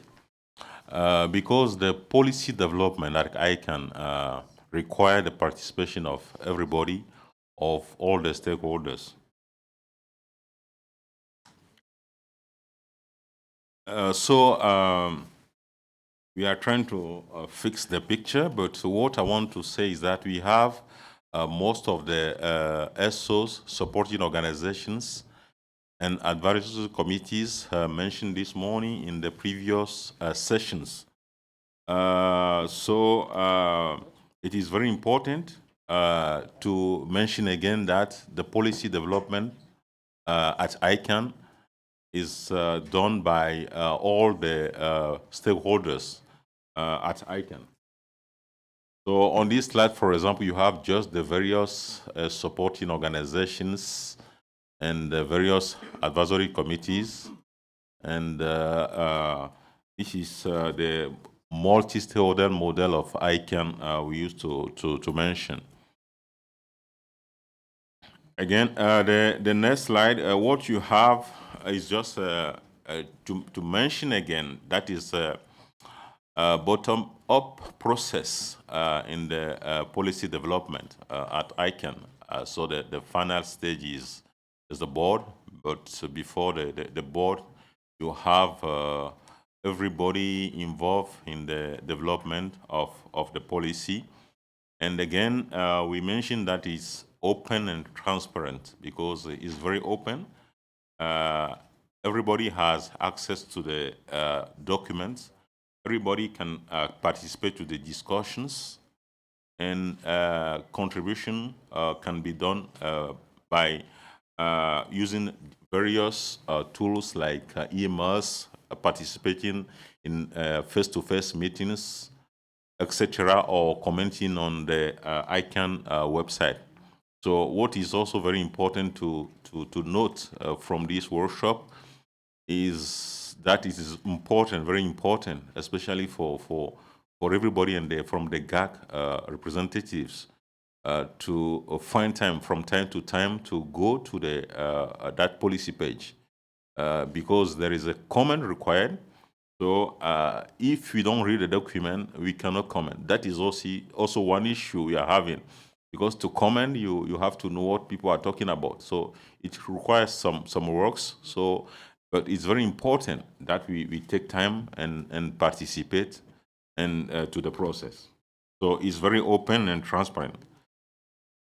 So what is done is we need to understand the documents. It is very important. So we need to know that we have the policy. Anytime there is a need to have contribution or participation from the community, there is a call. And then the mention of the starting period and the end period is mentioned on the website. So we need to participate. Anybody can participate. You can participate through a supporting organization, advisory committee, or as an individual to the policy development process. So we have some main supporting organizations who make the policy at ICANN. So mainly we have the GNSO. So the GNSO is the generic name supporting organization. It is very important for all of us, if you have time in the evening, to go back to the ICANN website because we have many groups in the GNSO. We have what we call the contracted parties in the GNSO, the registrar, the registries. And then we have the other group we call the non-contracted parties in the GNSO. So it is very important to have more people participation in these various groups, especially the GNSO, where the generic name supporting, generic names policy related to names are done from a GNSO. We have also the CCNSO, the Country Code Name Supporting Organization. If you go to the ICANN website again, Rachel mentioned this morning, the ICANN website. If you go to CCNSO website, we still find today that we have some countries where the organization in charge of the management of the CCTLD is not a member of CCNSO. And then in some countries, you have some, some government who don't know at all that all these people are participating or not. But it's very important just to, the government can advise this organization to join the CCNSO, because there are many discussions going on in this group. But if the organization managing the CCTLD is not is not member of CCNSO, there are a lot of information missing that this organization cannot get to be able to better manage the country code top-level domain. We have also the ASO. I'll be brief. We have also the ASO, and the ASO, Alan Barrett talked a lot this morning about ASO, Arrest Supporting Organization, and then this one we can go back to the website again and read about that.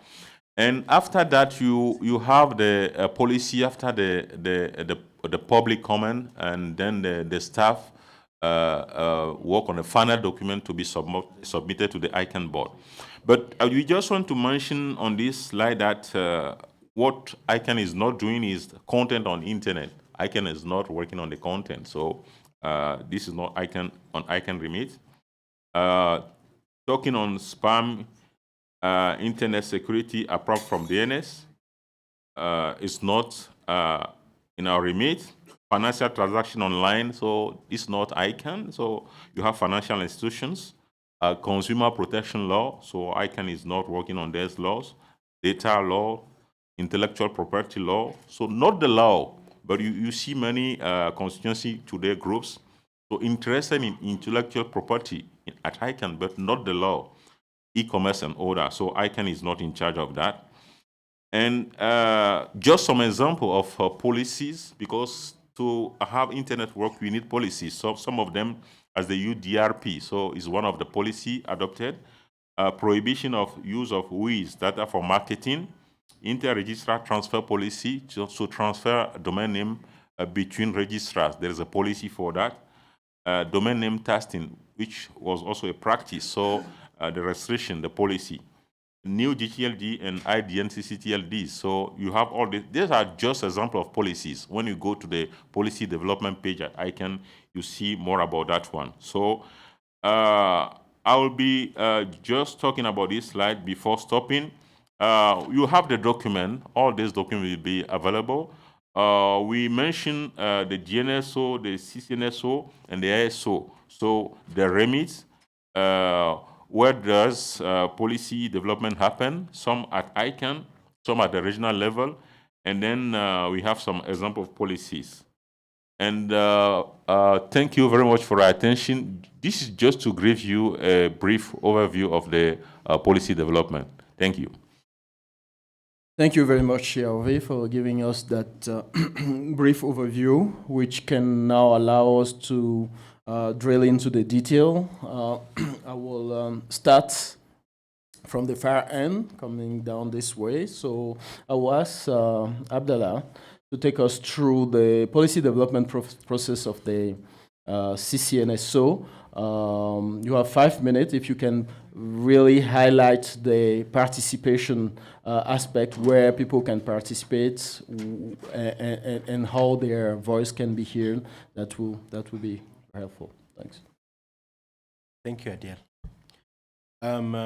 The CCNSO is the supporting organization which is composed of membership from CCTLDs.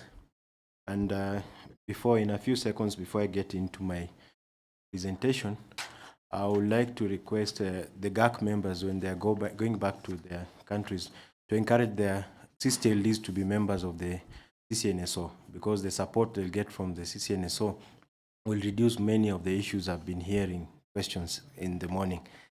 There's a whole secretariat which gives support to CCTLDs at the CCNSO, and it will be of great help, the particular country top level domains.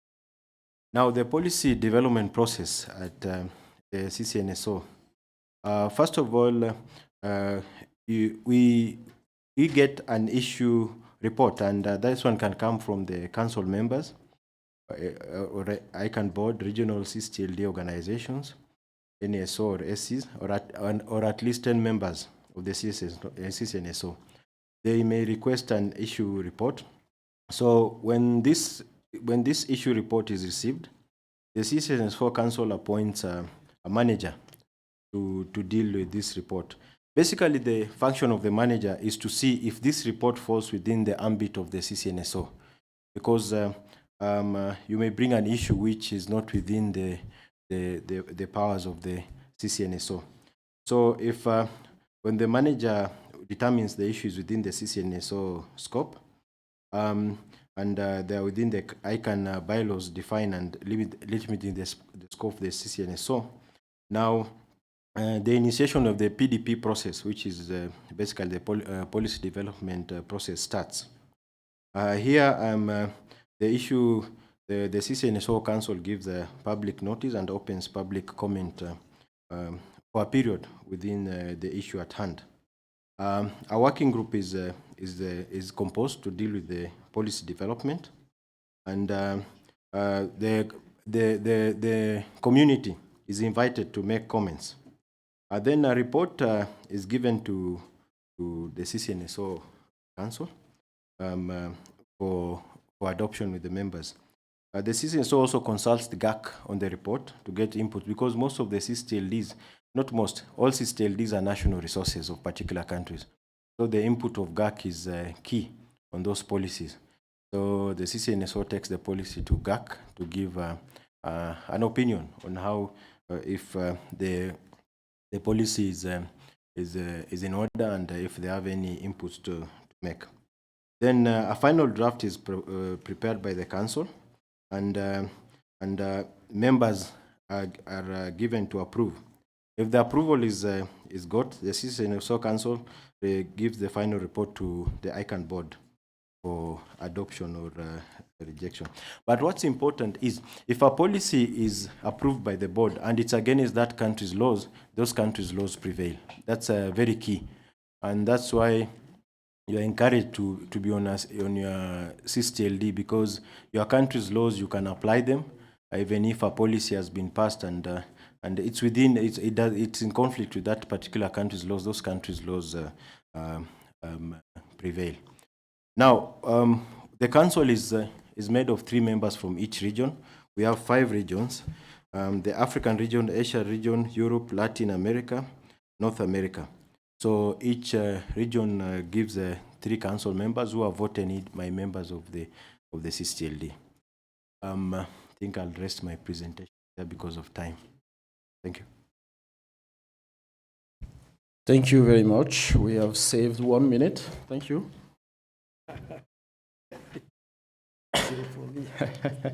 So that is the CCNSO, and I think the CCNSO policy development is something that is critically important for the government, particularly, as he mentioned. The CCNSO is at the global level, while at each country level we have our CCTLD that has their own policy, and how the input of our local policy to the global policy works is critical. Thank you again, Abdallah. We will now go to the ASO.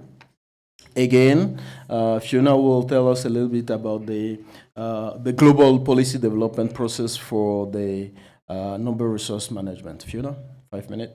Thank you. Okay, sorry, I've done some slides, but they're not coming up, but there's a diagram there to refer to. Maybe Bob, please.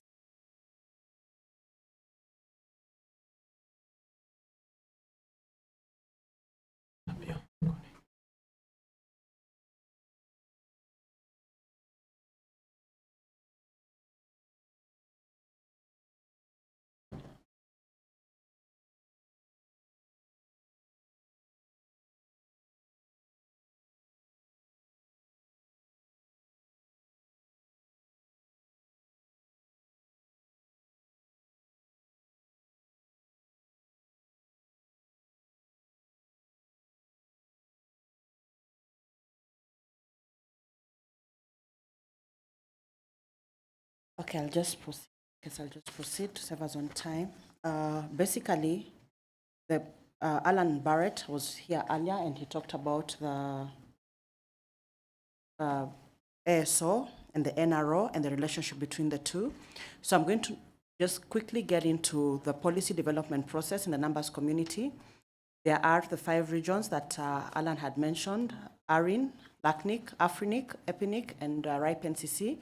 We here are part of the AFRINIC region. And in the regional policy development process, basically what we discuss and develop policies on is on the allocation and registration of internet protocol and autonomous system numbers. And these are based on specific regional needs. And there is really a grassroots kind of discussion that takes place. Anybody can participate in these discussions because they are open. So, and the challenge is that from our region, we've had very little government engagement at that level of the discussions. Unlike the CCNSO, where you can afford to have your government laws taking precedence, because the numbering system coordinates across at a global level, we cannot afford to have countries coming up with policies that contradict what we have developed, because we'd sort of like put on the table a standard that is acceptable by everybody. And therefore, national laws have to adhere to that standard. And governments, industry, academia, all are welcome to the discussion. In AFRINIC, we have got a policy development working group that consists of anybody interested in participating in the discussions. So you want to participate, you go to the AFRINIC site, register for the Resource Policy Development mailing list, it's in short RPD mailing list, and you begin to see the discussion that is ongoing and to give your views on how that policy should be developed, because that is now where the grassroots discussion takes place. Then we do have, other than online discussion, we have 2 face-to-face meetings in a year, and these take place during the AFRINIC meeting. So just before AFRINIC has their annual general meetings, the members who are present at those face-to-face meetings go through a 1 or 2 day period of policy discussions where we review the policies that are on the mailing list and we try to get to a consensus. And if the policy achieves the consensus on the floor and has achieved significant consensus also on the mailing list, you find it's able to proceed down for board ratification, and it becomes a regional policy. In the development process, I'm not going to go into how we coordinate that whole discussion. We've got co-chairs who guide the discussion, and the co-chairs don't have to be private sector, but because our governments don't participate in the discussion, we find it becomes a private sector, academia, technical community discussion. Yet the input of governments is so important because IP resources are so important to government agencies, especially those that are concerned with cybersecurity. And yet you participate the least in that discussion. So it becomes sort of impossible for you to want to implement certain cybersecurity policies in your country when the overriding policy on how the technical community and the business community are managing those IP addresses is not falling and is not in line to what you want to achieve. So we need to have more engagement and more discussion on that. In a nutshell, the overview of the process is we identify a need, and the need could be industry requirements or even government requirements. You feel there's something you want to achieve, and therefore you come and there's a template where you develop the proposal, you use that template, you write out that proposal, you send it to AFRINIC staff, they put a code on it, like a reference number, which is what we all refer to the policy by, then it circulates to everybody for discussion. At the end of the day, we're never too concerned about who has developed the proposal, but how relevant is it to us as an industry and as a community. So if you're able to justify that in your written document, regardless of whether you're government or academia or industry or whoever, we will discuss it. And because the mailing list is open, everybody gets to give their views, everybody gets to discuss. So it's proposed, it's discussed. We try to achieve a consensus. Once consensus is achieved, it is implemented. If consensus is not achieved, it goes back to the discussion. So it can go back to the discussion a number of times, and eventually the author may decide to withdraw it to improve on it better, and it starts the process again. Or another policy may come in that is better than that, so you withdraw yours, and another policy that addresses what you want to achieve ends up going through.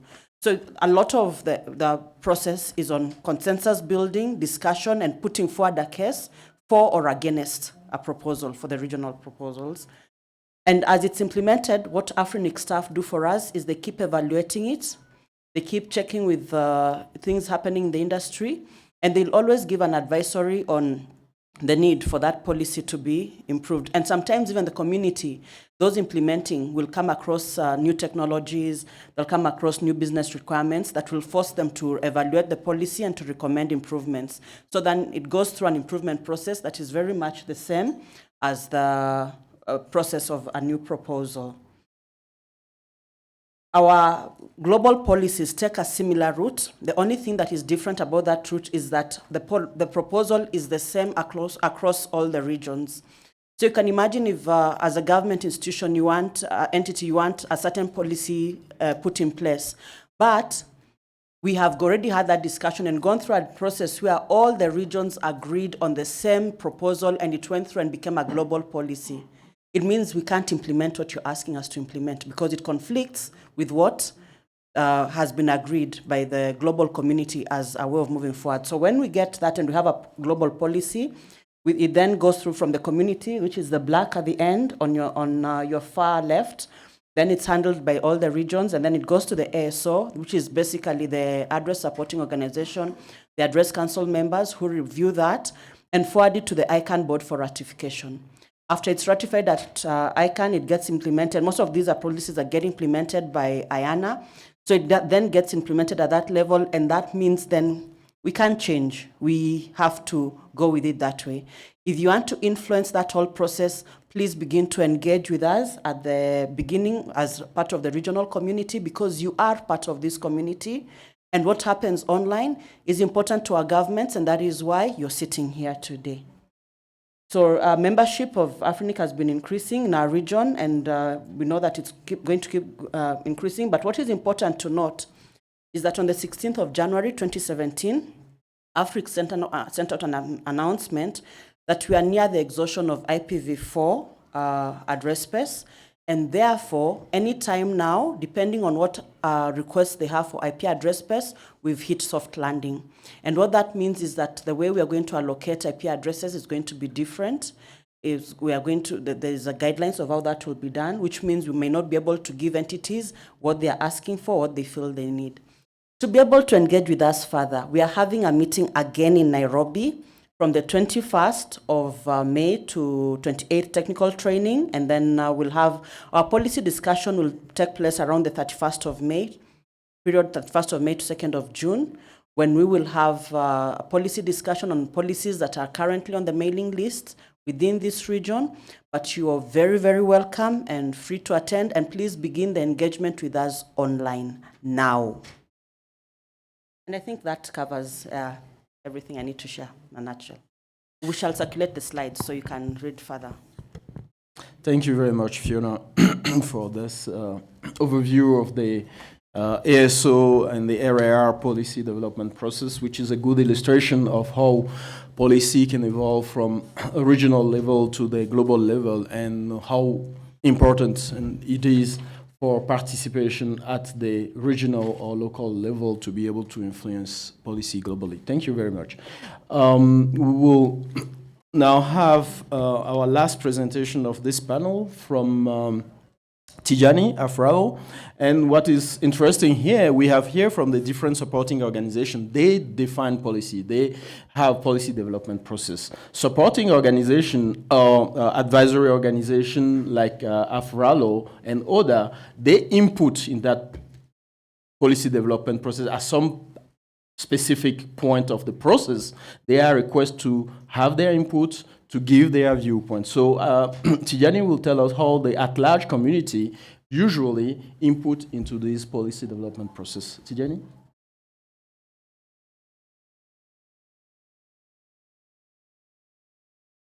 The clock start.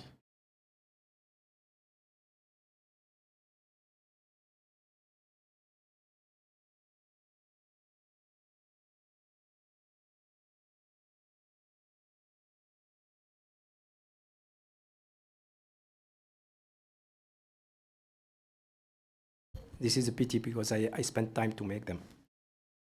Okay. So what is the policy development at large? How it works? First of all, as you know, at ICANN, the policy is developed by the multi-stakeholder community composed of volunteers from all over the world in a bottom-up manner. At ICANN, policy is developed by the SOs, the supporting organizations, means GNSO, CCNSO, ASO, and influenced by the advisory committees, means GAC, ALAC, SSAC, and RSAC. Each SO has its own specific process to conduct policy development. So, how ALAC influence the policy? ALAC gives advices to the board, like all the advisory committees. So, as per the ICANN bylaws, the at-large advisory committee defends the interests of the internet end users. ALAC gives advice to the ICANN board on policy developed by the supporting organization. It also participates in the policy development in cross-community working groups together with other SOs and ACs. Sometimes it gives advices to the ICANN board on other issues that affect the end users' interests. Many at-large members participate in many GNSO working groups and ICANN review teams to develop ICANN policies or recommendations. So how the policy advice at large is done? We receive, for example, a public comment about a policy developed by an SO, or we receive a public comment about something, a recommendation coming from another working group, not from a SO at all, from a cross-community working group, or any other issue, or for example, I can make an action or inaction that we judge we need to give advice about them. So when we receive it, ALAC review it and decides whether it needs a statement to be sent to the board or not. And after that, the staff create a wiki workspace that will be the home of the discussion about this policy. Then ALAC identify a pen holder or pen holders to draft the first draft. And the first draft is put on the wiki workspace. This first draft is discussed during 5 days after it is developed, during 5 days by the whole community. For your information, all our workspace, all our mailing lists, all our meetings are open to everyone. So even if you never heard about ICANN or about AFRALO or about at large, you can access to all our tool of working. So you can participate in this debate during this period. So 5 days of comment from the community, from the at-large community. After those 5 days, the pen holder will draft the final draft according to the comments received. And then ALAC hold a 5 days vote about this statement for ratification. And then we submit it to the board and to all concerned parties. So this is the process of making advices to the board about policies or about any other issue. So decision-making in ICANN is a bottom-up, consensus-driven, multi-stakeholder process. And building consensus among all community stakeholders is of great importance in the ICANN policy debate. It is true that in ICANN, the supporting organizations are those in charge of the policy development. Nevertheless, individual internet end users have a voice in policymaking at ICANN. The most recent example is the role that ALAC played in the IANA stewardship transition process. We participated in the ICG one of our members was the vice chair of ICG. We were member of the CWG transition. We were member of the CRISP, and Mondua was our member. We were also member of the CCWG accountability, Workstream 1 and now Workstream 2. And we contributed heavily in all this work. And I think we influenced all the decisions, and the proposals was influenced by the at-large community. So this is what I wanted to tell you, and I hope that my moderator is not angry against me. Thank you. Just on time, Tijani. Thank you very much for keeping the time, and thank you for all the panelists for staying within the time. That will give us more flexibility for few questions and interaction with the community. There is one of the supporting organizations we haven't talked about, which is the GNSO. The GNSO also operates similarly with their own policy development process, which is more of a global policy as such, because it's mainly related to generic top-level domain, and the work of the GNSO mostly happen within the framework of ICANN specifically and during ICANN meeting. And again, it's an open process, bottom-up, where anyone can participate, a government representative as individual or local industry can join the policy development process of the GNSO as they can join the one of the ASO or the CCNSO. I will then open the floor for question and comment about the different policy development process, and particularly on how government can participate and leverage on this different policy development process.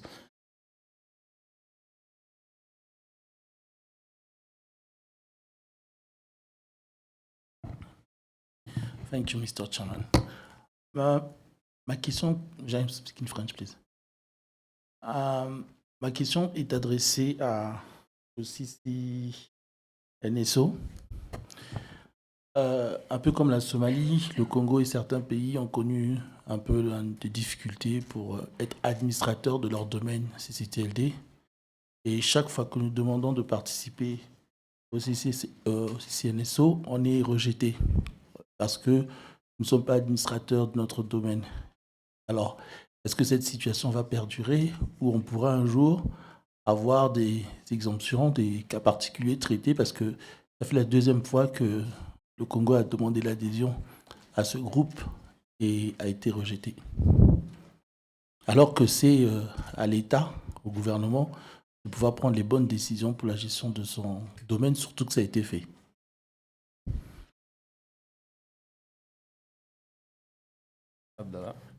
Okay, thank you. One of the key points which I said when I was making my presentation was the country's laws prevail in case of CCTLDs. And if I will give some free advice to Somalia, you see, if today their parliament passed a statute which makes the country to be the owner of the CCTLD, and you pass that particular resolution to Anne Rachel, I believe you make her work to be very easy. So the problem is the paperwork, because for you to be a member of CCNSO, you have to be the administrator of that particular CCTLD. And you need the paperwork correct. And it's quite, I said it's as easy as that. If the government, and I was asking the GAC members here, because you have great influence in the processes within the various governments you represent. If you just pass, like I've taken the Somalia example, I may not know, but the few details I know, the few issues I know around that particular country code, if a law is just passed, that's done, because the country's laws prevail against the other policies. As I said, a policy can be passed by the board of ICANN, but that country laws prevail as far as CCTLDs are concerned. Thank you. More indulgence may come from Adele.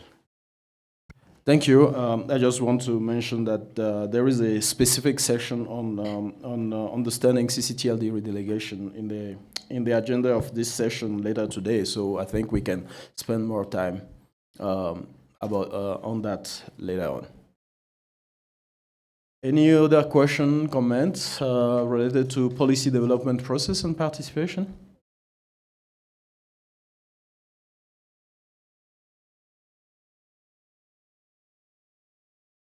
There is an online question. Yeah.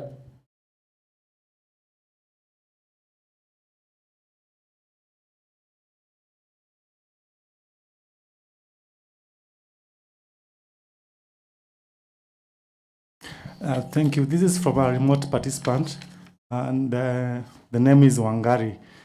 Her question is, in relation to internet governance, do we have genuine multi-stakeholderism promoted in policy? And how is genuine multi-stakeholderism promoted versus industry self-regulation?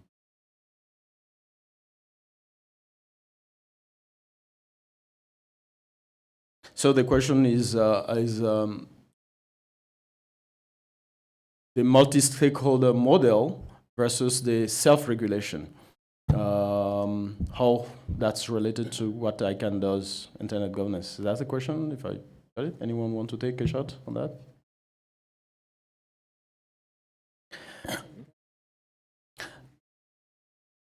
I think self-regulation can have two aspects. Can be a self-regulation where the industry itself come together and define the policy it's governed with, and that is done within their own grouping. But self-regulation can also be multi-stakeholder, and I think what we are seeing through the ICANN process is a self-regulation, but with a multi-stakeholder approach, where all stakeholders, all people with different stake on the issue come together and define the policy that govern the way they do things. The GNSO will define policy on how GTLD are managed. The CCTLD will do the same thing. The number registry through the network operator will do the same thing. So it's a self-regulation in a way, and that self-regulation is now open to different stakeholders so that they can have a say, so that they can, exchange knowledge and information about the policy, so that the policy, as soon as it is adopted, it take into consideration the viewpoint of the different stakeholders. So I don't think the two models are exclusive, but it is the same thing, and all depending on the way the group are organized. Yes, Tijani.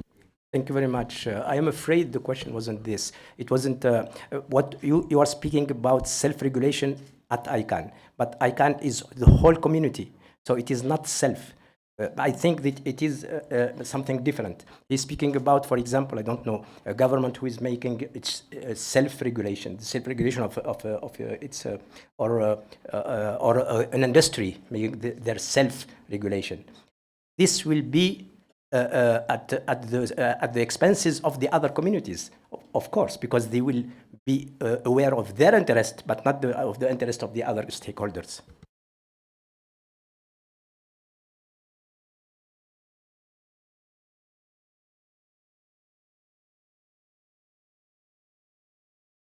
Yeah, the follow-up question is, let's take for example for Liberia. We are trying to develop our policy. The first policy we develop, it did not cover our domain. So somebody was using the domain and we're trying to retrieve the domain. Now we want to come for policy that will affect the domain. So as member of GAC, it's necessary that we send it to ICANN 2 so that they can look at it, that when we develop it, it can be global. Okay, that's another whole question which I will come back to, but I think Yaovi want to say something about the self-regulation versus the multi-stakeholder. No, Chijari already said that, because when we talk about the multi-stakeholder community, if within the industry we talk about self-regulation, we should necessarily consider the other stakeholders. Tijani mentioned that one. I want just to come back about the question from our colleague from Congo. His question is not clear to me if it is the request to be a member of CCNSO which is rejected, or which is, or if it is GAC. It was not clear to me. CCNSO or, no, not GAC, CCNSO or redelegation. I just want to understand the question. Because a request for CCNSO should come from the organization in charge of the country code management in the country.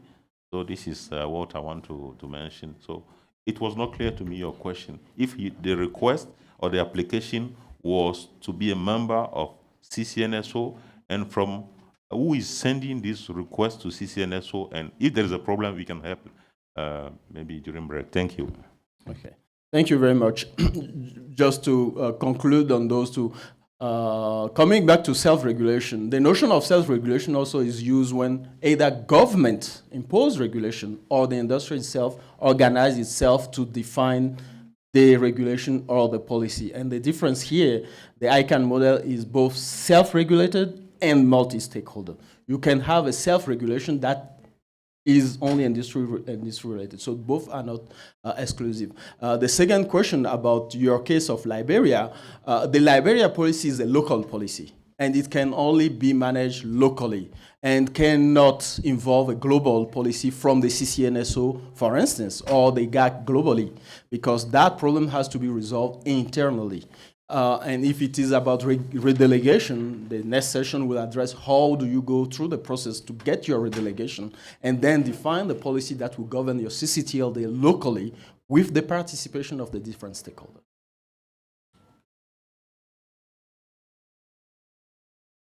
Okay, just still on that policy, I highlighted the process of the PDP. If you feel the policy should be taken over by CCNSO, you can write to the council, or if you are 10 members, so that an issue report is written on that particular policy. As I mentioned, an issue manager will be appointed to look at it and see if it's within the ambit of. Okay. Thank you very much, all the panelists, for your brilliant presentation and your enlightenment on the policy development process. The conclusion is we want more participation from government in those different policy development process, and also more participation into the GAC that advise the policy at the end of their development cycle. Thank you very much.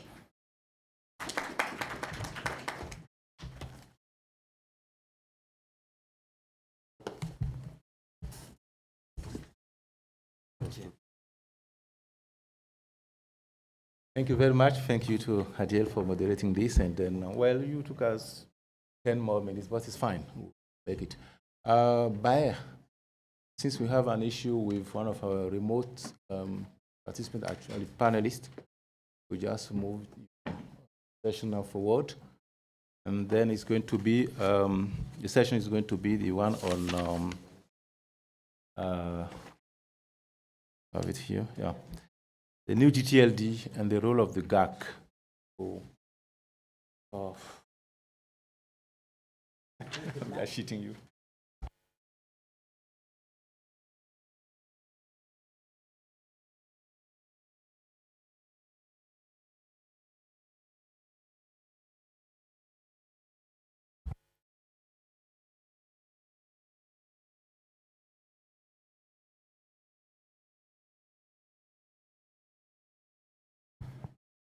Thank you, Pierre. Good afternoon, everyone. Again, for the record, my name is Baher Asmat. I'm with ICANN, and this session is about the new GTLD program and the role of the GAC, the Government Advisory Committee. And we're going to be starting in probably 30 seconds. We have two panelists in the room and one remote.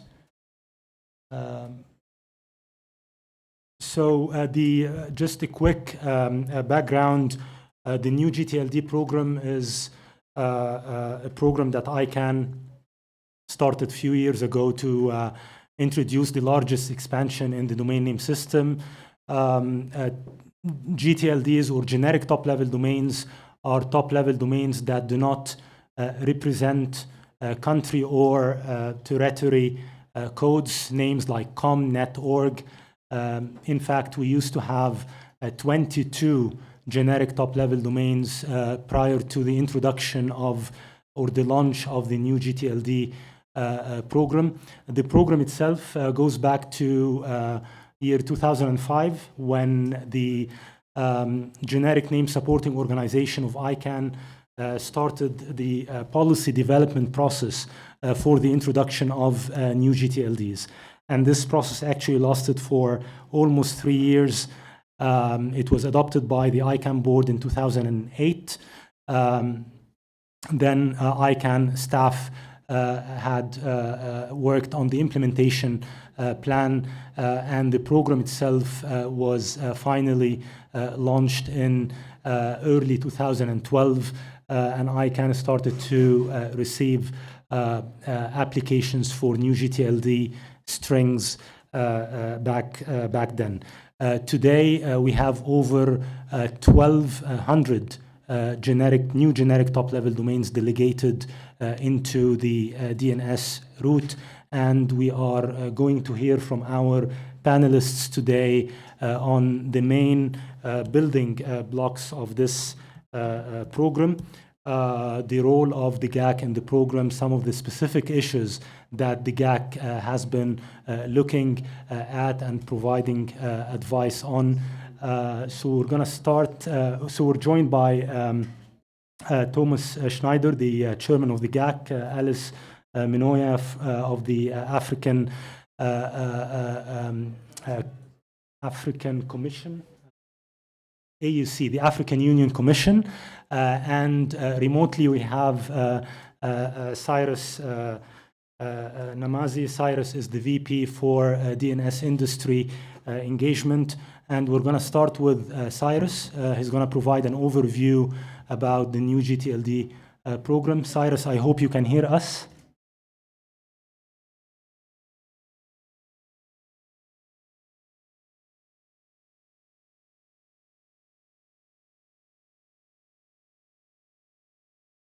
Are you on mute?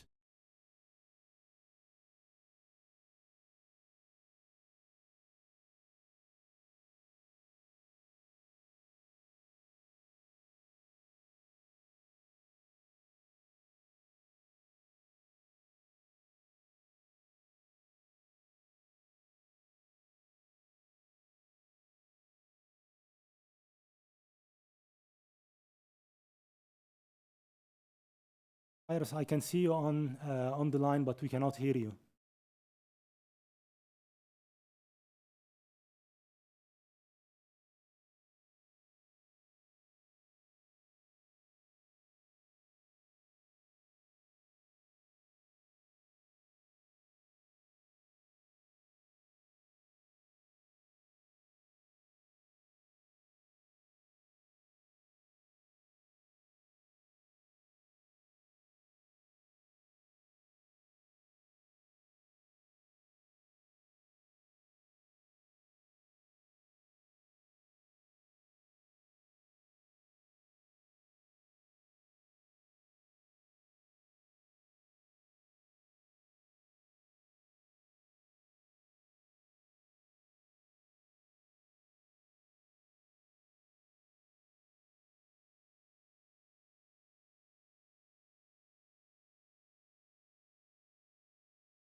Okay, so we're going to start with Thomas until we get Iris online. Thank you, Baher. We have already heard some discussions or some information about this GTLD process.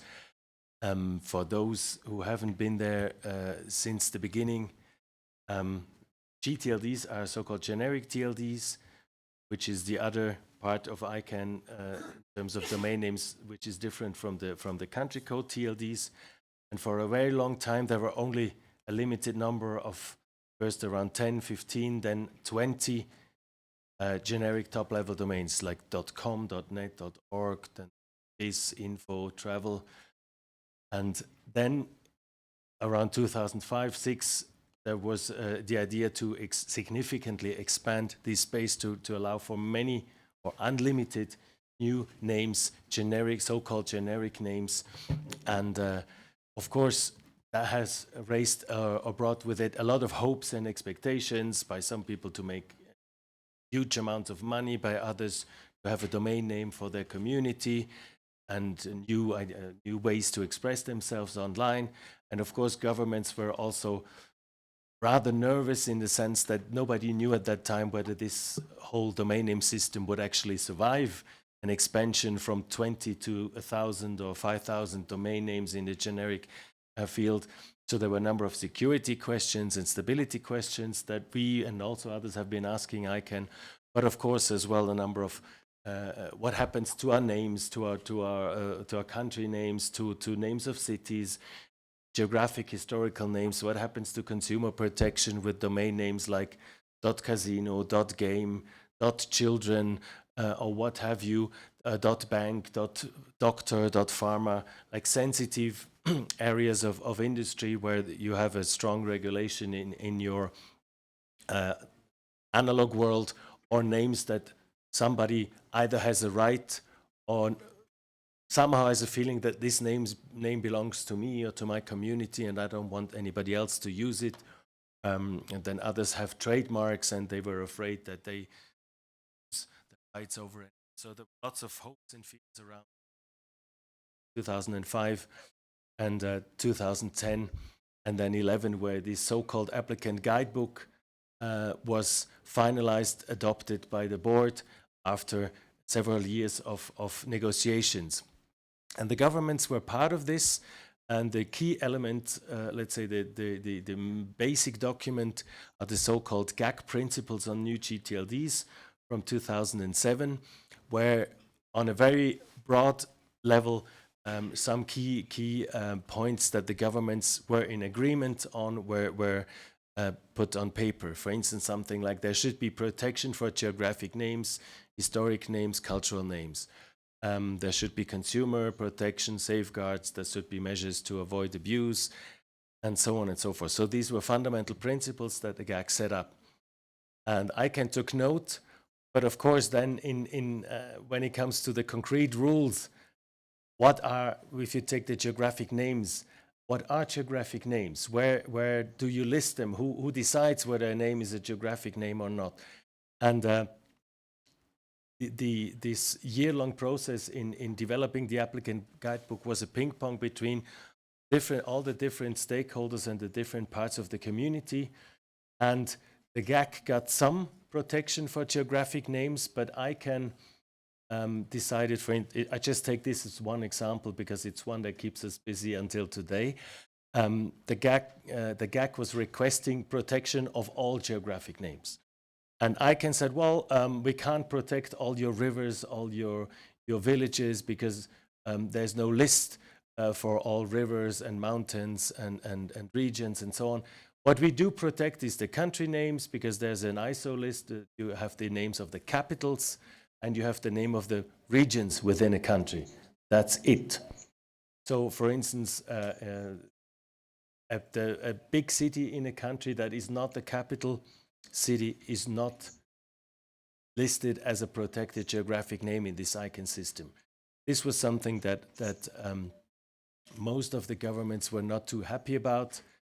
On the other hand, there was another thing that governments requested. For instance, if there was consensus in the GAC not to delegate a particular name, then, and I know this more or less by heart, then this means that there is a strong assumption that ICANN would not delegate this name.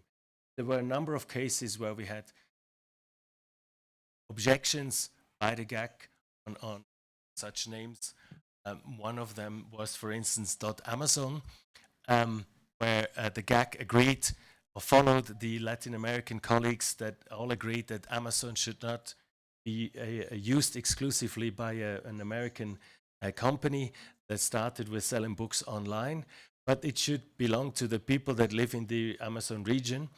And so they wrote a declaration of 50 Latin American ministers ICANN that in case that ICANN would give this name to an American company, they would be very angry, and whatever would happen then, but they would be extremely angry, and ICANN and the US would have a problem.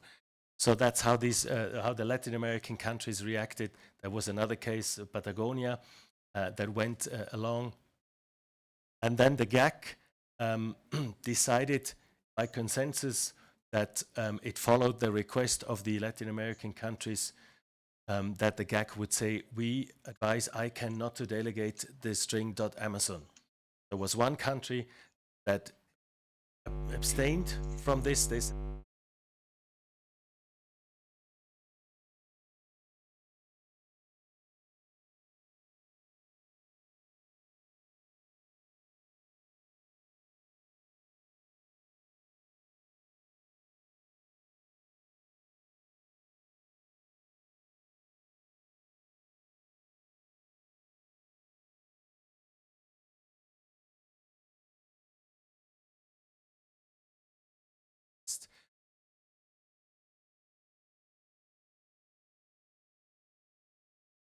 And 13, that these names should not be delegated to those who would like to use them as a domain name for themselves. And ICANN followed this GAC advice and did not delegate. And of course, then the other ones, those who applied for it and did not get it, they were not happy. So this is just an example that sometimes, like I said in the morning, sometimes in a system where you need to take decisions in a community, sometimes you get 95% of what you ask for, sometimes you get only 70% or 45%, and then you're very angry and you continue to fight. But there were several moments in the course of this development of the applicant guidebook where the GAC could demand for things to be included in the guidebook. And then there were several moments in the implementation where the GAC had a say. And for instance, one thing that is also still in discussion today is on a second level, it is written in the applicant guidebook that a country name can only be used as a name on a second level. For instance, Kenya.music can only be used if the government or the competent authority of the government agrees to that use. This is written in the applicant guidebook, and there are a lot of brands, for instance, like BMW or others, that would like to use the country names for their structure, and they have to ask all governments, and if there is no yes, then they can't use it. At the same time, there's a similar but not identical provisions about the 2 country character codes in that applicant guidebook. And we were probably also busy as governments, and after hours and hours of work and negotiation, that we didn't realize that small difference. Because whereas with the use of the country names, it says they can only be released if the government or the respective authority and the CCLT, the TLD, or whatever there is, agrees. With the 2 character code, it says they can only be released if the respective government and CCTLD agrees, or if ICANN decides to release. And we all somehow didn't really realize that that or thing was changing the thing fundamentally, so it was an either or. So that meant that even if the respective government did not want this 2 character top-level domain, or second-level domain, sorry, to be used, if ICANN develop the process for and which it has done now to release them, that's it. But we were somehow not aware of this or forgot to take this to the end. So these are just examples where sometimes you realize also, and this also happened to the other side, to businesses, that they thought they would get something, some opportunities, some freedom to decide, and then after a long and tiring negotiation, you read the thing again and you realize, like, well, actually, what is written here is not what we thought would be written here. But again, you have this also. I've been part of the Swiss delegation at the World Summit on the Information Society. At the end of negotiations, when everybody is tired, this is how you get agreements, because everybody is tired and you maybe do not read every comma in detail anymore. So this is also nothing new to the GAC. But these are just examples on how this applicant guidebook was worked out. And then when this was published, and there was a period where you could apply for a string, As I said, then the GAC, like everybody else, had the possibility to raise an objection based on different grounds. One was, for instance, with these geographic names, or where the GAC considered names that shouldn't be delegated. There was a system of so-called early warnings, where before raising an objection, a formal objection, a government could indicate that, for instance, they would have a problem with a string.casino if there was no regulation for gaming, or they would have a problem with the string.bank if there was no regulation applied to who has the right to appear under a TLD.bank. And so several governments filed a number of early warnings. The government of Australia, they got the record. They filed more than 100 early warnings, all kinds of strings, mainly linked to consumer protection safeguards. So that was another element. And then, of course, now in the implementation of this, we are still fighting, for instance, about the implementation of the protection of the names and acronyms of the International Red Cross, of intergovernmental institutions like the UN, UNESCO, and ITU, and so on. So there is some protection that is formulated in the guidebook, but in the implementation, it was not so clear what that actually meant. But this is the same like when you develop a law, you fight on a law in a parliament, and then this needs to be implemented, and you have the same discussions again. And the more controversial a law is, the more vague you have to formulate it, and the more you have the same fights in the implementation of the law again, because everybody hopes to get what he or she wants, and not let the others get what they want if this is in conflict. So this is basically how the GAC interacted and is still interacting with the rest of the community in issues like this. And there were, for instance, to give you another example, the provisions for the registries and registrars to collect data, WHOIS data and other data about the users of the domains were formulated in a way that was going against European data protection law, because in Europe, in particular, some countries go even further than the average in Europe. But for instance, German registrars had the choice between either following the regulation of ICANN, but then they would be in breach of German data protection law, or if they follow German data protection law, they would not comply with the regulation of ICANN. And of course, this is not really what you are wishing for.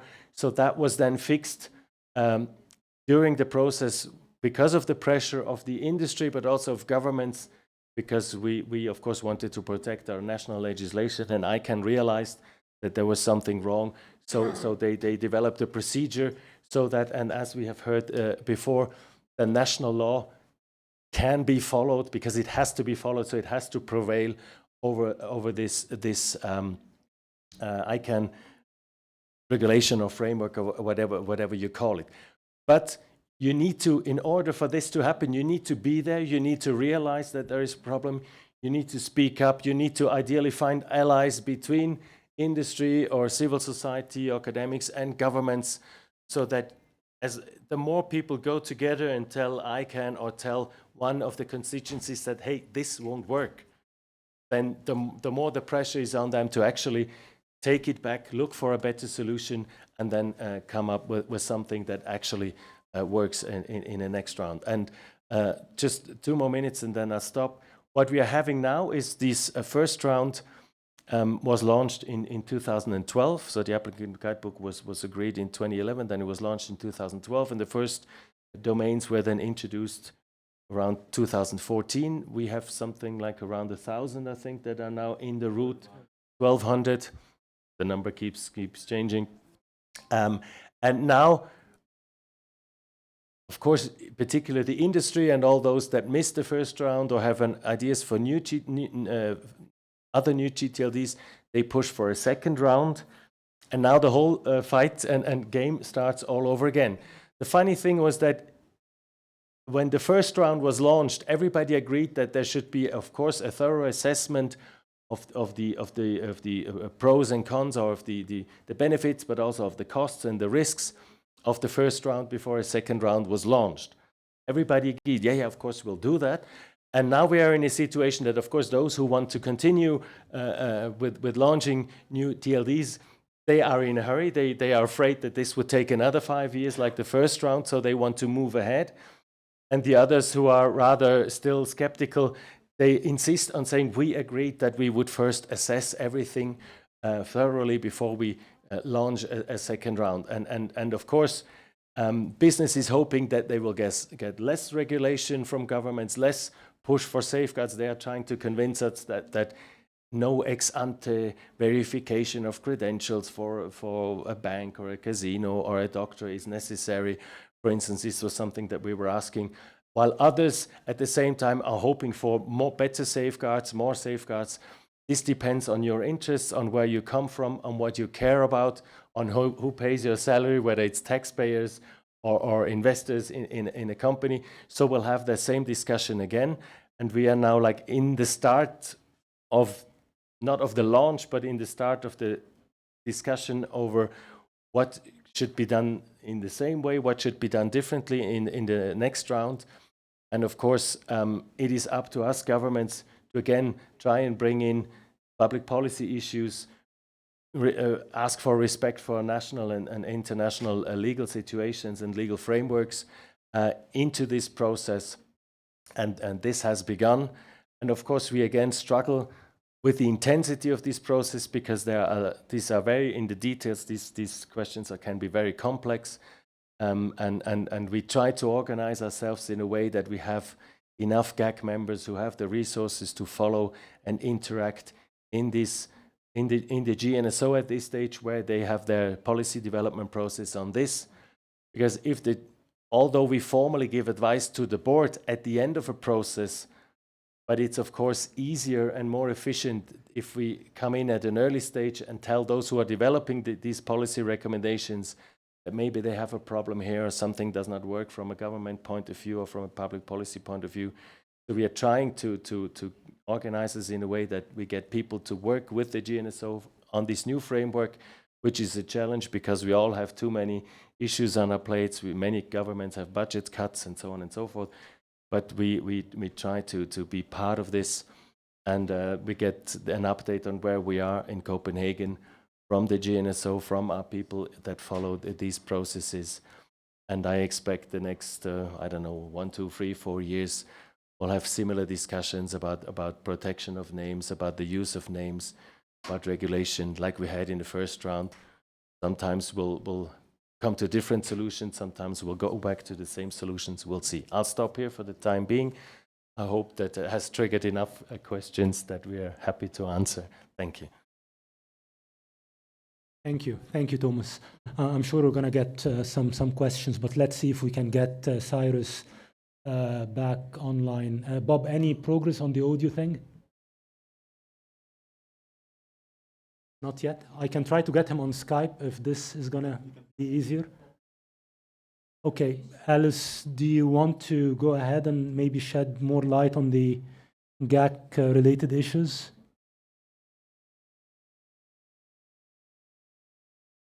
Thank you, Baher. Thomas, for that background. I think I'm going to talk about one very important policy process that the GAC is currently considering regarding generic top-level domains that relate to country graphic identifiers and graphic names. Get the slide up.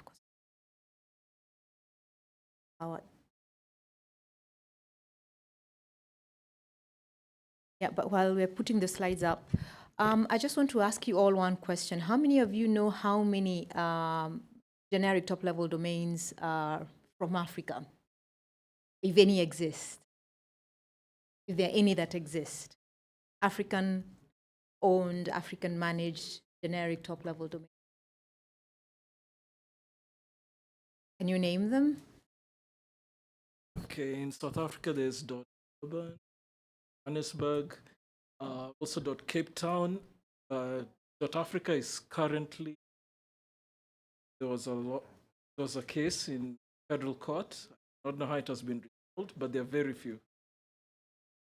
Yes, and again, I think that's the point. It brings us back to the objectives of the workshop in terms of just first to demonstrate how, you know, the level of engagement that our continent has at the domain name industry, and also the challenges, because you know, the current challenge with South Africa has to do with much more than just understanding the industry itself and the framework within which it's operating. It's got to do with much more, for example, with what Tijani and Aziz highlighted today regarding the CCWG, the cross-community working group on accountability that is discussing issues of diversity, addiction, that actually have a link to all this. And I think Cyrus is probably going to give us an update on where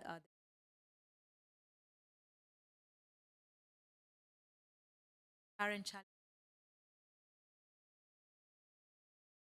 at regarding some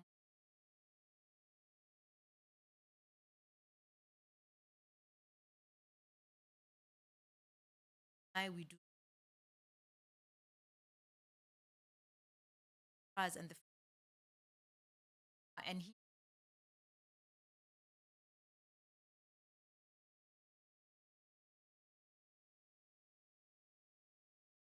challenge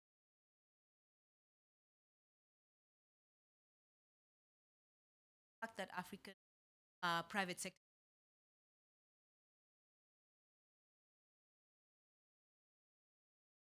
as would like them to. And while this is not a GAC issue, I just wanted, you know, the GAC is not in, but you know, it's a governmental, you know, for example, the government of Kenya would be very interested to ensure that there is an industry, a DNS industry in Kenya. So it's also of interest from that perspective, although it's not a GAC issue. But from a GAC perspective, I think to again re-emphasize that for geographic names to delegated, the applicant guidebook requires that you know, it gets support from governments. For example, for a regional generic top-level domain like .Africa, it required 60% of African governments to support it. The same with .Joburg and .Durban, the South African government had to support that. And there are several that came up. For example, somebody had applied for .Zulu. The South African government obviously put in an early warning and an objection, and that was taken back. And several other important African names. The issue here is to note that while, you know, very few of us were involved in that process in the development of the guidebook, because that was actively engaged in actually came how we respond to the applicant guidebook, and from how we came safety guide to public safety working group. But now to go to one very is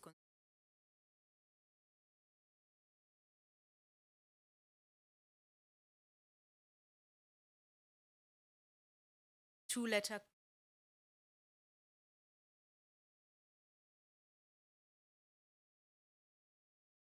that I think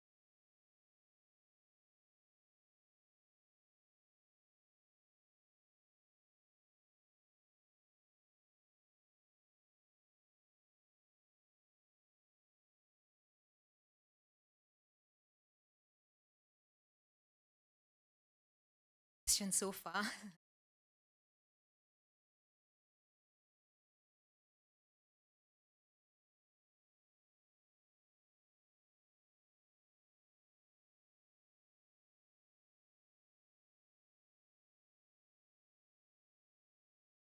Country as I mentioned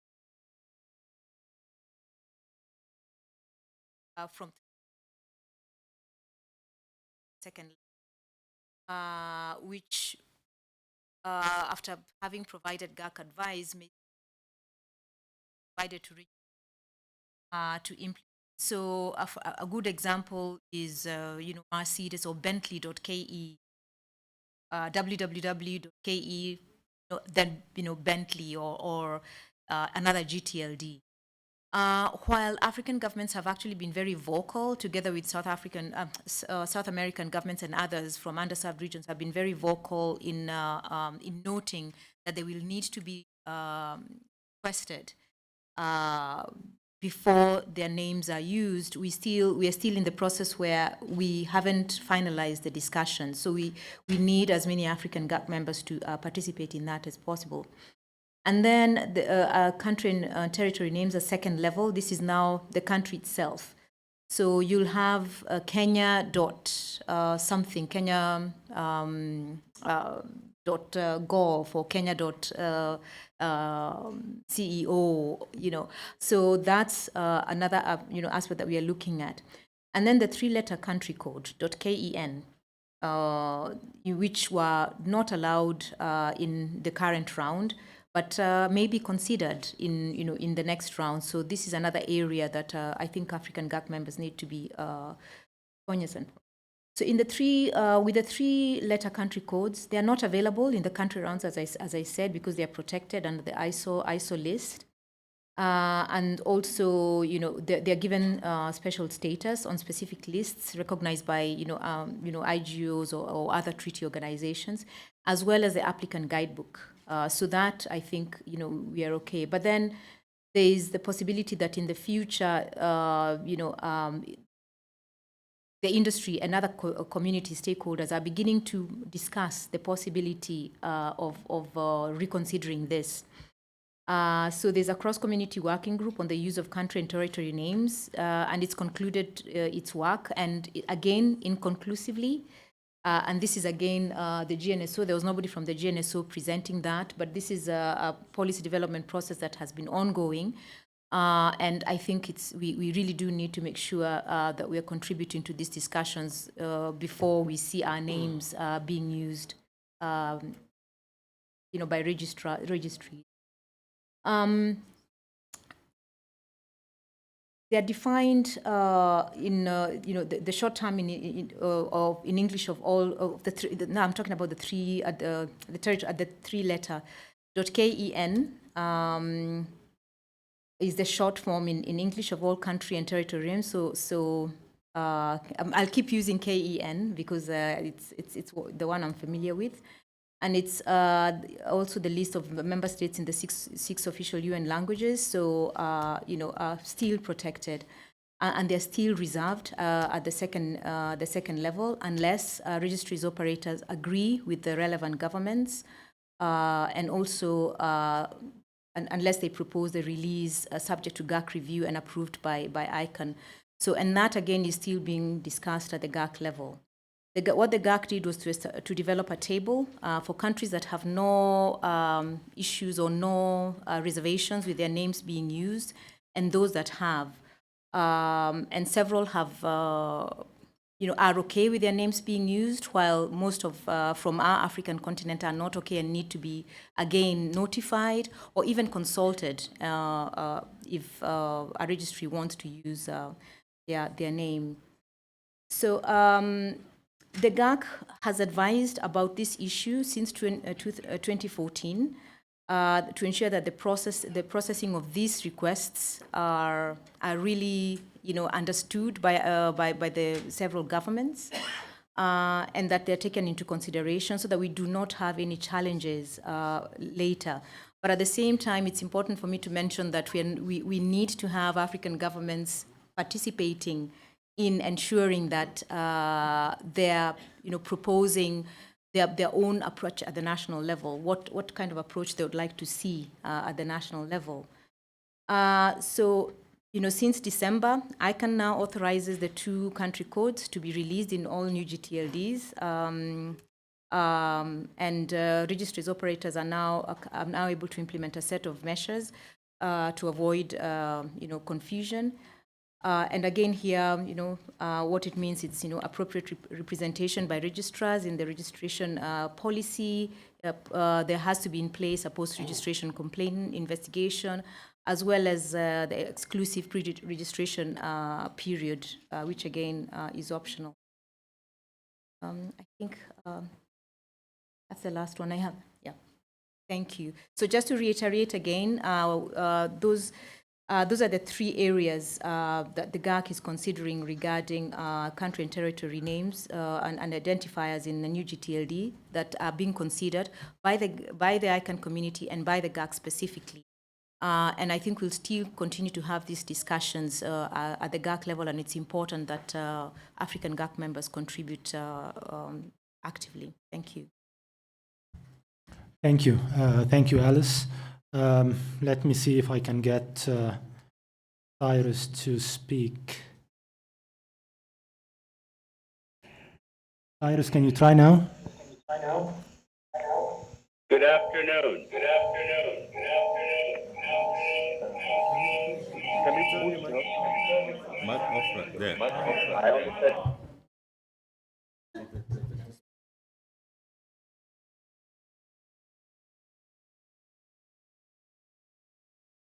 We have another mic, mobile mic.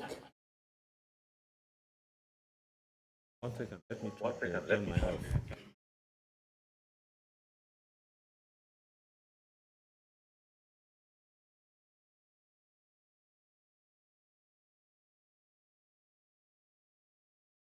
Can you hear? Can you hear me? Can you hear me?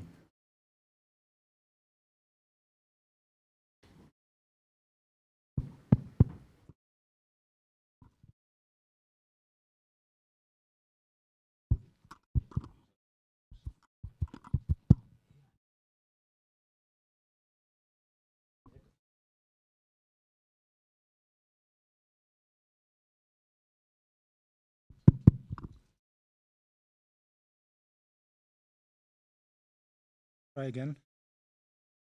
Greetings. Good afternoon. Okay, go ahead. Not We're bad. good? Yeah, pretty good. Thank you very much. Good afternoon, everybody. Distinguished guests. My name is Cyrus Namazi. I am coming to you from ICANN's Washington, D.C. office. Apologies that I could not be there in person. Hopefully we've managed to resolve the technical issues, and thank you, Thomas, and thank you, Alice, for your well-regarded talk. I wanted to give you a brief update on two areas. One was something that was briefly about, and that's the what we call the 2012 round new GTLD program. If you could advance the slides, Bob, to slide number 3. And then the second topic, to give you an update on the work that's going on, and Thomas touched on this, in regards to what's being regards to subsequent round of new program. Can we advance this slide by any chance? It's on 3 now, Cyrus. Oh, it is. I don't. Okay, so let's talk about the 2012 round new GTLD program. As Bahir mentioned, the rules of engagement for that round of new GTLD program were in the making for almost 7 years. And finally, in 2012, ICANN opened the application window for the new GTLD program, and a total of 930 applications, which far surpassed everybody's expectations. These applications from different parts of the world. 911 from North America, 675 from Europe, 24 from South America, 17 from Africa, and 300 or so from Asia and the Pacific. There were also different types of applications that we received. Some of them were focused on what we call geographical names, names of cities like Istanbul or New York City or Rio and so on at the top level domain. Some of these were community-based. Communities would be, say, plumbing or ski or professions and communities like that. A good part of the applications, 480, were actually brands such as IBM or Facebook or Google and so on. And one of the most important parts of this whole process was the applications for what we call internationalized domain names. I'm sure you all are familiar with IDN domain names. Before this new round of new GTLD applications, we did not have, to the right of the dot at the end of the address, any characters but ASCII or Latin characters. Fortunately, with the new GTLD program now, we had 116 applications that were submitted for scripts other than the Latin script. A total of 12 scripts, which represent dozens of languages now, are being processed or have been processed actually at the top level for IDNs. As you can see in the slide that is before you, the program is in final stages of completion. We have completed essentially a substantial part of the applications. About 1,215 of the 1,249 have been delegated. This is data as of the end of 2016, so it's very recent. We only have about 20 or so more TLDs to delegate, and some of these are held up in what we call dispute resolution, contention resolution, accountability mechanism. So we're working through that. And our aim on the ICANN side, ICANN, the organization side, is to wrap up the program by the end of this calendar year. If you could move forward to the next slide, please. Go ahead. So now in parallel with wrapping up the program and having essentially what Bahir mentioned, the largest expansion in the history of top-level domains, having gone from 22 generic top-level domains now to effectively about 1,300 or so, there's a significant number of work processes going on. One of the major parts of what ICANN, the organization, and ICANN, the community, was tasked with is to conduct a thorough review of the new GTLD program to understand several aspects of it. And this is what you see on the top white part of this chart that's in front of you. So a number of reviews are on their way or have been completed. One of the bigger ones of these reviews has to do with what we call Competition, Trust, and Choice Review, the CCT review. And the purpose of this particular review was for ICANN and the ICANN community to determine the following. A, the extent to which the introduction of new GTLDs promoted competition, consumer choice, and consumer trust in the DNS. B, do an assessment of the effectiveness of the application and the evaluation process of the application. And then C, understand the safeguards that were put in place and to what extent these safeguards actually were effective in mitigating issues.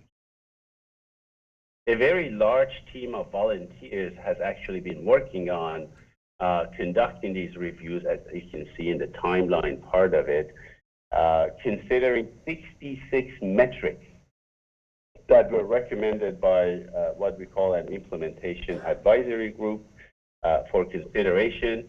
A good number of reports have been published already. In fact, in the last slide of the slide deck, I have all the links there. And if you'd like to have a copy of this presentation, any one of our team members there or myself, you can reach out to me. We can send that to you. We hope to conclude all of the reviews by middle of 2017. In fact, what we call the CCT review team is expected to publish their final recommendation to ICANN, the community, and ICANN, the board, by July, August timeframe of this year. Now, in parallel with all of these reviews that have been taking place, other parts of the community have been busy reviewing our policy development and our policy implementation and consideration of new policy in regards to the new GTLD program. And this is what you see in the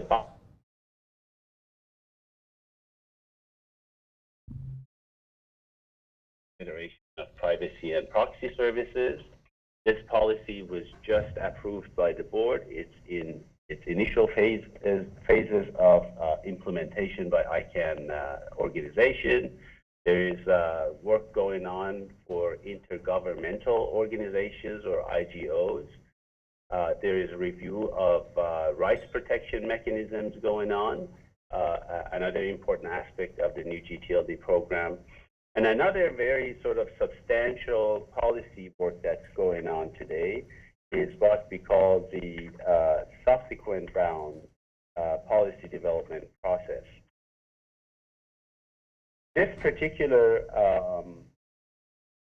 PDP stands for Policy Development Process, is a part of the GNSO organization that is looking at clarifying, amending, or overriding existing policy principles and recommendations as they relate to a subsequent round of new GTLD. New policy recommendations, if that should be needed for a subsequent round, and also looking after supplementing or developing new implementation guidelines should they be needed. As you can see in the chart and the timeline that is in there, a lot of the program reviews are coming to an end by the middle of this calendar year. The policy, excuse me, the policy development will continue and is likely to be concluded by the end of next year. And then, of course, we'll need some time to implement if these new policies and augmented policies. And the best estimate that we have at the moment for potentially having a subsequent round of new GTLDs appears to be sometime in the 2020 timeframe. So if you could actually advance the slides to number 8. This is a list of the links to a number of data that's been published to date. It's a substantial number of them. You can really get to these by just going to ICANN.org. And then with that, let me hand it back to you, Bahir, and hopefully we actually get some question and answers going. Thank you all very much. Thank you.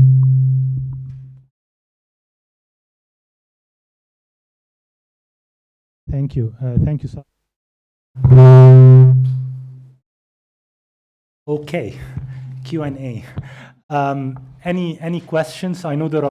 The problem is that, first of all, in our nice principles from 2007, it says religious names and cultural names should be protected.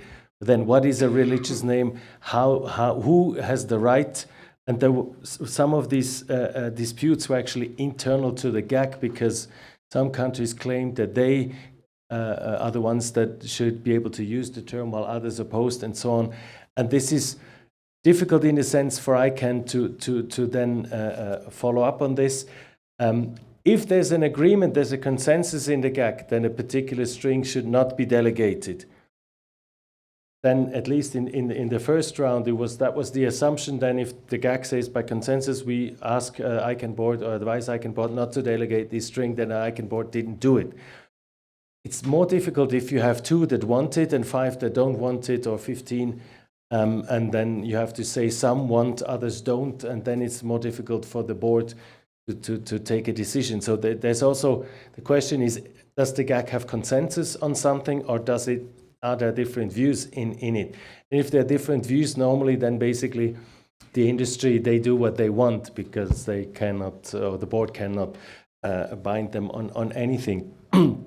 But what some people in the GAC, including Jorge, the Swiss delegate, is trying to do now, and I think that this is something that may actually help, is inspired by the Trademark Clearinghouse, but it's not the same.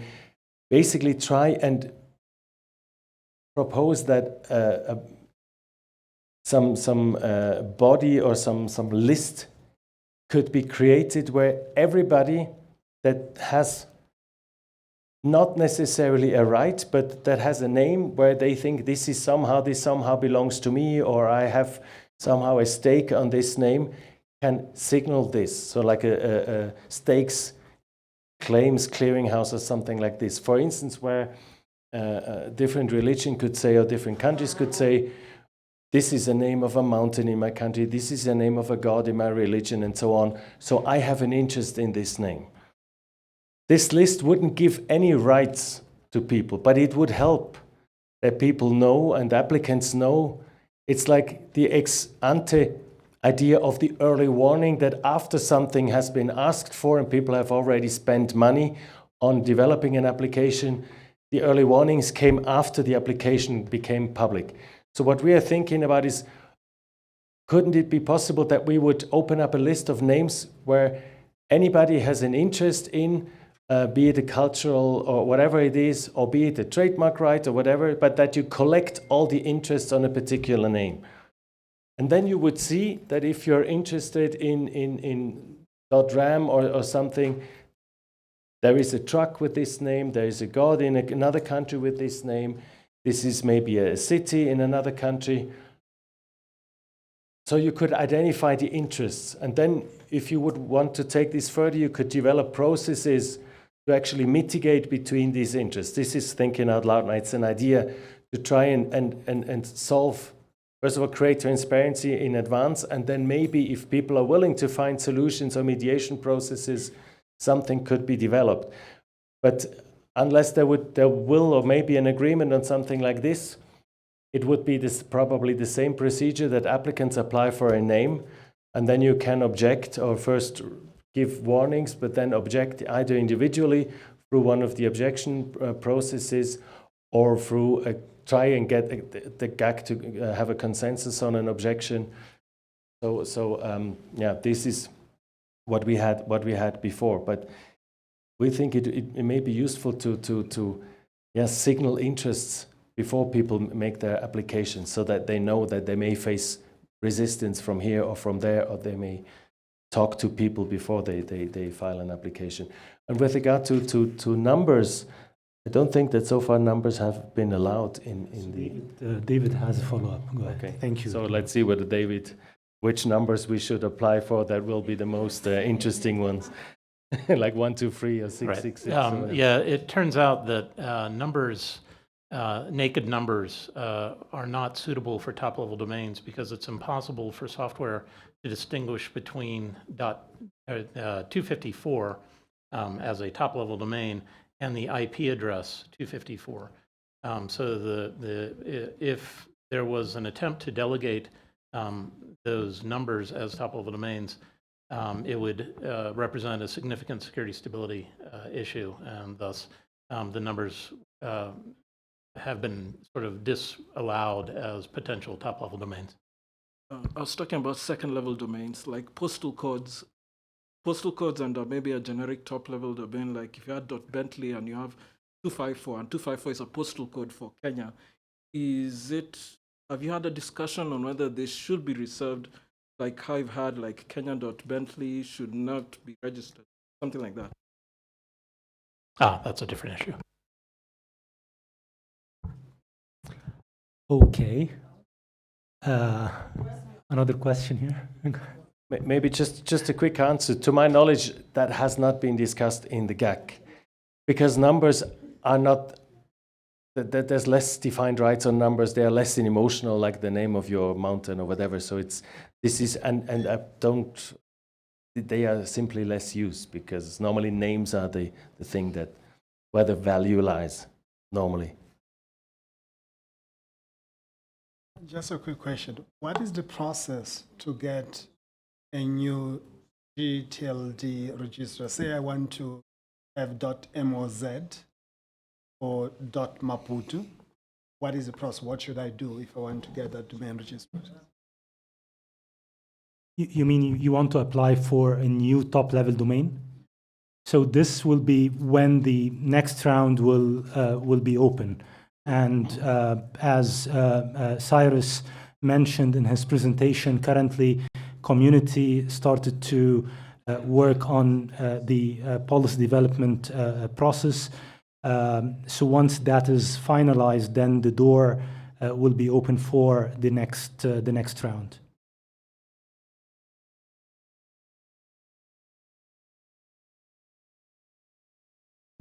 Thank you. My name is Mary Uduma, and from Nigeria.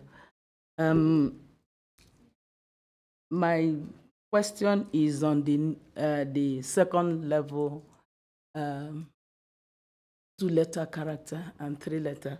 In our country, we have NGA, NGR as 3-letter, and we have the NG. Now, Thomas has explained to us what we did when we were trying to complete the guidebook, applicant guidebook, and that all we did not take into consideration. And that all ICANN is trying to implement. And as I said last meeting, that there are a lot of sensitivities in our community, and especially now that we are in Africa. I don't know how many of the GAG members here that attend GAG meeting, or governments here attend GAG meeting. I wish that we be explained properly what the resolution of the board is in terms of releasing of 2-character or 3-character letter. It's not been very, very clear. For me, it seems that we have not understood it, or that the board did not bother about our sensitivity in the region. Most, if you ask questions, some of the CCTLDs are managed by either the government in Africa or an association in Africa. So this is an opportunity for us to clear that gray area of what happens when .shop wants to take ng.shop, okay, which we have objected to. And I can release that ng.shop to the managers of the registry for .shop or the owner of .shop. So it is still hazy, even though at least has stated that there are still a lot of discussions on that. But the level that the board has gotten to, we need to understand it in this region, so that when we talk about it, we'll be able to be clear when we are speaking to our government. Again, our government does not understand, or our governments do not understand why .Africa should be a problem, which is their own name.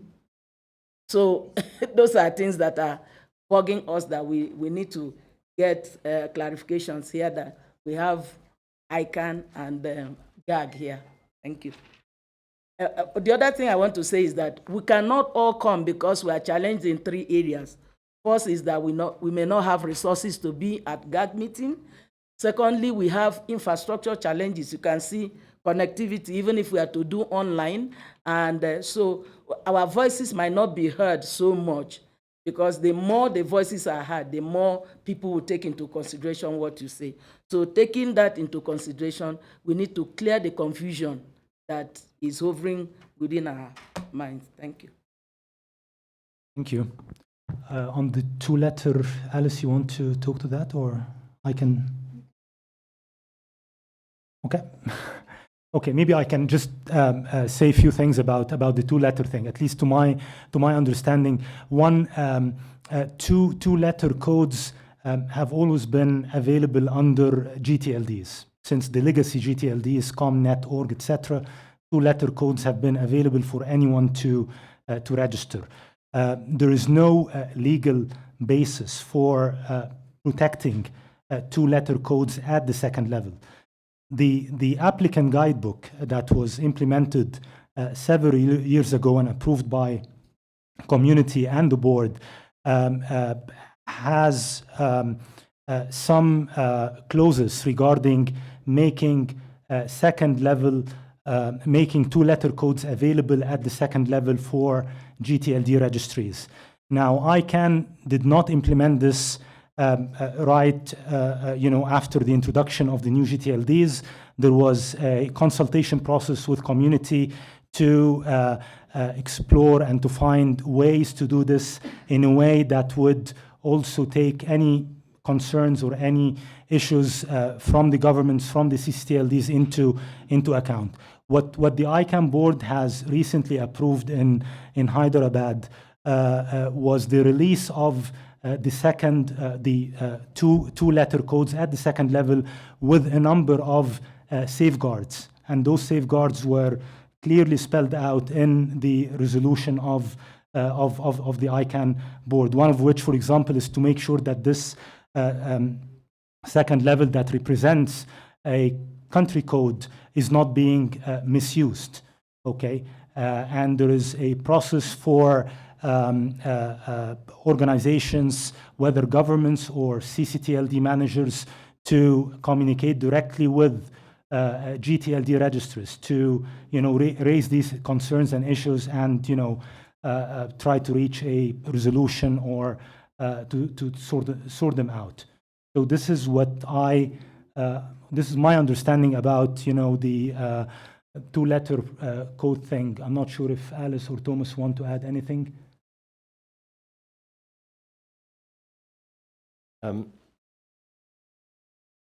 It is true what Bahar said, that on the .com, .net, .info, there was no special protection for these two-character codes on second level. However, as I said before, the GAC and governments had the expectation that what they got out of the negotiations in the applicant guidebook would give them some protection, and it does give some protection, but it's definitely not what we thought that we would get. Now the situation is this, that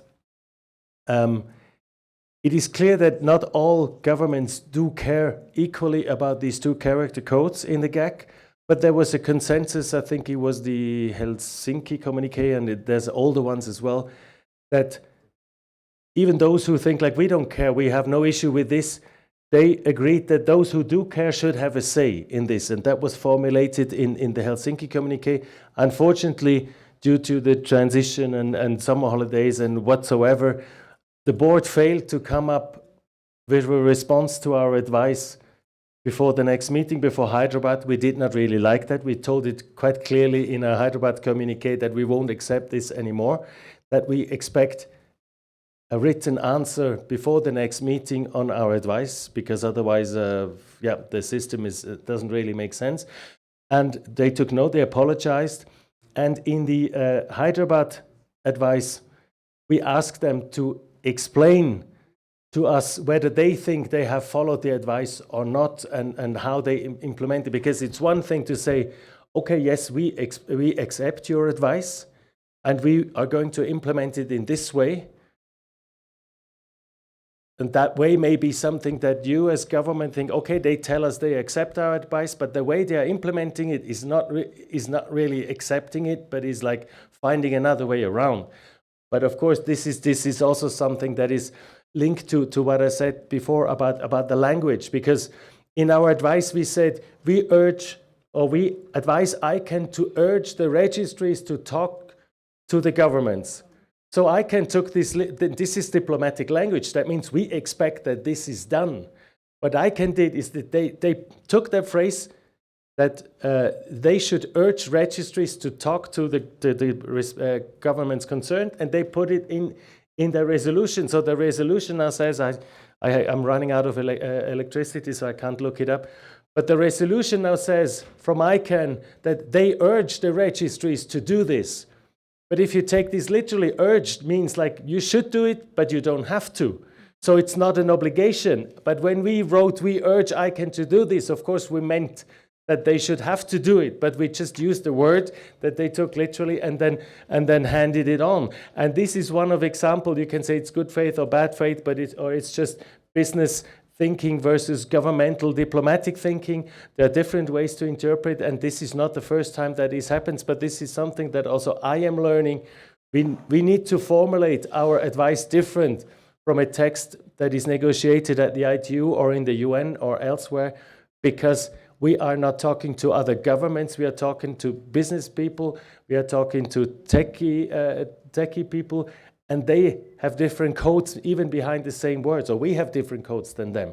So this is something, but in this particular situation is, if you read that resolution, what ICANN decides to do is something that is not as binding as we would have wished, or in particular those who were asking for this. And I think we have to take this as a learning exercise to be much more precise with our language, to read things better, when we say yes to it, or when we didn't really say yes to the applicant guidebook. That was a decision by ICANN. And then this is where the problem, it's a chicken and egg thing. Unless we have more resources, we have no chance to read everything in detail because we simply don't have enough time or don't have enough people. And then on the other hand, when you don't have enough resources, you make mistakes or you overlook things, whereas those who have more resources to invest, they are more diligent than the others. That's a little bit the chicken and egg problem we're in. But I think, and the only solution, again, is we'll come to that probably tomorrow, is we need to cooperate with all those who are like-minded, who share interests. You need to find out what your interests are. You need to trust each other. Okay, you take care of this, I take care of this. Let's keep each other informed, and so on and so forth. Otherwise, we won't be able to make it, because in ICANN, and this the business is pushing for new opportunities because they want to make money, they want to create jobs, which is not bad per se, but we as those who try to say, well, yes, but we need safeguards here, we need safeguards there, we have to somehow be on a more or less comparable speed with them, or find ourselves in the middle in terms of speed. Thank you. It's just a quick follow-up on what Beher and Thomas has accurately described, which shows what the process takes care of, but doesn't really show what the process doesn't take care of. So two caveats here. If you're silent, then the two character code is going to be delegated. And if the delegated two-letter code doesn't really confuse with the country code in terms of how it is being used, then you cannot just object as sovereignty or having ownership of the two-letter code. I don't have a ready example now, but for example, .no for Norway, if it is being used as no, as in yes, no, then they cannot claim that this confuses with the top-level domain, and then they don't have the right to object to this. So I'm just trying to look at it the other way around on things that are not taken care of as per the GAC advice with the current process. Thank you. Thank you, Manel. So one last question, and then we'll have to end because we're running out of time. Go ahead. Please introduce yourself. Thank you. My name is Sheon Wachideji. I work for Federal University of Yekiti. And well, I'm not GAC, but I just find it quite interesting that this two-letter country code thing happened to skip or escape GAC eyes or watch list, in the sense that these are the codes that are actually under the Alpha 2, the ISO Alpha 2, and there is also the ISO Alpha 3 as well, which is also protected. So now you've lost this one. It means that you are going to lose the Alpha 3 very soon as well. So I want to encourage the GAC to. I have no personal stake at this, but I think if you think it's of value to you, then you should be at the forefront and making sure that those interests are actually defended and clarified before things go out of hand. The other thing I want to say is what the board passed in December. I find it quite interesting. It's basically saying, I'm giving you the key to my house, but make sure you take care of it. Instead of saying, before I give you the key to my house, I want to see and know what you're capable of doing before I give you the key to my house. It's not practical to say, you can delegate the two-letter country code, but make sure it is used appropriately. What does that mean? This is domain name. This is internet. What is appropriate for me may be different from you. But again, I just want to be, the cat has been let out already. It would be good for GAC to think of how to be involved in determining those factors that will ensure that those two-letter code that affects them are used in the way that they hope they are used for. Thank you. Thank you. Just to give you some responses. Again, this is, first of all, this was before when I was the chair. That was in 2010, 2011. But what Baher said is right. There is no protection under .com, under .org, under .biz, but there is also no protection under .kenya of another country's two-letter character. Give you an example of my country, .ch for Switzerland. The SG is not Singapore on second level, it's the canton of St. Gallen, which is part of my country. And under my legislation under .ch, it is only the cantons, the regions in the country that can use two-character codes, nobody else can. This is a national legislation. I don't know what the Germans do. The Germans, I think they sold the two characters on an auction. So this is not a right that you had and you're losing. It's something that we thought we would get for the new GTLDs, but we didn't really get it to the full extent. So that is something to keep in mind, first of all. And then the free character code is another completely different story, because we've been talking about the second level domain. We still have the free character codes for the time being blocked on the top level. And the latest Helsinki or Hyderabad said that unless everybody agrees to change this, this should remain like it is, although we have some governments that would like to use their free character code in addition to the two-character code. But the consensus in the GAC is nothing should be done without the governments would agree too. So this is for the time being, let's not touch it, but we can start thinking about how those who want could use it without damaging those who do not want, and so on and so forth. But that's on the top level, that's not on the second. There is no protection at all for free character codes on second level, on any domain. At least I don't know of any. Can, like for Canada, can be anything on any string or whatever. I have no knowledge of any protection of free character codes on second level, whether new or legacy TLDs. Thank you. Thank you, Thomas. And I'm sure there are more questions and comments about this very controversial issues. We can continue the conversation during the breaks and tomorrow, but now I need to bring this session to a conclusion. Thank you very much for listening, and please join me in thanking our panelists, 2 in the room and 1 remote. Thank you very much.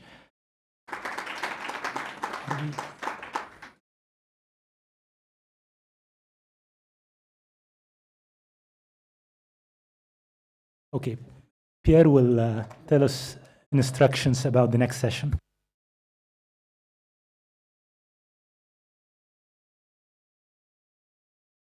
I think we do have a challenge here. We were supposed to break for coffee. That's 45 minutes ago. I don't know whether coffee is still hot there. So what we can do maybe is just take 5 to 10 minutes, break quickly. Yeah, have break. And if coffee is there, that's fine, but water is still around. And then we come back here in 10 minutes. And for the last session of the day, which is going to be moderated by Sean. We're going to be on post-IANA transition. So maybe 10 minutes, please. Let's come back here.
May I quickly check? Master of the ceremony, do we still have 60 minutes for this session? Okay, I assume we have, since I'm not getting. So welcome to this last one. It's, I would say we left the best for the last. So, and thank God we actually have gone for tea. So it means that we are more energized to engage on this particular one, because it's going to be quite interesting. It's supposed to be highly interactive. So I hope that we would actually maximize the next 60 minutes to quiz ourselves and get also informed by this particular session.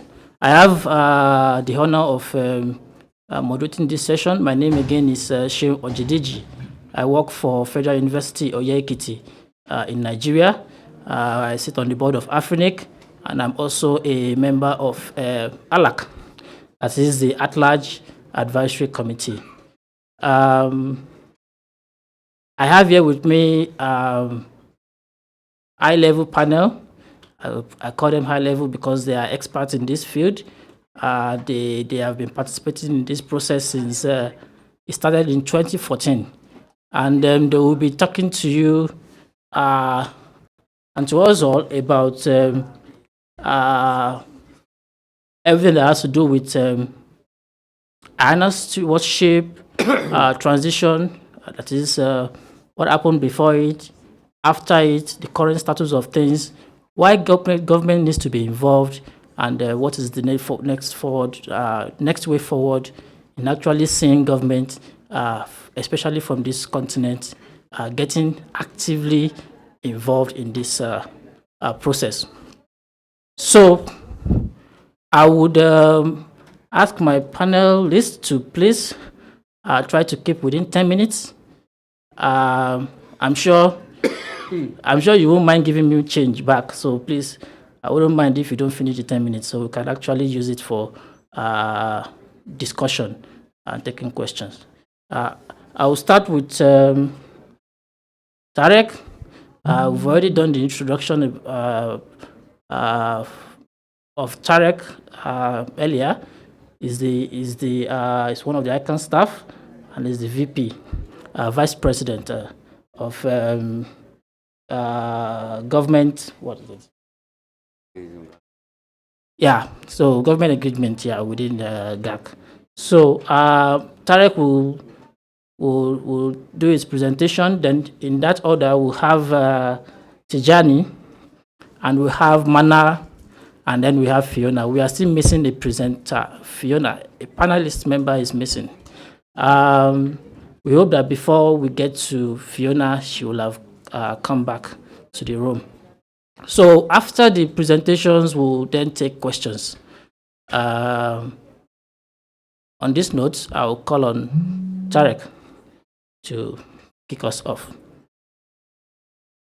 Thank you, Sean, for the introduction, and good afternoon, everybody. And I'm delighted to take part into this panel about the ICANN post-transition, post-IANA transition, as we say. And I think, as most people know, the IANA transition process has been really a unique process since its beginning. And the beginnings were back in the roots more than 10 years ago at the WSIS, and even before the World Summit on the Information in the Information Society. In the early days of ICANN, it has been always a question of the perception, why a special role of one single government, the US government, that is providing a contract to ICANN to do the IANA transition.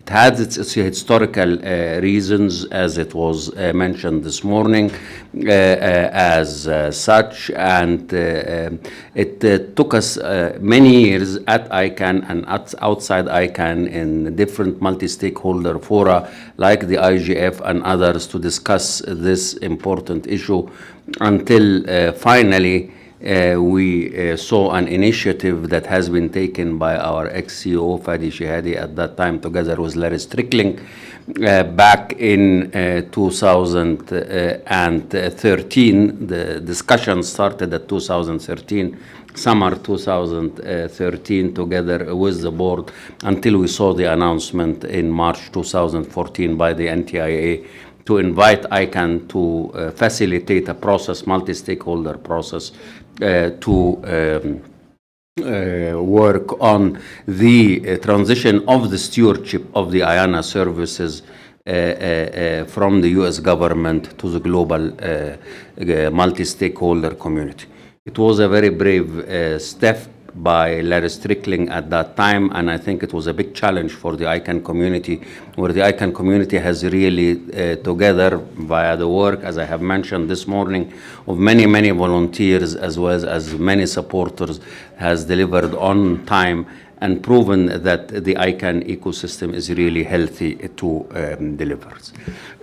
From an ICANN's organization point of view, and I will leave to my colleagues to talk about the content of workstream 2 that is quite interesting, but I will talk from an ICANN's organization point of view, what were we confronted with at the end of this process from a structural point of view. We were confronted with a new mission that is more specific in its statement as such. And we had to start really to look at this new mission that has been put together by the ICANN community that is focusing on the technical role of ICANN from now onwards. We were also confronted with the creation of the so-called empowered community as such, a new mechanism, a new structure, legal structure within the multi-stakeholder mechanism based on California law that is being implemented, that brings the different players from the ICANN constituencies and provides the power to them. Because with the stewardship of the transition, many players started to say, okay, the US government was a backstop for us to go back to them whenever something is not in order with ICANN's decision.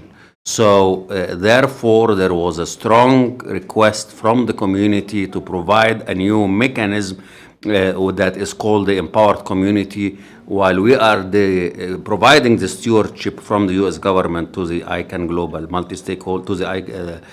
multi-stakeholder community. We are also holding ICANN more accountable via the empowered community and provide new powers to reject the budget, as well as even to remove the board and recall board members as such, and new powers related to bylaws change.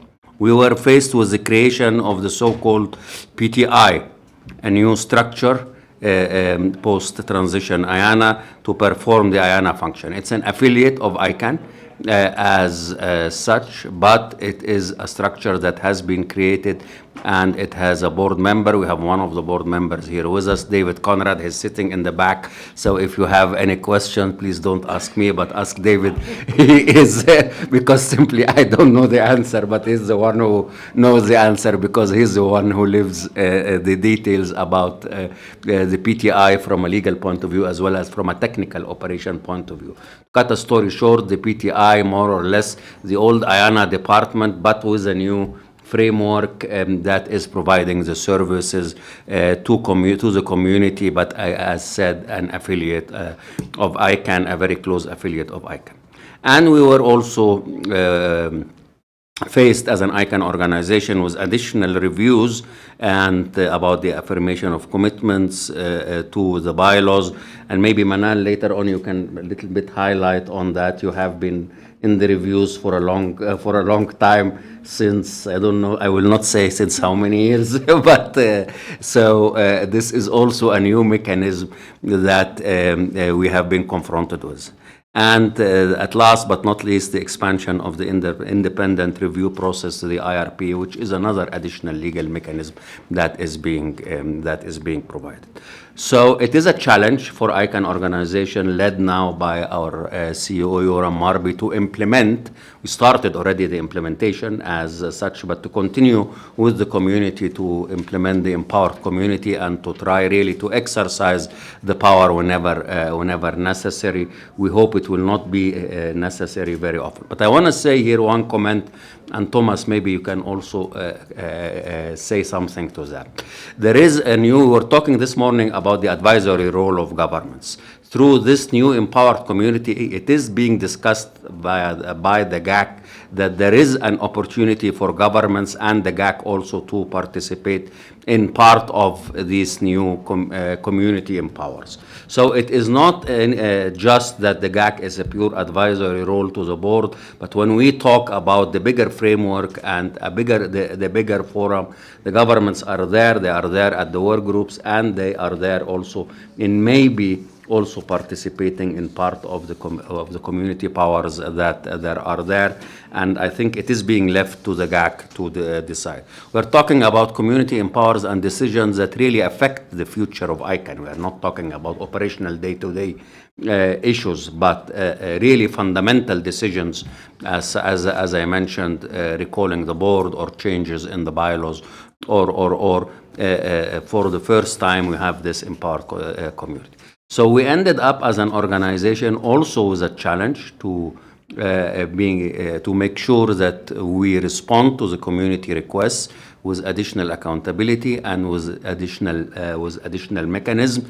We have started to implement many of them, but the real practice will really show how far really ICANN organization is now strong enough in order to take over this huge responsibility and this new responsibility within the California law. So with that, I wanted to shed the light on some issues related from the past, some new challenges for ICANN organization, and I will stop here and then leave to my fellow panelists maybe to comment on what we have said, as well as the further challenges in Workstream 2. Thank you, Shuan. Thank you very much. And like I said, I got some change. So we've saved 2 minutes. So I will hand it on to Tijani, and let's see how that goes. Thank you. Thank you very much, Shan. First of all, our chair, our moderator, asked me to go through the process of the IANA transition very briefly, and I will do now. So since on 14 March 2014, the NTIA, which is the National Telecommunication and Information Administration of the Department of Commerce of the US government, announced their intention to transition the stewardship of the functions of IANA to the multi-stakeholder community. What are those functions? Those are three. The first one is the naming function. You can think about the domain names, for example. And the community for this function is registry, registrar, CCTLD manager, etc. The numbering function, which is the IP addresses, and the community are the 5 RIR, the registry, the regional internet registries, such as Afrinic, RIPE-NCC, ARIN, APNIC, and LACNIC. And the third function is the protocol parameters, and the community for this function are IETF and the IAB. NTIA requested ICANN to convene all parts of the community to develop a proposal for the transition. But they put 5 conditions. The first one is to continue and enhance the multi-stakeholder nature of ICANN. The second one is to preserve the DNS security, stability, and resiliency.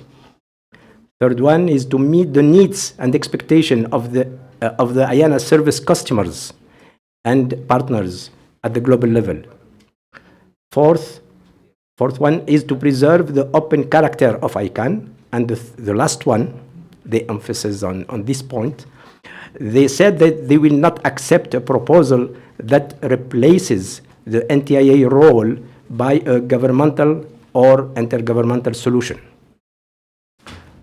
So, in the meantime, and since the relation with the NTIA will be terminated if we do this transition, the question of to whom ICANN will be accountable was raised. And since after the transition there will not be NTIA, donc, so ICANN was accountable to the NTIA. Now the contract is finished, no accountability for ICANN. And that's how it was decided that we, in parallel with the transition proposal, we develop another proposal regarding how to enhance ICANN accountability post-transition.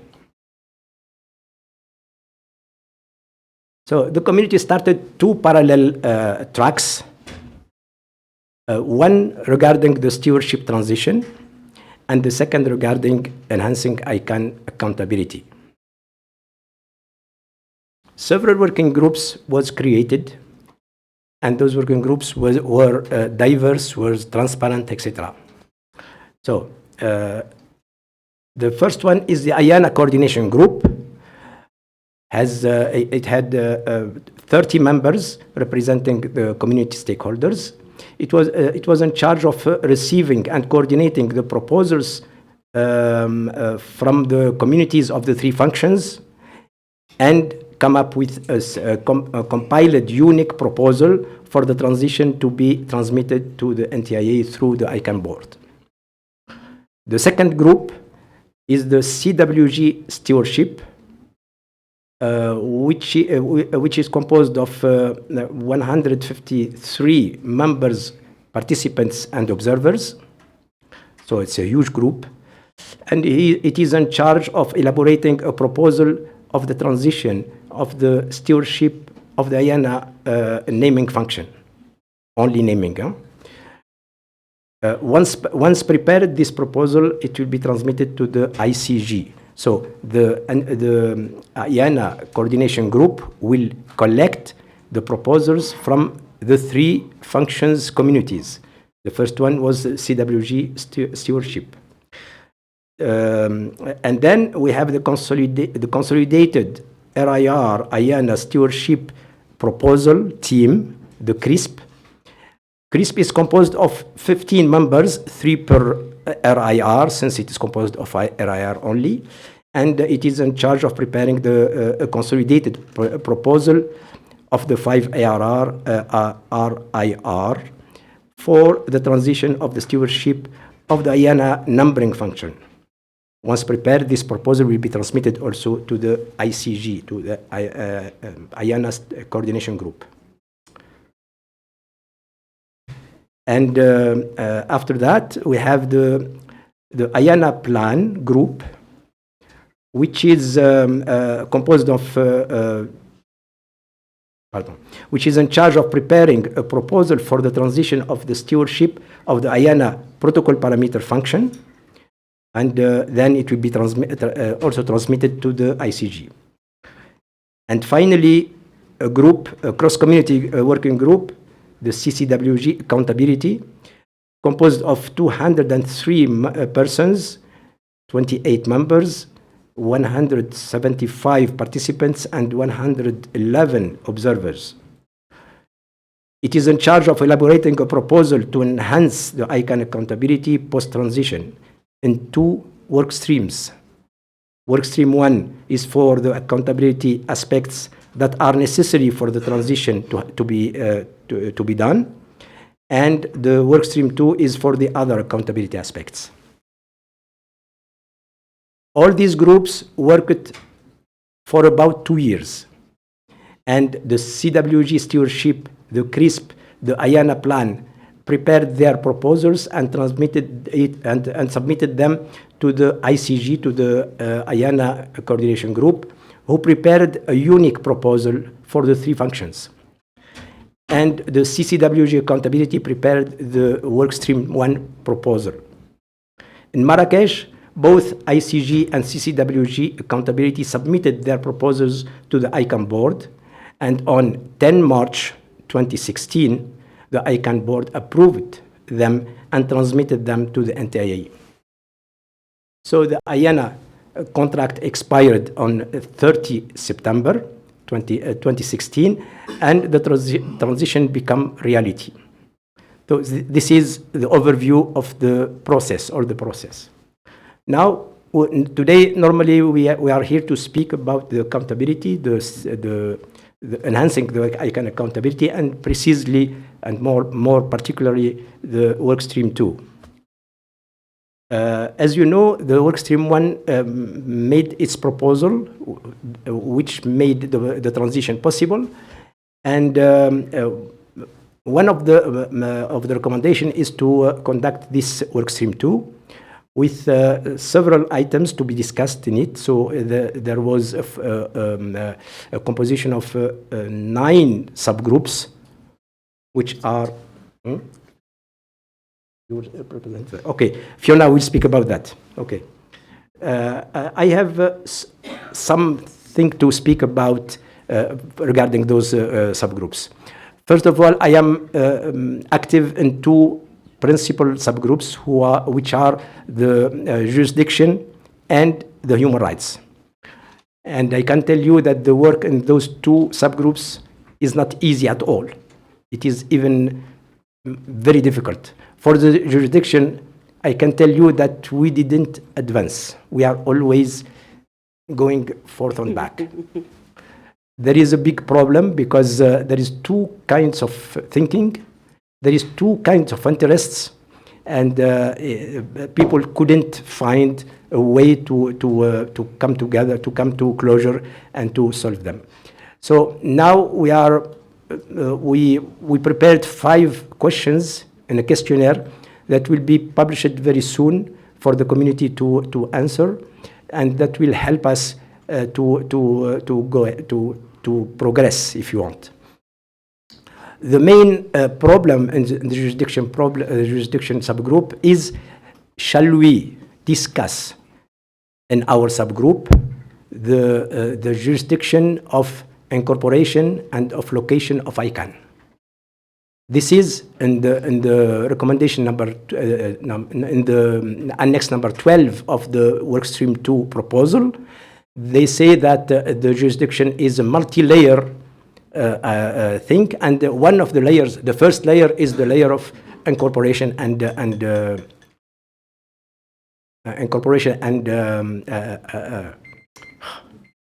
okay. So there are people inside the group. Yeah, I have to say that. Please let me 3 seconds. There are people in the group that think that we don't have to discuss it at all, and others say, let us discuss it, and we may go in this way or the other way. So this is the problem, and we are still there. When we was stuck, we progressed on other aspects, such as the contract jurisdictions, other aspects of the jurisdictions, and on this side we can progress very good. So I will stop here for the jurisdiction, and I will not speak about the others since my chair didn't want me to continue. Thank you. Okay, thank you very much. I know that I'm probably making this very difficult, but I think we really need to take time to also hear from the floor. So I'm sure some of these things that Janice has not said yet will probably come up when we're doing the discussion as well, or maybe one of the other panelists will also say them. I'm sorry, Tijani, for keeping to time, but of course, it's for a purpose. Mana? Yes, thank you, Sean, and I'll see if I can keep up with the challenge of the 10 minutes.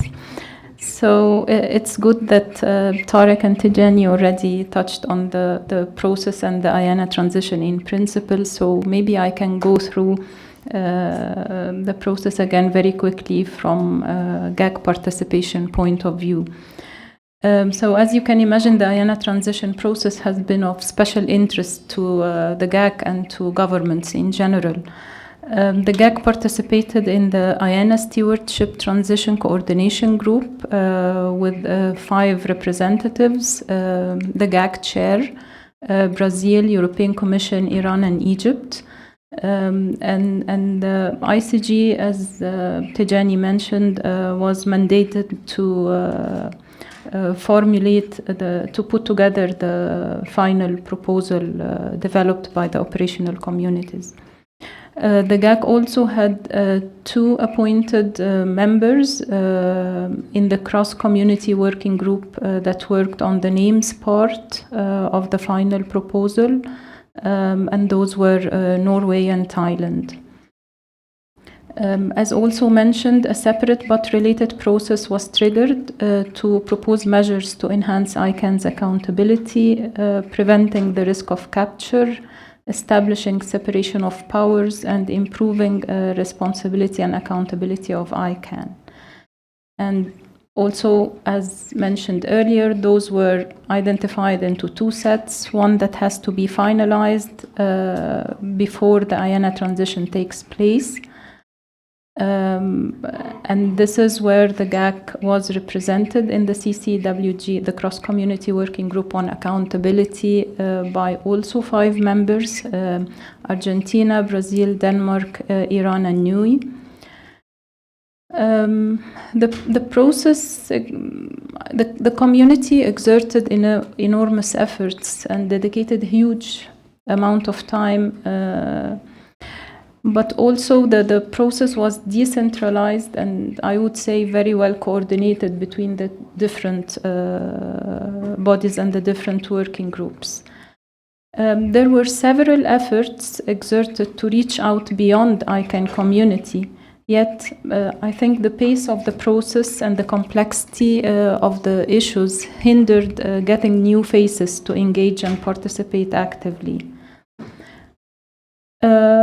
But again, I think we should benefit from the positive experience in general and try to build on its strengths, and also benefit from the cross-community working groups, which proved to be a good vehicle to benefit from the multi-stakeholder nature of ICANN.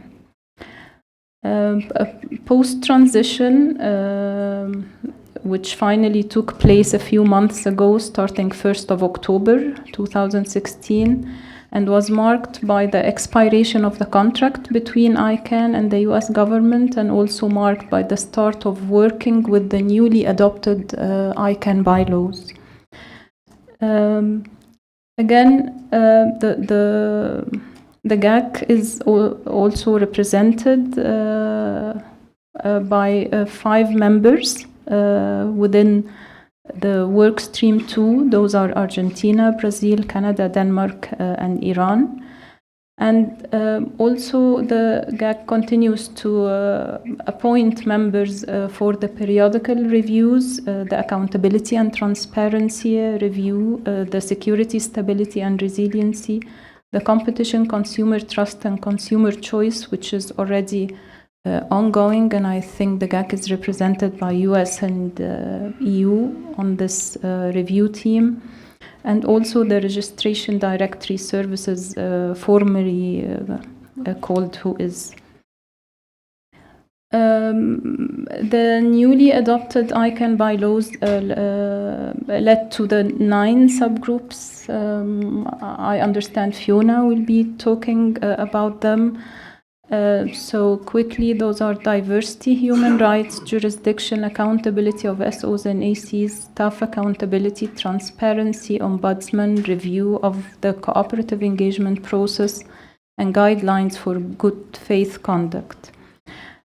So I won't get into the details of each and every one, as I understand Fiona will be doing this, but I would like to touch on a few of them, which I believe has attracted most GAC participation and are relevant to the work of the GAC.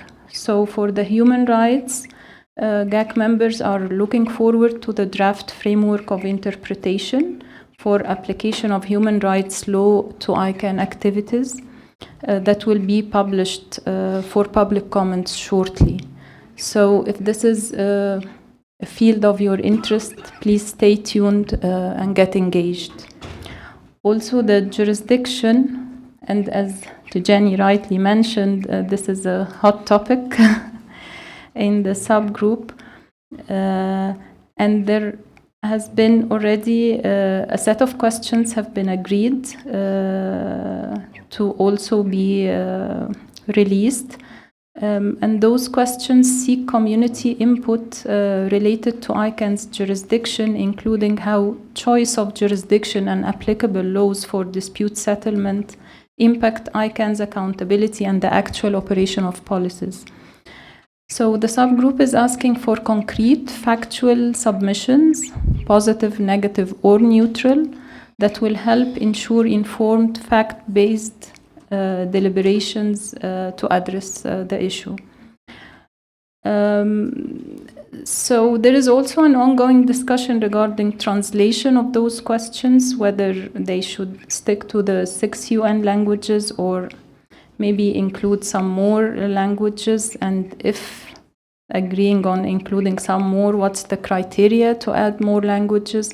Should it be the size of the population, or should it be the most affected regions or populations? Also, where to post the questions, whether on the subgroup wiki, as a public comment on the public comment section of ICANN website, on the IANA transition and accountability, or elsewhere. And how to post the questions, whether as a survey or a questionnaire, passive announcement or a push message.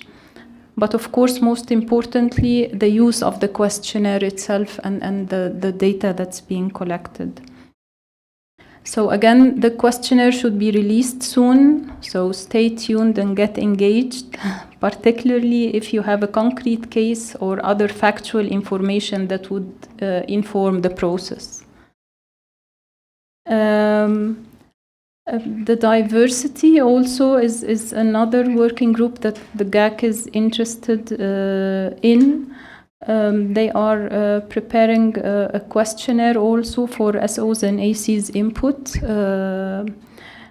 And from a GAC perspective, I think we're always mindful of geographic diversity, linguistic and cultural diversity, but also diversity in terms of views and in terms of developing versus developed countries.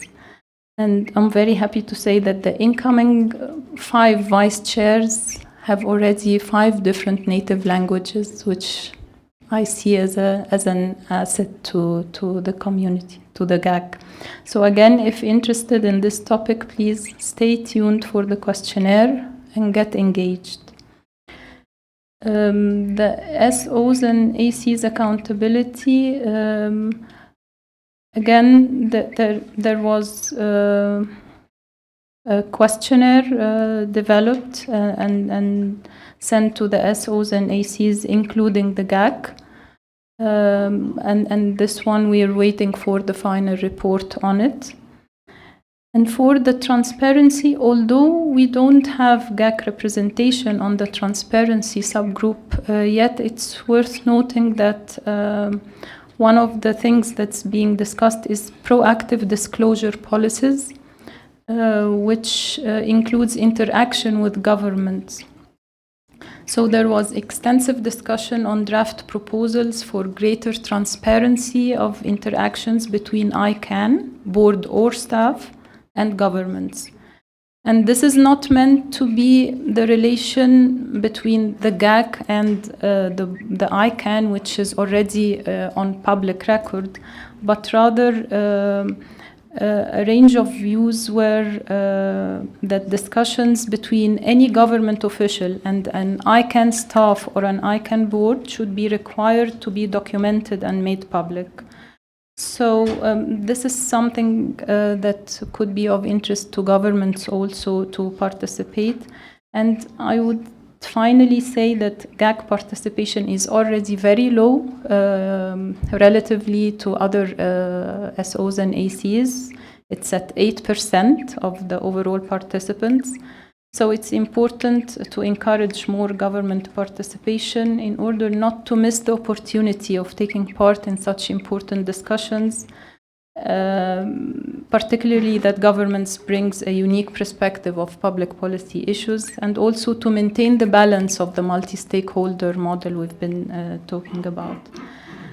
I leave it here to stick to time, and I'm looking forward to questions. Thank you. Okay, now I feel bad for restricting the time. Okay. All right. Thank you very much, Mana, for that very good area of interest that we think GAC should take note of. Mana has touched on a lot of the subgroups, actually. And so Fiona will speak next, and then I will ask that she just takes note of what has been talked about, so that the rest of it that is left can then be talked about by Fiona. So Fiona, over to you. Good evening, everyone. Thank you, Seun. To add to what Manal and Tijani and Tariq have presented on the IANA transition, I'll start by saying I've been participating in the CCWG Workstream 1 on behalf of the ASO, and I'm continuing to participate in Workstream 2 as an ASO nominee. And I'm the chair of the diversity, one of the co-chairs of the diversity group in Workstream 2. And so I will just seek to clarify some of what Manala has shared. Basically, what has happened is that we started off the work in Helsinki during the ICANN Helsinki meeting, which was around June this year, last year. And during that time, we had identified 9 groups: diversity, human rights, jurisdiction, supporting organization, and advisory council accountability, which we separated from staff accountability, transparency, the role of the ombudsman, the review of the cooperative engagement process that is part of the IRP process, and then the good faith standards for removing board members. And so we've had the groups formed, and our work began almost immediately. We were presented with a budget that had been approved by the chartering organizations. The chartering organizations are basically the supporting organizations and the advisory councils. I realize when people talk of ESO, SC, people get confused, and then I talk of the ASO, the ESO, people are wondering, what am I saying? So I'm going to try and just separate so that we are clear when I'm talking about the ESO, and we're talking about supporting organizations and advisory councils. Now, we split the work into 2 groups. There's the groups that were clear on that would be fast-track groups, and there's the groups that we knew were complicated and we needed to identify how to address those issues, and those became the second group, that is the more complex groups. The more complex groups have a different timetable from the fast-track groups. And in the complex groups, we have diversity, which is currently at about 30% of its performance, because we should finalize on the report, first draft report, end of this month. We are working on it right now. And then we will send it out to the supporting organizations and advisory councils with a questionnaire, which they feel return to us. And out of that, we prepare recommendations and then send it out for public comments. So that is the process. Comes first the initial questionnaire to chartering organizations, then we draft a report with proposed recommendations, then it goes out for public comments, then we can get the feedback from the public comments and prepare the final report on the recommendations of the respective groups. In that group, we also have the human rights group, whose work is currently at about 25% as well. We've got jurisdiction that is at 10%, 15%, and jurisdiction is important because there is globally a discussion on whether ICANN should stay in the US or not. Those are the challenges of jurisdiction. Whether ICANN should make sure it has, how the ICANN office should operate. And these are things that if we as a region don't participate. One day we'll wake up and say, why didn't we say we also want ICANN to rotate its office, for example, and bring it to Africa, the headquarters to keep rotating? There's a lot of interesting discussions going on there. Not that any of them has been accepted, the group is still discussing. That is why Tijani says there's a lot of back and forth. But if we, as the African community, don't participate in that discussion, then we are bound to be left out of whatever agreements come out of that. Because there's a lot of things around the jurisdiction within ICANN that also affect us as the population of this region, having different laws that govern how we operate. On ESO and ESI accountability, in that we're looking at how to improve the mechanisms of accountabilities within the respective supporting organizations. The draft questionnaire is ready, but the report is not yet ready, so it's not yet gone out. No, the questions went out and then the report, the final report is what is being worked on, but it's not yet ready. Then on staff accountability is what the questionnaire had been done, but the group is not yet agreed on how to best proceed, and so that has been slowed a bit. Then there's a group on transparency that is at about 50% of their work. Their report is being put together for submission for the main plenary. CCWG has had the first reading, and we are yet to have another reading of it before we can approve it to go for the public comments. But what we have realized because of the schedule is that we are going to have a lot of our documents out during the ICANN meeting in Copenhagen. We'll have several groups with their reports out for public comments. So then we will need you to engage us at that time if anything is not clear in the reports that we have presented, if we need to clarify anything, so that you can be able to understand where the basis of the information we have and the report we've prepared and why and the recommendations we are giving, so we can then discuss at that time. The Ombudsman group is also a bit behind at about 20%. Review of the cooperative engagement process, the CEP, is at about 20% as well. And so the only group that we had hoped would be ready for public comments was the good faith conduct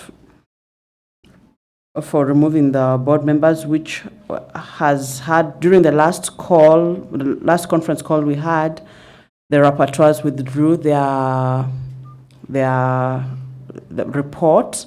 So we are not able to proceed with the public comments because the group feels that there is still some work that needed to be done on the report. Basically, in a nutshell, just to highlight the whole process for all the groups, is we kicked off, we did scoping, and a lot of time has been spent scoping and trying to understand what the current status is within ICANN as an institution, within the community, and so that's why the questionnaires are going to the different supporting organizations and advisory councils. Then we'll do the report and finalize with recommendations. We were due to have public comments from the 18th to the 28th, or 18th of January to the 28th of February on the first set of documents. And that hasn't happened, but we will make an effort to see that it happens. We expect to conclude our work during the ICANN, by ICANN 59 around June. We should be finished on the process with all our recommendations from all the groups, including the fast track and those on the longer track. We are so far on course, but the biggest challenge we have is participation. Sometimes I go on to chair the diversity call, and I find only 19 of us. But the group has got 80-something people, 87 people registered as members of the group.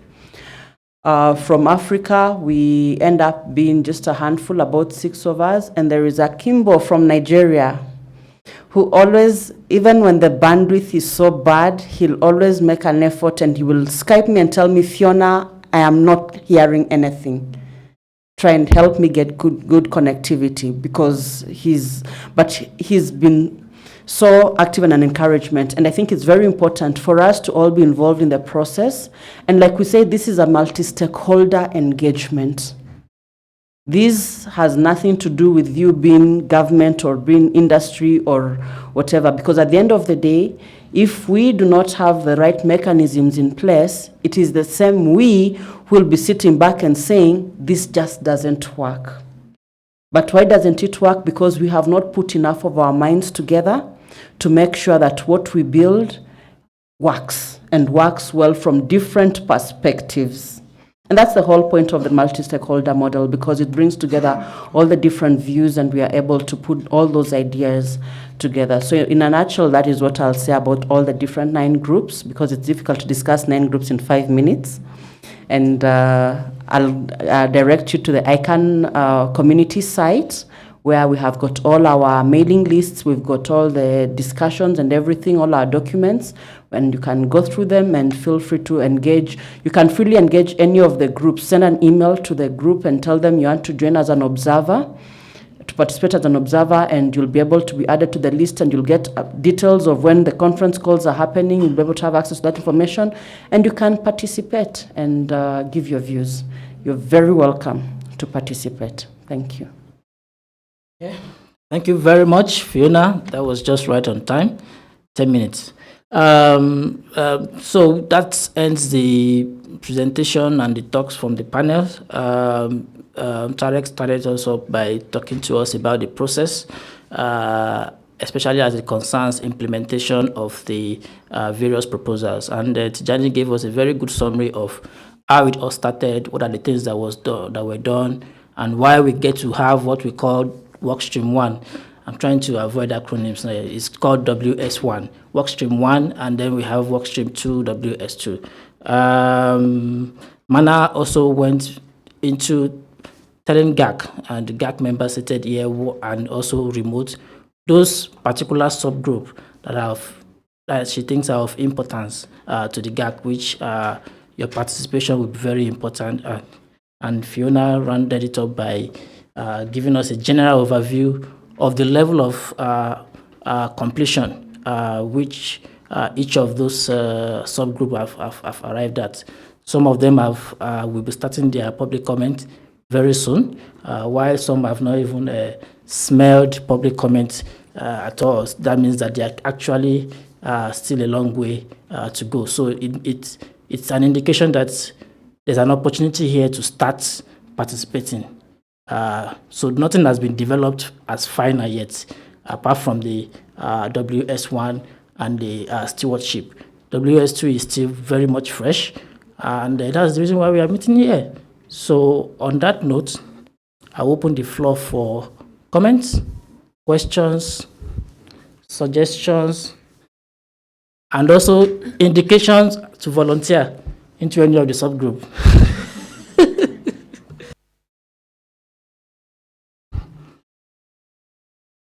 Yes, thank you. The Democratic Republic of the Congo. I have a question to all the members of the panel. We know that the transition, the IANA transition, came from a willing of the United States by themselves, and we know also that we have a new administration who's very much reputed to reconsider almost all the agreements and all the protocols and all the conventions made. And the question that we are having from the policymakers almost every day, whenever you answer, they still want to have some more insurance. What about the IANA transitions? Are these guys not going to come back to this agreement? Thank you. Thank you very much. Who wants to take that? Tijani, please. Of course, everything is expected.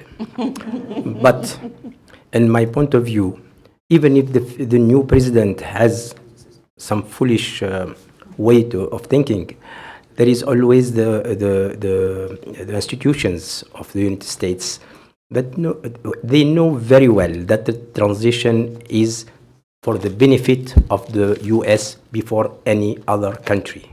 So I don't think they will let him do such, how to say, I will not qualify it. So in my point of view, it will not be reconsidered. But everything can be expected, as I said. Thank you. Tarek wants to say something. Yeah.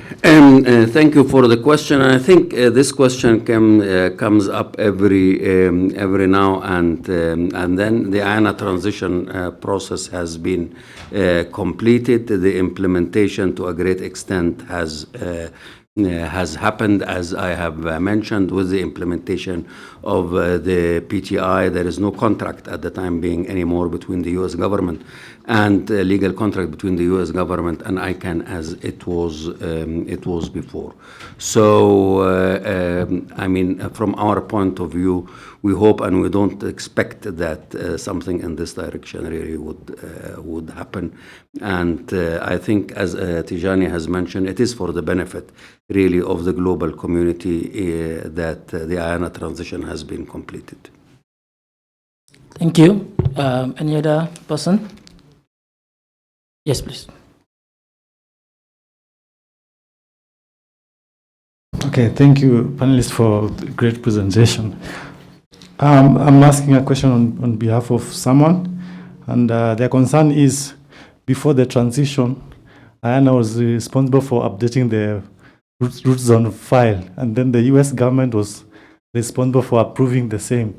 But in the aftermath of the transition, who's responsible for what?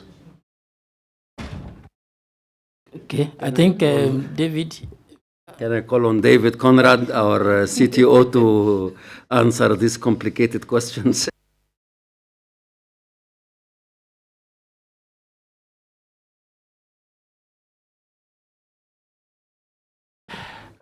So operationally, there is no change in the processes by which the root zone is updated. Before the transition, well, there's a slight change. Let me correct that.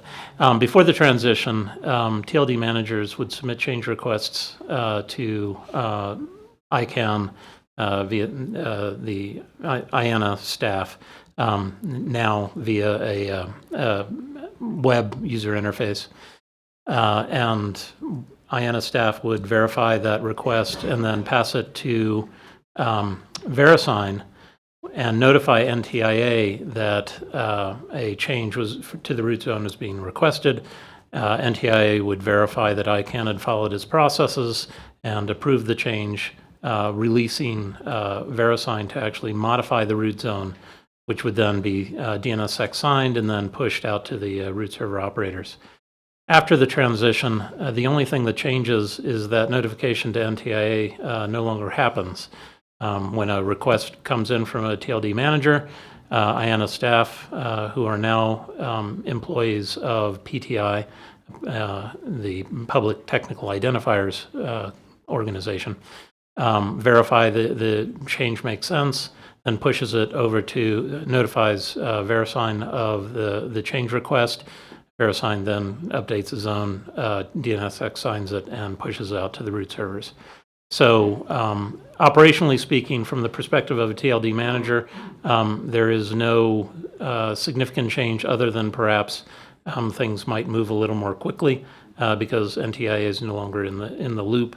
And there is no other observable change from the perspective of TLD managers. Thank you very much. I hope that was helpful for the remote participant that asked the question. Thank you very much, David.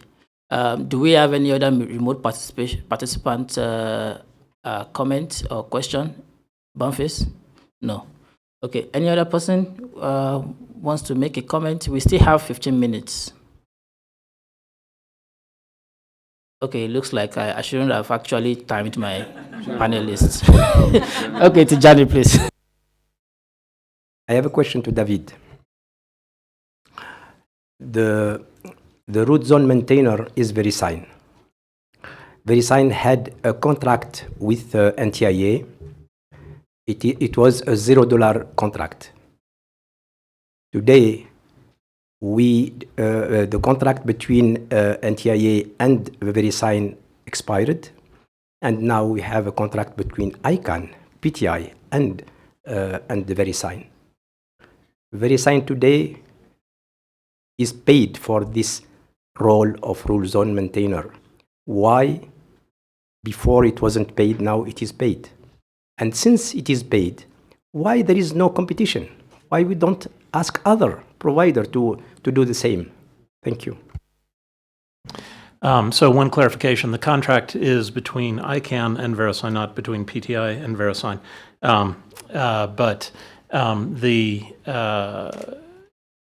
My understanding of the rationale that led to the decision to move with VeriSign, to continue with VeriSign as the root zone maintainer, was one, that this was a sort of an operational contract between ICANN and one of its providers, service providers, and it was felt that it wasn't, just as it's not important for ICANN to do a public RFP for, say, internet service provision or something like that for its web servers.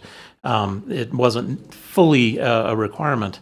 But more generally, the larger concern was during this period of transition, there were a lot of things that were being thrown up in the air. There were a lot of changes being made at one time. And we wanted to minimize the number of changes for the near term to try to ensure there would be some stability across the transition. Within the contract between ICANN and VeriSign, there are terms that lay out when and how there can be a change of the root zone maintainer. I forget the exact terms. It's the contract has been publicly posted, but the intent is to provide a relatively short period of stability, and then the community can request for the RZM, the root zone maintainer contract, to be rebid. And then after another couple of years, then ICANN can, ICANN or VeriSign can, for no cause, terminate their agreement, and then there is a relatively detailed transition plan by which a new root zone maintainer would be installed to ensure that there's stability across the transition. But at this time, the primary intent was to try to ensure the stability of the root zone maintainer relationships while other aspects of the transition sort of settled down. Thank you. Thank you very much, Tijani Yukwan. Any other comments, please? Question, comment? Okay, if there are none, I think I should ask so that we can also maximize the time.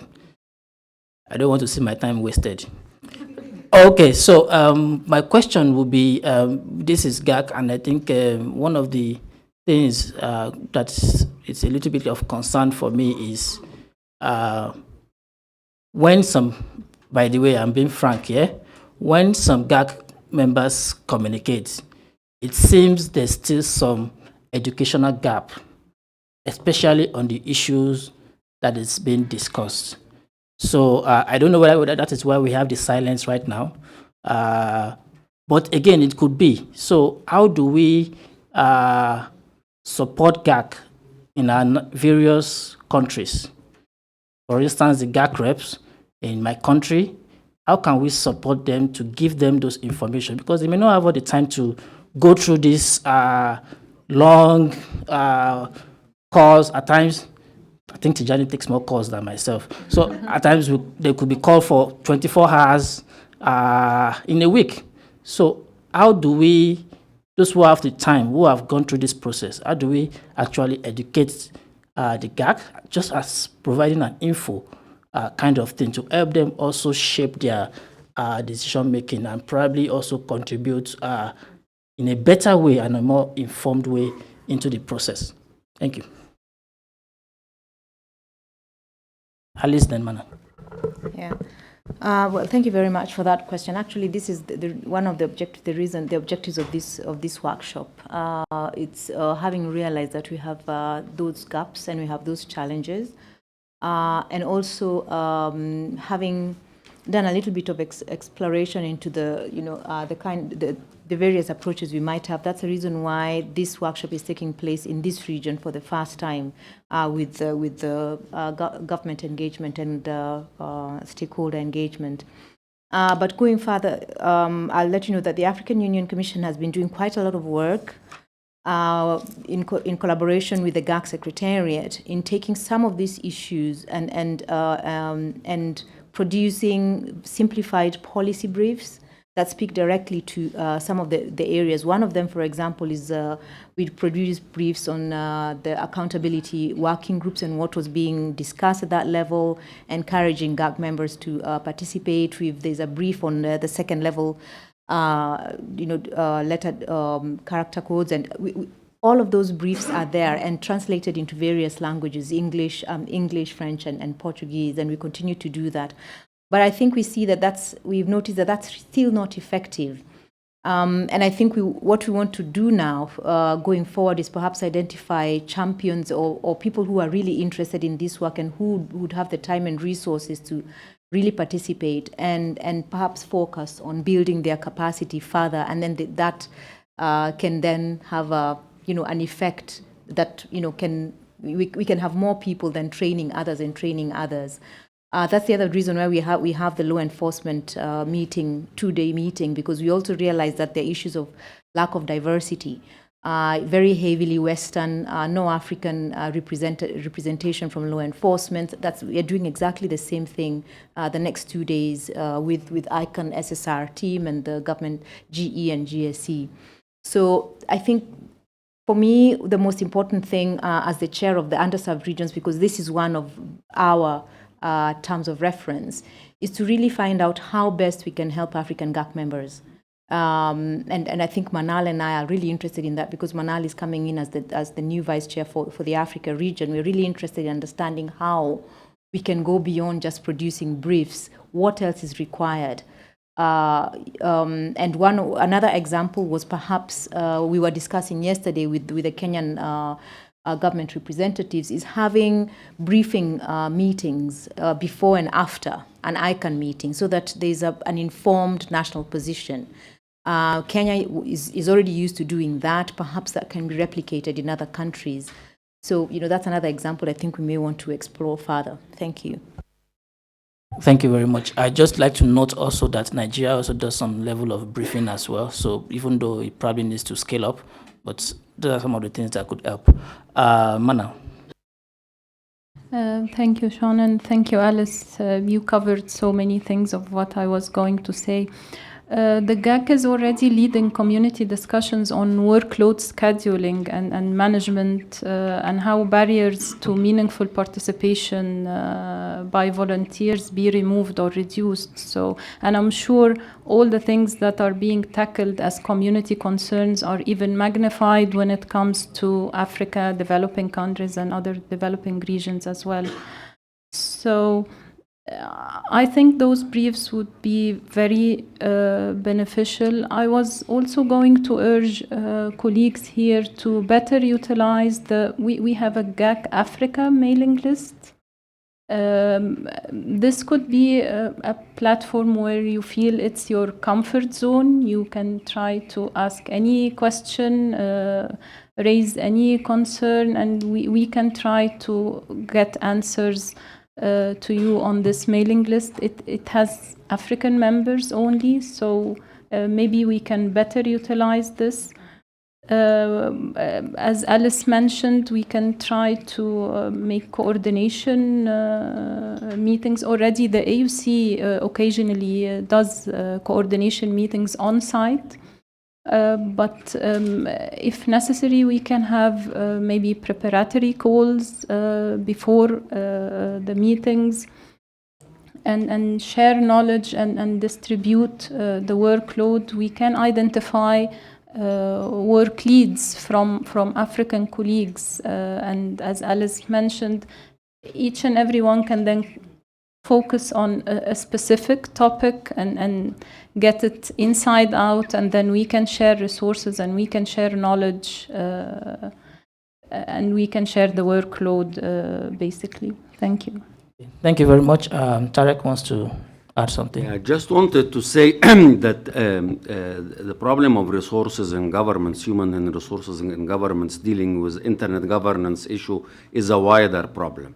It is not only in underserved region, but we have it as well in the developed world.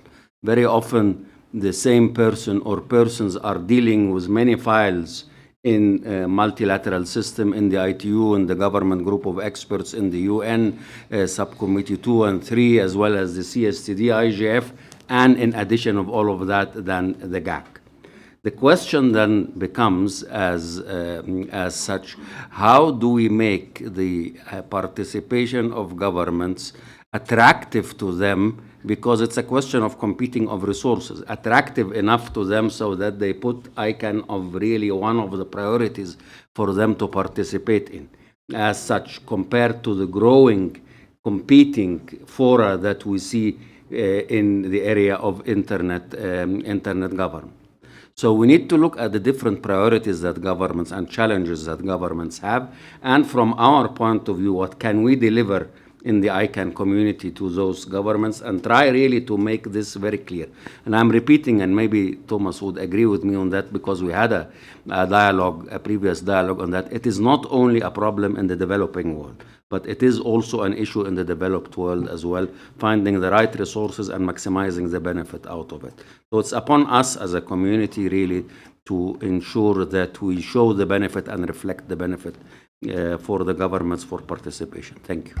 Thank you very much. And perhaps I should also note that I think that I'm sure ICANN folks and perhaps Alice and our team will also be open to receive anonymous contributions. I mean, it doesn't have to be on the internet, perhaps. So if there are suggestions that you don't feel comfortable saying online, you want to just share it with them one-on-one, I think it may be helpful.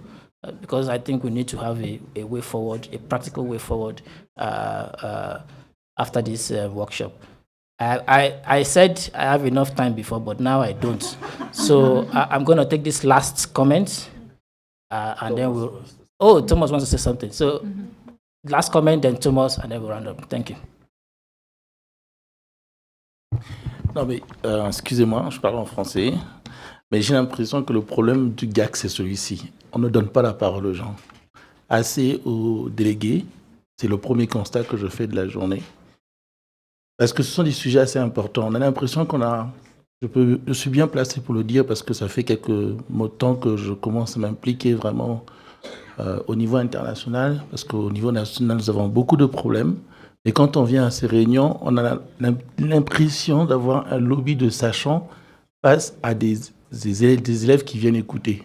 Et ça, il faut vraiment le prendre en considération. Et plusieurs pays ont quasiment les mêmes problèmes. Et j'ai toujours remarqué quand il y a des grandes réunions ICANN, on va prendre le GAC, on va faire une réunion pour le GAC, on va prendre une réunion pour le CCNSO, pour n'importe quel groupe, mais pas pour les pays qui ont quasiment les mêmes problèmes. Et peut-être que de là viendra la solution. Essayer de réunir les pays qui ont les mêmes problèmes techniques ou réglementaires concernant la gestion de leur domaine, la gestion de l'évolution d'Internet, l'évolution de leurs ressources, et commencer à les mettre ensemble, discuter ensemble, peut-être pendant un quart d'heure quand il y a de ce type de réunion, et qu'ensemble, ils apportent des contributions. Et je vous avoue que je suis les débats avec beaucoup d'intérêt, et même en ligne, mais vous savez, quand on veut attirer les gens, quand on veut intéresser les gens, on se donne les moyens. Et parfois, l'ICANN, surtout pour les gouvernements des pays mal desservis, comme on les appelle, ne se donne pas les moyens de mieux expliquer à ces pays comment ça marche. Vraiment, c'est le constat que je fais depuis un certain moment, et on fait que de complexifier la tâche, et je m'attendais à une réunion plus simple ici, mais c'est encore la même chose. Voilà, j'espère que je me suis fait comprendre par rapport à ça. Et je reviens sur le sujet qui nous préoccupe. Pour terminer, en conclusion, on est quelques pays qui avons des problèmes avec la redélégation depuis des années. Et chaque fois qu'on revient, on n'a jamais de solution. On repart bredouille sur des nouvelles thématiques que parfois on a compris. Mais personne ne se préoccupe de ces communautés qui ont des problèmes de fond. Et ça, j'aimerais bien qu'un jour, on ait des solutions, ou au moins qu'on les regroupe et parler ensemble. Thank you. Okay, Tijani, a response to this? Okay, let's do that in 1 minute and then we'll go to Thomas. Thank you. Merci, je vais répondre dans la même langue. Non, mais écoutez-moi, s'il vous plaît. écoutez, it's for you. Je suis en train de répondre à votre question, si vous voulez bien m'entendre. Est-ce que ces pays qui ont les mêmes problèmes, est-ce qu'ils ont exprimé leurs problèmes? Attendez, je finis. Est-ce qu'ils les ont exprimés auprès de qui? Auprès de leurs représentants à ICANN, ou est-ce qu'ils l'ont fait? Comment ils l'ont fait?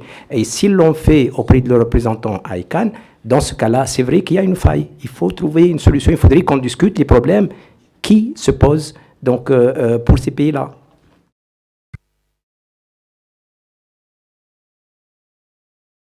Sorry, excuse me, please, 1 minute.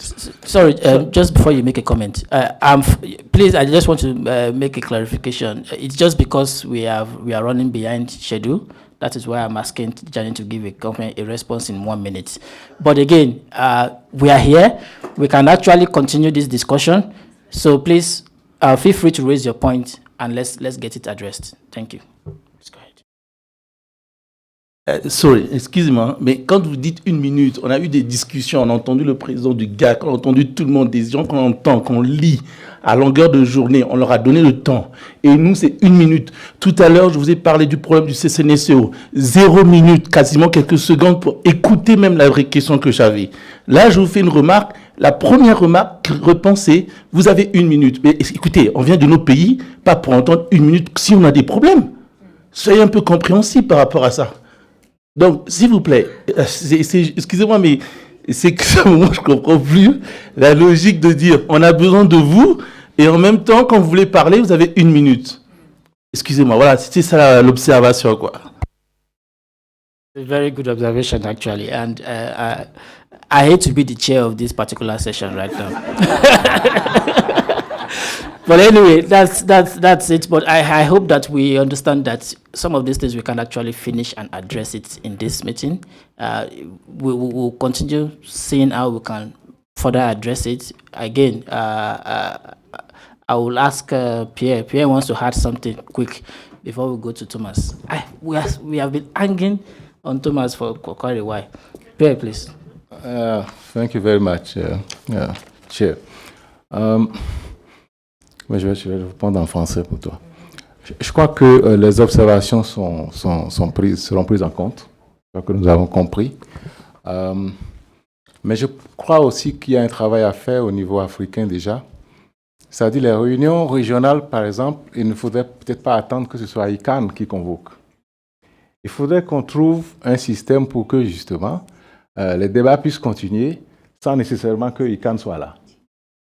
Ça c'est un petit problème aussi. Deuxièmement, je crois qu'il faut travailler au niveau des listes de discussion, s'organiser déjà en interne, parce qu'il ne faut pas demander en tant que tel à ICANN. Et je vois ce que votre réaction, c'est une réaction de culture, en fait. Une réaction de culture, c'est-à-dire que vous estimez qu'on ne vous donne pas assez de temps. Vous avez raison de le dire. Voyez. Mais le président, dans sa réponse, en fait, il ne voulait pas vous choquer. Lui, il gère le temps. Donc moi, je crois qu'il y a un travail à faire davantage, prendre le temps de s'organiser au niveau africain. Parce que ces réunions-là, il y a des objectifs, c'est vrai, mais il y a des problèmes précis. Et je sais, par exemple, que dans le groupe ici, il y a des gens qui ont des problèmes précis. Ils sont venus pour ça. La redélégation, par exemple, de nos domaines. Nous avons prévu, mais je crois que demain, nous avons prévu, n'est-ce pas, d'en parler. Mais je crois qu'il faut aussi profiter des autres instants, les cocktails et autres là, pour discuter de ces problèmes-là.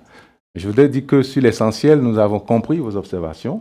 Je crois que nous ferons le nécessaire pour vous donner plus de temps. Mais pour les problèmes particuliers, je pense que nous devions y travailler dans des contextes qui ne sont pas nécessairement d'attendre le GAC, la réunion du GAC, n'est-ce pas, la réunion d'ICANN. Il y a beaucoup de choses, je pense, qu'on devrait faire ici, dans la sous-région. Voilà ce que je voulais juste t'apporter. Okay, thank you. Alice, you want to say something? Then Thomas will round up for us finally. Yeah. Oh, yeah, just very quickly. I really, truly understand your frustration and can relate to it because I'm remembering, my very first days with ICANN and with GAC specifically. But at the same time, I think we need to take responsibility for making sure that we are participating. And that's why I agree with Pierre here regarding organizing, and Pierre and Manal, organizing ourselves prior to ICANN meetings so that we don't wait for the 3 ICANN meetings and we take advantage of our own regional meetings. For example, ECOWAS meetings, IAPCO meetings, and perhaps within those meetings, have a session where we are able to discuss some of our pertinent issues that we think must be addressed at ICANN meetings, so that we are not waiting to blow up or for things to happen at the ICANN level. So we need to, I think, organize ourselves better. And for this, I think the AUC may want to take that responsibility at that level, and we will do that together with Manal as vice chair, and try and encourage all of you at the national level to let us know when you have regional meetings, national meetings, and we can provide support at that level. Thanks. Thank you. And finally, from Thomas. Merci, et je vais être bref. D'abord, j'ai juste voulu confirmer ce que Tarek a dit sur les difficultés qui ne sont pas seulement ceux des pays en voie de développement, mais aussi la gestion des ressources est un défi pour les autres. On aura le temps un peu demain, j'espère, pour brainstormer, pour utiliser un terme franglais, sur comment peut-être mieux s'organiser aussi au niveau régional, comme il y a eu des allusions qui ont été faites juste maintenant. Et juste pour répondre au monsieur délégué du Congo, c'est très bien que si quelqu'un est frustré qu'il ne se sent pas entendu, qu'il dise ça. Parce que si on ne dit pas ça, des fois c'est des malentendus, des fois c'est des choses qui ne sont pas faites exprès. Et il faut dire les choses. Après, les autres ont la chance de réagir et de faire mieux pour une autre fois. Moi, je suis inclus dans ça. Et peut-être je suis aussi prêt à discuter en ce qui concerne le GAC. Parce que pour moi, une des choses, par exemple, la diversité des langues, c'est un super grand défi parce qu'on n'a que les documents en anglais. Il y a quelques peu de documents qui sont traduits par l'ICANN. Ça, c'est un très grand défi. Tous ceux qui ne parlent pas anglais assez vite, ils ont un désavantage énorme. Et là, il y a des choses à faire de la part de l'ICANN, mais aussi des gouvernements de peut-être s'organiser eux-mêmes. J'ai aussi parlé avec nos grands collègues de la France, peut-être, s'ils pourraient faire quelque chose. Discussion continue, mais pas maintenant parce qu'on n'a pas le temps, mais demain peut-être il y a encore des idées comment faire mieux les choses parce qu'on est là tous pour apprendre, c'est ce que j'ai dit ce matin. Et si on est prêt à apprendre et à éliminer des malentendus, c'est déjà le début du improvement. Merci beaucoup. Thank you very much. I hope that is a good one to wrap up this particular session. Let me use this opportunity to thank our panelists for the wonderful session. A round of applause to them, please. Thank you. The session is now ended.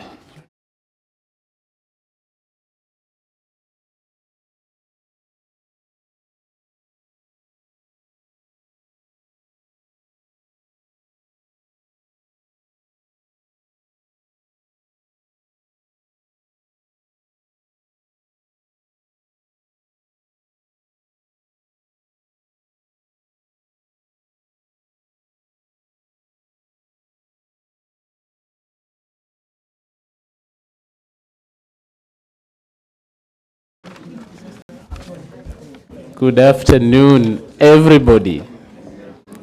So we are just going to the last session. It will only take 1 more hour.